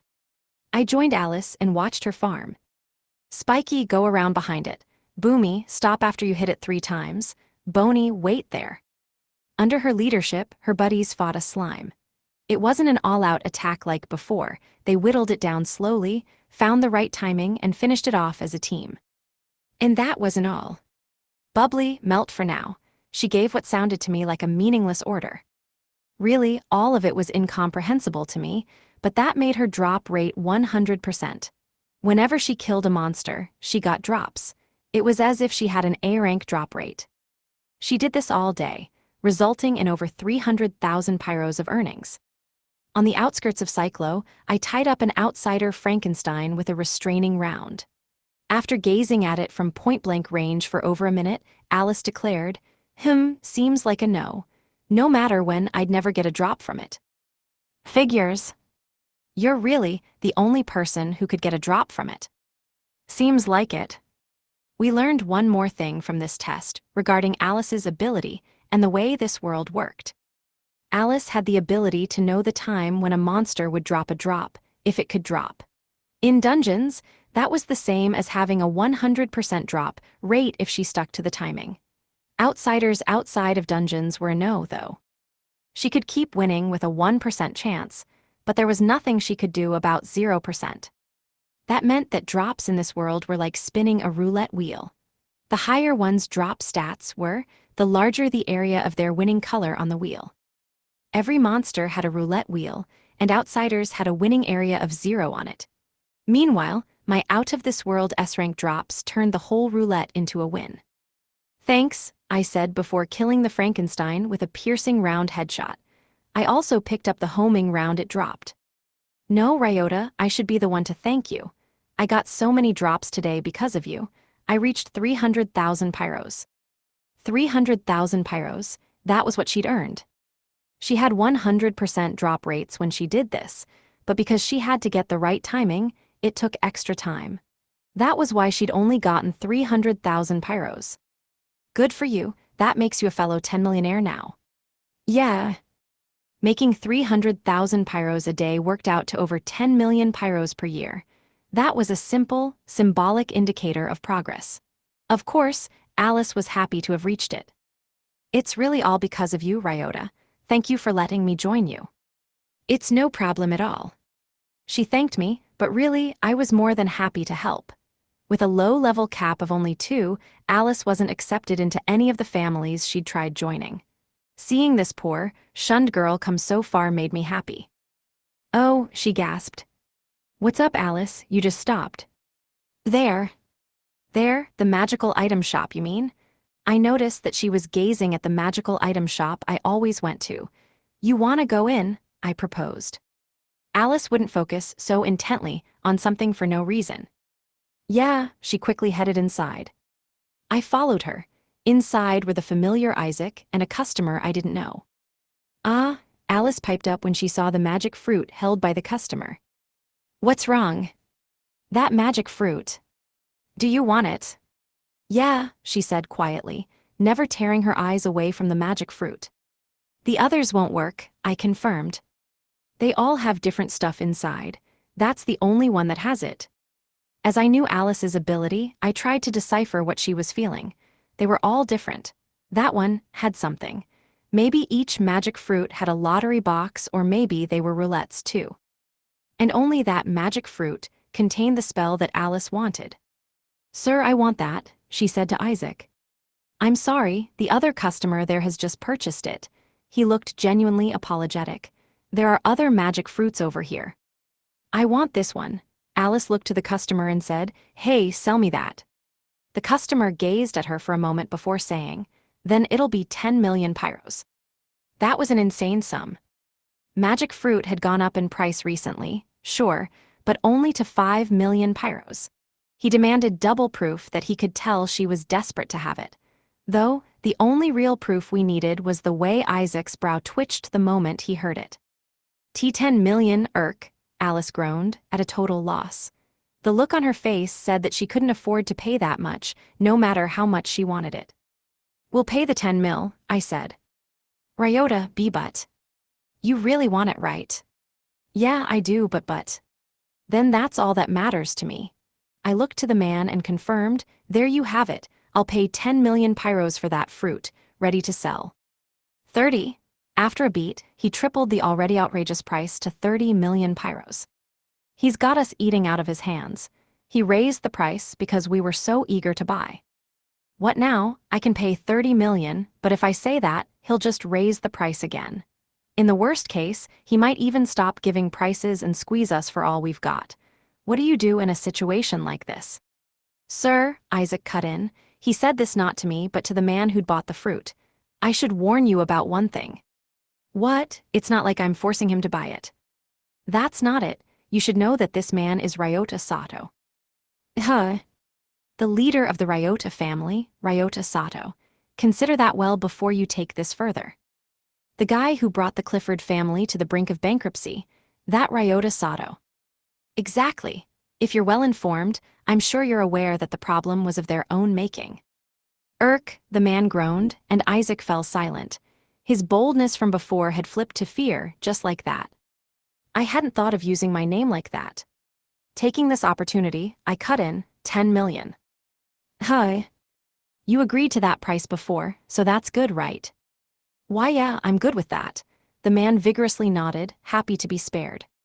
At night, in the mansion living room, Alice stared at the magic fruit we'd bought. Alice, what's the matter? Our friends were worried. I explained her new ability and said, It looks like she can do the same thing with magic fruit. So you mean she's calculating the perfect time to eat the fruit and get the spell she wants? Celeste quickly understood. That's the brains of the Ryota family for you. What kind of spell is it? Eve asked, but I shook my head. I dunno, she hasn't told me. But look how serious she is. It must be incredible, Emily said.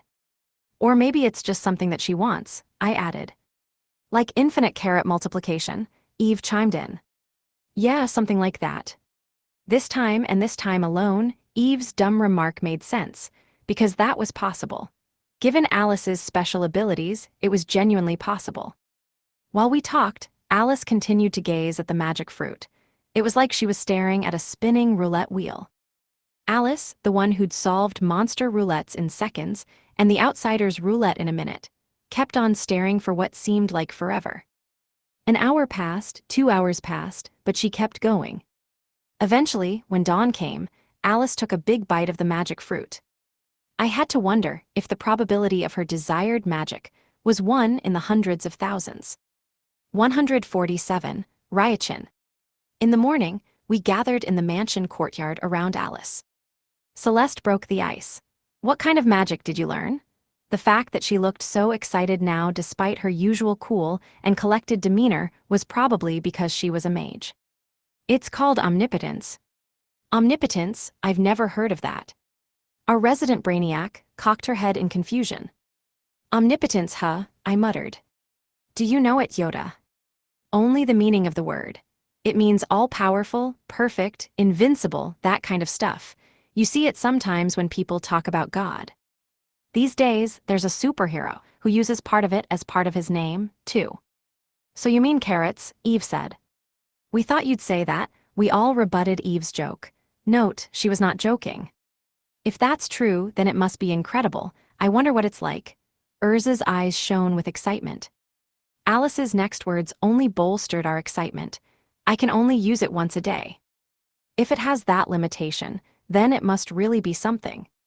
When it comes to limitations, Ryota's repetition had one too. Yeah, it only works on enemies I've killed before. It dealt no damage to enemies I hadn't killed before, but it insta-killed any that I had killed before. I had to agree with the sense that harder limitations meant better magic. Omnipotence, a spell that could only be used once a day. On top of that, she'd won it after hours of spinning that roulette. All of these conditions together excited even me. Are you going to show it to us, or can you even use it? That's a good question. Is it safe to use such incredible magic in our mansion's courtyard? It's okay, that's why I'd you all come here, Alice declared firmly. Finally, our anticipation peaked. Alice put some distance between us and her. She stooped down, gathered her strength, and then pumped both fists upward. Ryachin. Excuse me, what is that? Ryachin, wasn't it called omnipotence? I was confused. My friends furrowed their brows and cocked their heads too. Then, a rift was torn open. An empty space cracked and broke, and something emerged from it. It was as if it had come from another dimension. The first thing I saw in the dimensional rift looked like a hand. Ooh, is it summoning magic? I began to think. My friends spoke in unison. Yoda. It's Ryota. That is definitely Ryota. You're uppity for a low level. The being that appeared from the dimensional rift, the one Alice had summoned, looked like me. I say looked like because it was not me. In a word, he looked like a stuffed version from an amusement park. It was clearly made to look like me, but it was chibified like Alice's buddy monsters. My name is Ryota, so I guess it's like a cute nickname. Alice, what is? Let your guard down and you'll get hurt, Alice called out. Suddenly, Ryachin disappeared from view. No, he hadn't disappeared. I saw him tense up his right leg right before, so he must have moved at super high speed. Right leg behind me, no up above. I looked up to find Ryachin coming at me with a flying kick. I raised my arms to guard, but he changed the trajectory of his kick. Instead of attacking, his leg wrapped around my arm to restrain me. Then he pulled out 2 revolvers. They were chibified too, making them kind of cute. I dodged when he thrust the barrels toward me. Then, when I saw the bullets come out, I dodged even wider. I kicked Ryachin, tore his leg away from my arm, and jumped aside. Just then, an annihilation round struck the place where I just stood. Annihilation rounds the combination of flame and freeze rounds, which swallowed up a whole area. He can use those too, I cried. It was then that I flipped the switch from everyday life mode to battle mode. I took out my guns and put a curtain of normal bullets between us. Then, I dug my feet into the ground and closed in with my SS rank speed. I charged about as fast as the bullets and fired another volley of normal bullets I'd reloaded.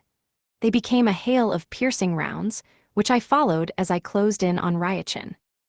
Ryachin fired a bunch of freeze rounds. After freezing some of my piercing rounds, he grabbed them and deflected the other piercing rounds with punches. So that's his move. Piercing rounds were strong when it came to forward momentum and piercing power, but they were weak to forces that came from the side. If you timed it right, you could easily deflect them by punching their side. Ryachin had done just that. After this first exchange, the battle began to heat up. During our fight, I realized that, though he was a chibified version of me, our stats were almost the same. He could also use the same bullets as me. Power, speed, toughness, no matter what metric. He's the same as Ryota in every way. Yeah, Omnipotence was the strongest summoning magic I could find. He's just as strong. I wasn't surprised by Alice's claim. Indeed, he was just like me in every way. We looked different, but ability-wise, we were alike. Our battle went on without a conclusion, as soon as I thought it would go on forever. Whoosh, I heard a sound like wind blowing, and Ryachin disappeared. MMH. Yep, that's it. I can only call him once a day for about this long, Alice explained. So that's another limitation, Celeste said. It sure is, but I get it, that's all part of the cost of summoning Yoda. High level for low level, too uppity. The battle had come to an unsatisfying end, but we knew the effects of omnipotence now. It was summoning magic that could only be used once a day and lasted for what felt like 60 seconds. That's incredible. If you can summon Ryota, that makes you just about the strongest, Alice, Urza said. Our friends surrounded Alice and praised her. She was happy too, but it seemed less like she was happy to have something strong and more excited to be able to summon Ryachin, a chibified version of me. While I watched them, I thought to myself, "What's the matter, Yoda?" "Oh, I was just curious about something." "About what?" "As I get stronger through seeds, magic fruit, and the like, what will happen to Ryachin?" "That's a good question. Was Ryachin stuck at this level of strength, or would he copy me in real time?" I had to wonder. "He'll get stronger alongside you, Ryota," Alice said confidently. "Is that so?" "Yep." So that was it. In that case, it was time to test it. Knowing your abilities through testing was important, after all. And the best way to measure change in this case was, "You're going for more magic fruit, aren't you?" Our mage, Celeste, read my mind. I nodded in affirmation. 148, the strongest servant. On B7 of Selenium, where dungeon snow fell upon the empty floor, a single horse strutted about as if it owned the place. It wasn't just a horse, though. It was the master and most evil monster in this dungeon, with 2 horns on its head. Dungeon Master, he who defiles purity, the Bicorn. The Bicorn walked around at a leisurely pace, emitting an aura that lowered the stats of anyone around it. Alice and I had found it after searching every floor from B1 onward. There he is, it took forever to find him. Yeah, those dungeon masters love to move floors, so we can't just find them right away by warping. Even when I followed it, it just moved floors. We discovered an unexpected limit of the warp room. Our mansion came with a warp room that could warp us to any dungeon floor we'd been to before, but you couldn't use it to find dungeon masters since they didn't appear on a fixed floor. We'd warped to B1 and descended from there, before finally finding it on the 7th. The Bicorn noticed us too. It glared at us. "It's mad," Alice noted. "Other adventurers tried to fight it and got trounced in the process, right?" I recalled the urgent request that had come to us from the Dungeon Association. The Dungeon Master of Selenium had appeared. They'd sent a primary cleanup crew to deal with it, but they were defeated. It would affect production and the flow of products if this went on too long, so they wanted it dealt with swiftly. "Let's get this done." "I'll go," she offered. "If you think you're in danger, I'll interfere right away." "No worries, leave it to us." Alice smirked and did a sideways peace sign in front of her eyes as she left to fight the Bicorn. First off, preliminary testing. Bony, Bubbly, Boomy, Spiky. Alice called the names of her buddy monsters and summoned them. The 4 monsters on her shoulders returned to regular size and attacked the Bicorn. Skeleton Bony and Slime Bubbly fought on the front line, Little Demon Boomy used magic from afar, and Needle Lizard Spiky launched spikes from his back to support them. 2 frontliners, 2 backliners. A very balanced, orthodox party. They cooperated well, too. Most monsters wouldn't be able to stand up against them. But they were up against the Bicorn. A dungeon master. Defiler of purity that he was, he lowered all of their stats and scattered them with ease using his horns and legs. They got up and continued the fight, but the difference in strength between them was evident. Not gonna work, huh? Fine, I'll use my trump card. Alice stored up strength before pumping both hands in the air. Raichi in. Alice's summoning magic created a rift in space, from which emerged something akin to a stuffed animal, like you might see in a mall top performance. In a word, it was me. Me, but chibified and turned cute. Image summary: a manga-style illustration shows a bicorn and a girl with rabbiteer hair ornaments. The bicorn is tall and imposing, while the girl is smaller and stands slightly behind it. Get him, Ryachin. Ryachin silently jumped at the bicorn. Instead of using his guns, he first thrust out his hand. He used magic-causing lightning to fall on the bicorn the moment he held out his hand. This was lightning magic, aptly named lightning. With a boom, his preemptive attack scattered electric discharge. However, it didn't affect the bicorn. Its two horns lit up, causing a spherical barrier to surround it and deflect the lightning. That's it, huh? I murmured to myself. It was no surprise that it had deflected elementary magic. What really mattered was that he'd used lightning. I had learned it using a magic fruit I'd bought before the dungeon master had spawned, and now Ryachin had used it. Ryachin's strength hadn't been fixed the moment Alice had learned the spell. It evolved in real time with mine. Lightning, I held out my hand and used it myself. Magic of the same scale struck the bicorn, and like before, it was deflected by the barrier. Ryota, it's my turn right now. Alice was mad, so I apologized, sorry. The test was complete.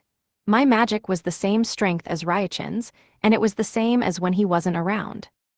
I checked my stats with the portable status board. Nothing had been decreased. It seemed Alice summoning Ryachin had no negative effect on me.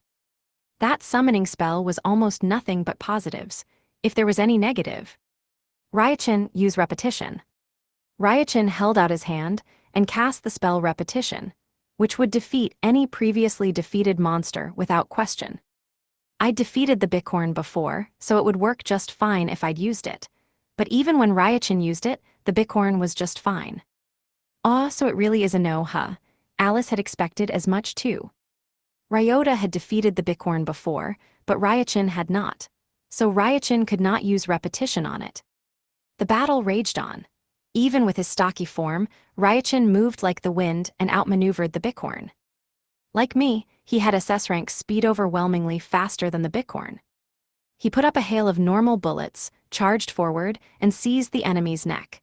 Then, he fired from point-blank range and broke off its two horns. With the horns broken, its barrier was gone. Now bony bubbly boomy spiky. On Alice's orders, they rejoined the battle. They joined forces with Ryachin and beat down the bicorn. It was funny to see, like watching a video game. They all looked like chibi characters, so it was like a battle screen in an RPG with such characters. But their strength was authentic. With Ryachin at the lead, the five of them trounced the bicorn. The dungeon master fell. It struggled, but it could not stand back up. Alice's monsters mobbed it and continued the beatdown. I almost had to feel bad for the thing. Oh no, Alice suddenly piped up. While I wondered what was wrong, she continued, there's no time, Ryachin, finish it off quick. On her orders, Ryachin thrust out both guns at once. The left had flame rounds, and the right had freeze rounds. He fired repeatedly, chaining annihilation rounds.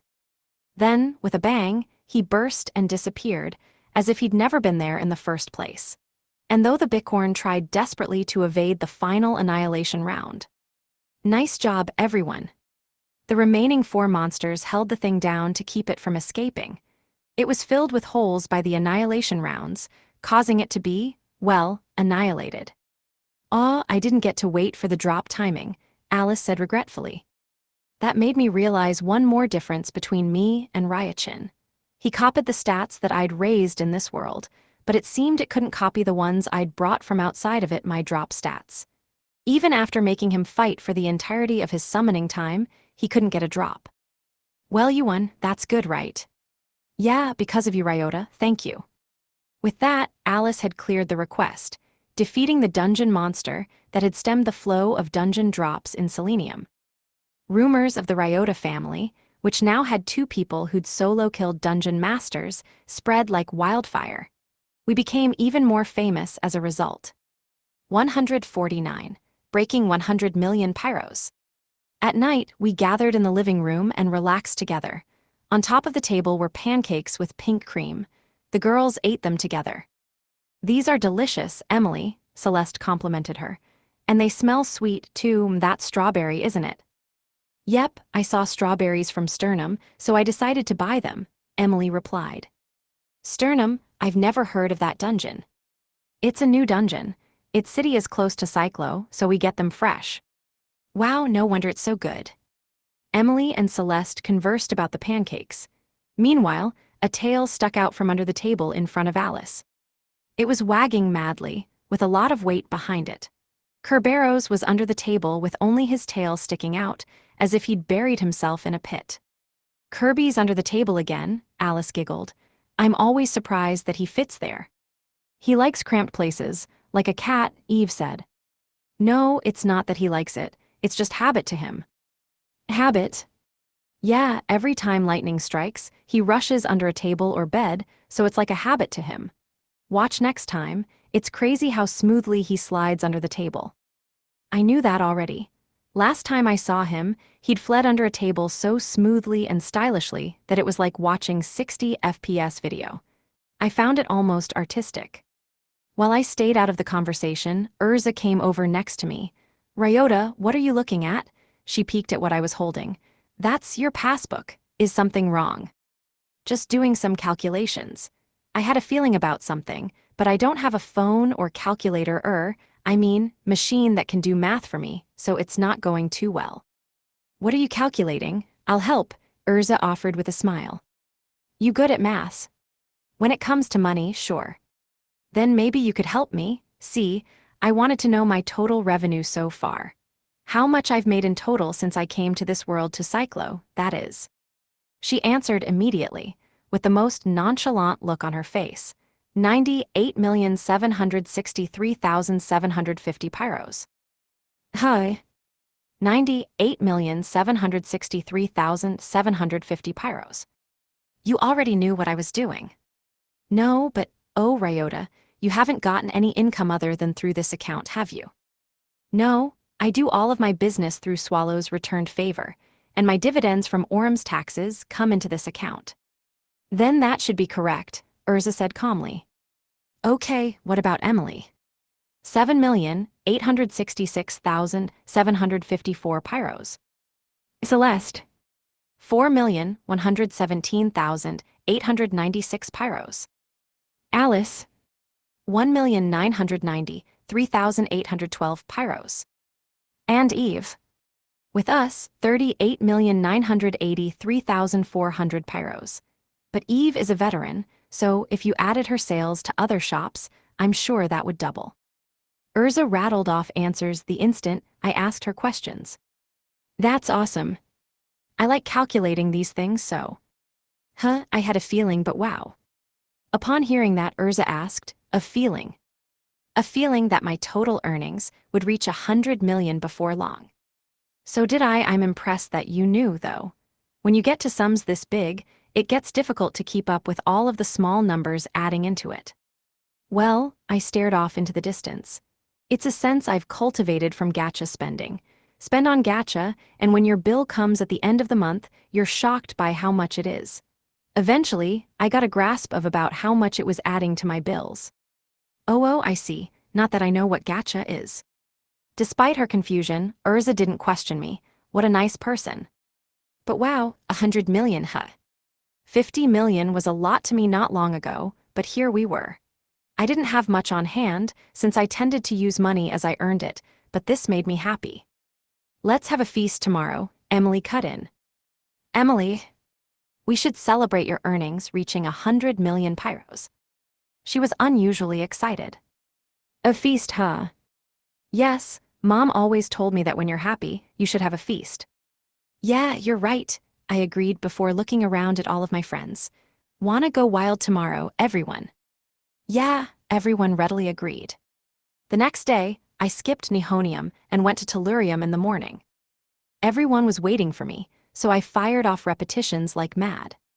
I sent bean sprouts from B1 slimes and got 40,000 pyros. Carrots from B2's sleep slimes, 40,000 pyros. Pumpkins from the B3's cockroach slimes, 40,000 pyros.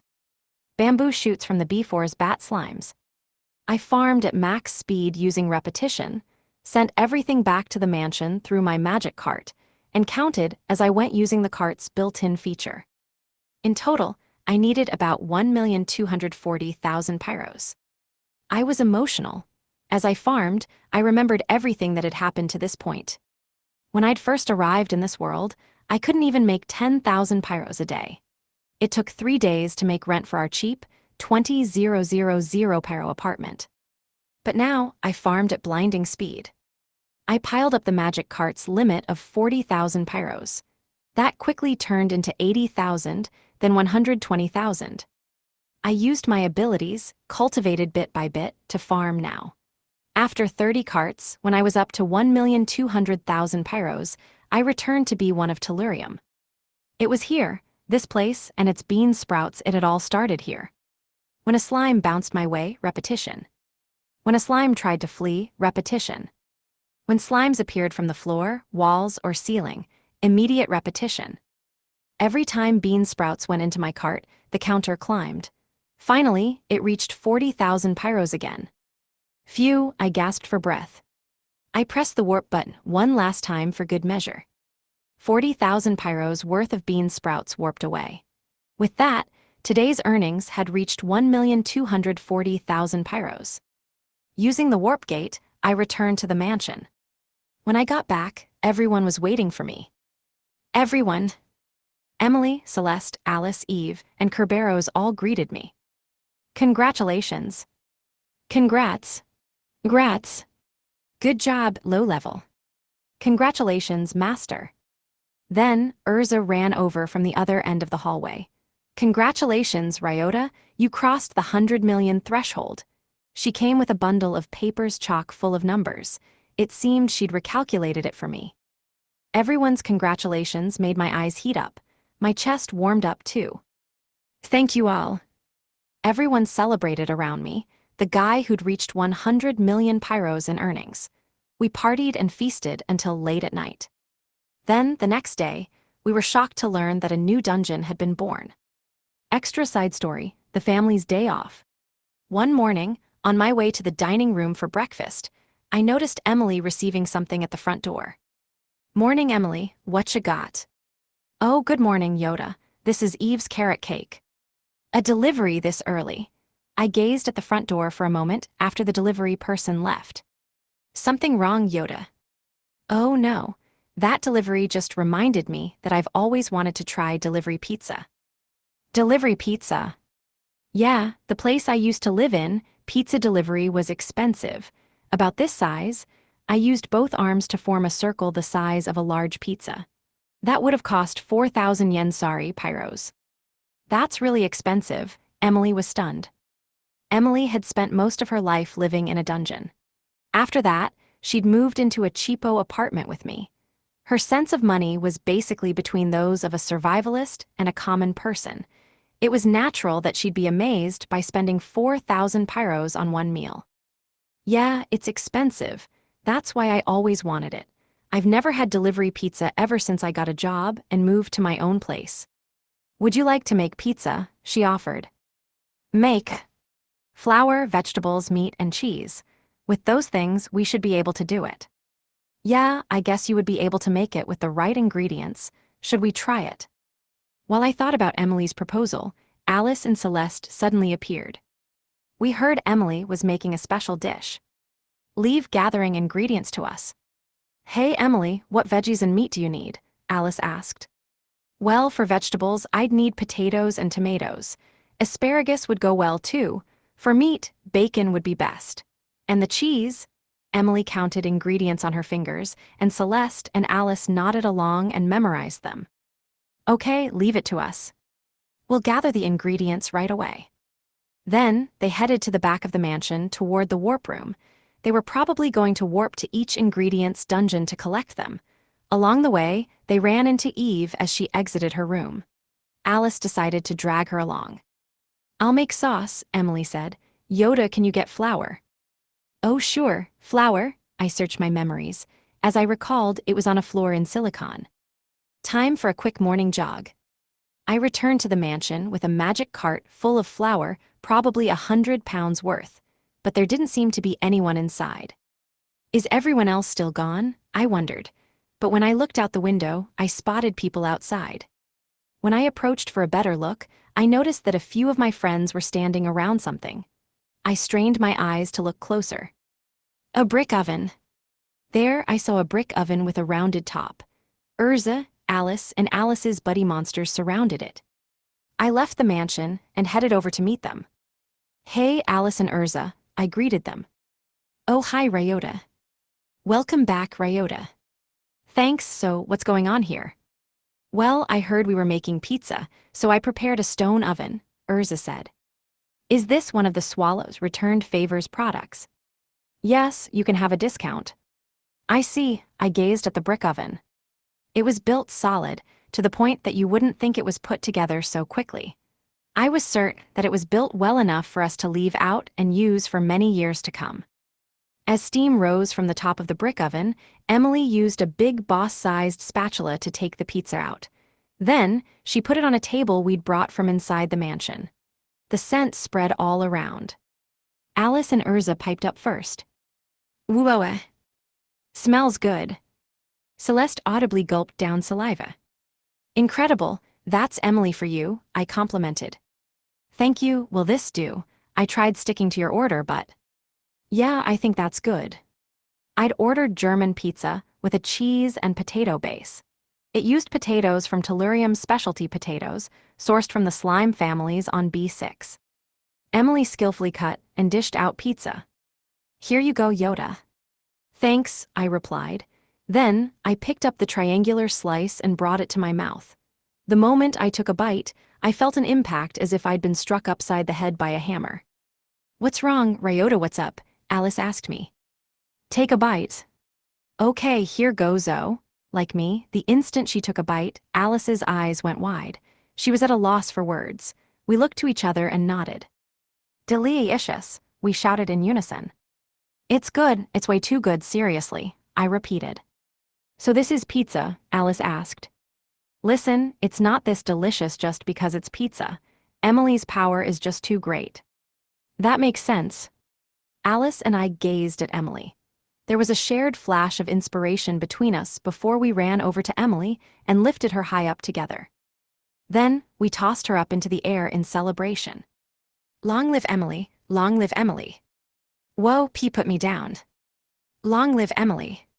Heedless of her flusteredness, we continued to toss her up, spurred on by the lingering taste of delicious pizza in our mouths. Image summary. An anime-style image shows one woman being tossed in the air by two other people. The woman in the air looks concerned. "Whoa, it really is good. I've never eaten something so delicious." Celeste and Urza were moved by the pizza, too. Alice and I finally relented, let Emily down, and returned to wolfing down our pizza. "I have plenty more ingredients. Should I make more?" she offered. "Yes, please." "Say, do we have sausage?" I asked. "You could bake buns and make hot dogs out of them." My friends jumped into action again. "Ooh, sausage, I'll head off to the dungeon right away." "I'll grab onions and cabbage, too." Celeste and Alice sprinted off into the mansion, beelining for the dungeons. "Emily, could you bake the buns? I'll prepare ketchup and mustard," Urza said, offering to go to the Swallows Returned Favor building for condiments. "Okay." Fresh ingredients were gathered in the blink of an eye, and Emily worked her magic on them. In no time, we had piping hot wieners. "These are plain hot dogs, these have onions, and these are cheese dogs," she said before allowing us to dig in. "Delicious. Paradise was here all along. I don't care when I die now." My friends were just as moved, or perhaps even more moved, than when they'd eaten the pizza. I was impressed by Emily's hot dogs, too. "You're just amazing, Emily." Embarrassed, she tried to be humble. "That's not true, It's all the brick oven, not me. That wasn't true, of course, but maybe the brick oven was good too. Let's break it down. 99% Emily, 1% brick oven. I'd love to try out more brick oven meals, I said. Slow baking apples could be good. I'll go get apples. Churrasco would be great too. With meat and rock salt, Emily would make it the best it could be. Meat and rock salt, got it. Let's go, everyone. I remembered more brick oven foods, and my friends rushed to the warp room to bring more fresh ingredients. Emily cooked them all, blowing our minds. Procurement, cooking, astonishment, we had perfected the ultimate pattern. This is bliss, I sighed. Thank you, Emily. It's thanks to all of you. The ingredients are fresh, so it makes showing my skills very rewarding. We all ate to excess around the brick oven, but we weren't done yet. By the way, I heard you can bake pudding too, I hinted. Pudding? I'll get the eggs. We need milk too, right? Leave the sugar to me. Everyone latched on to my proposal and ran to procure the ingredients. In an instant, they were all gone. Emily and I were alone in the courtyard now. We looked at each other and smiled. It was such a fun, blissful day off. Afterward, people write novels. Novels are written by people. Nice to meet you all, or perhaps good to see you again. I'm Nazuna Miki, a Taiwanese light novelist. Thank you so much for picking up Volume 5 of my unique skill. Makes me OP even at level 1. Thanks to you all, we made it to the release of the 5th volume. Now that we've reached Volume 5, this has become the second longest series in my writing career. I don't have enough words to thank you, but thank you so much. Now let's talk about the novel. This one is fundamentally similar to previous volumes. Conquer dungeons, make money with drops. Use unique skill and special items to get stronger. As a result of his efforts in the 4 volumes leading up to this one, Ryota has become a very famous adventurer in this new world. You know what they say, the flap of a Sato's wings in a dungeon can cause a tornado in a bakery. Ryota's casual daily activities have a great effect on people he doesn't even know. I hope you enjoy reading this 5th volume and finding out how every move of his affects the new world around him. Now I'm going to advertise a little. About 1 week after the release of this volume, the first volume of Level 1's manga will come out. The Level 1 manga, which has been serialized on Nico Nico Sega, is at a glance faithful to the light novel, while also being extremely entertaining thanks to Mawata's outstanding skill. The way Mawata draws Emily, she's so precious, I find myself being healed by Mommy Emily every day. It's really good. I'd be very happy if you gave the manga a try as well. Finally, I have many thanks to give. To Sabacha-sama, who continues to make wonderful illustrations. To Kei-sama, who continues to edit my awkward writings. To K Light Novel Books' editorial department, who made this publication a reality. To the bookstores who stocked this book, and to those of you who bought it. I offer my deepest thanks to every single person involved in this work. Here I'll put down my pen, praying that the next volume will someday reach your waiting hands. Respectfully yours, Nazuna Miki. December 2018. Author, Nazuna Miki. Formerly a wannabe voice actor, now a light novelist. Kerberos is cute. Illustrator, Sabachi. This year, I've started working with my PC on my Kotatsu. It makes art a breeze. Image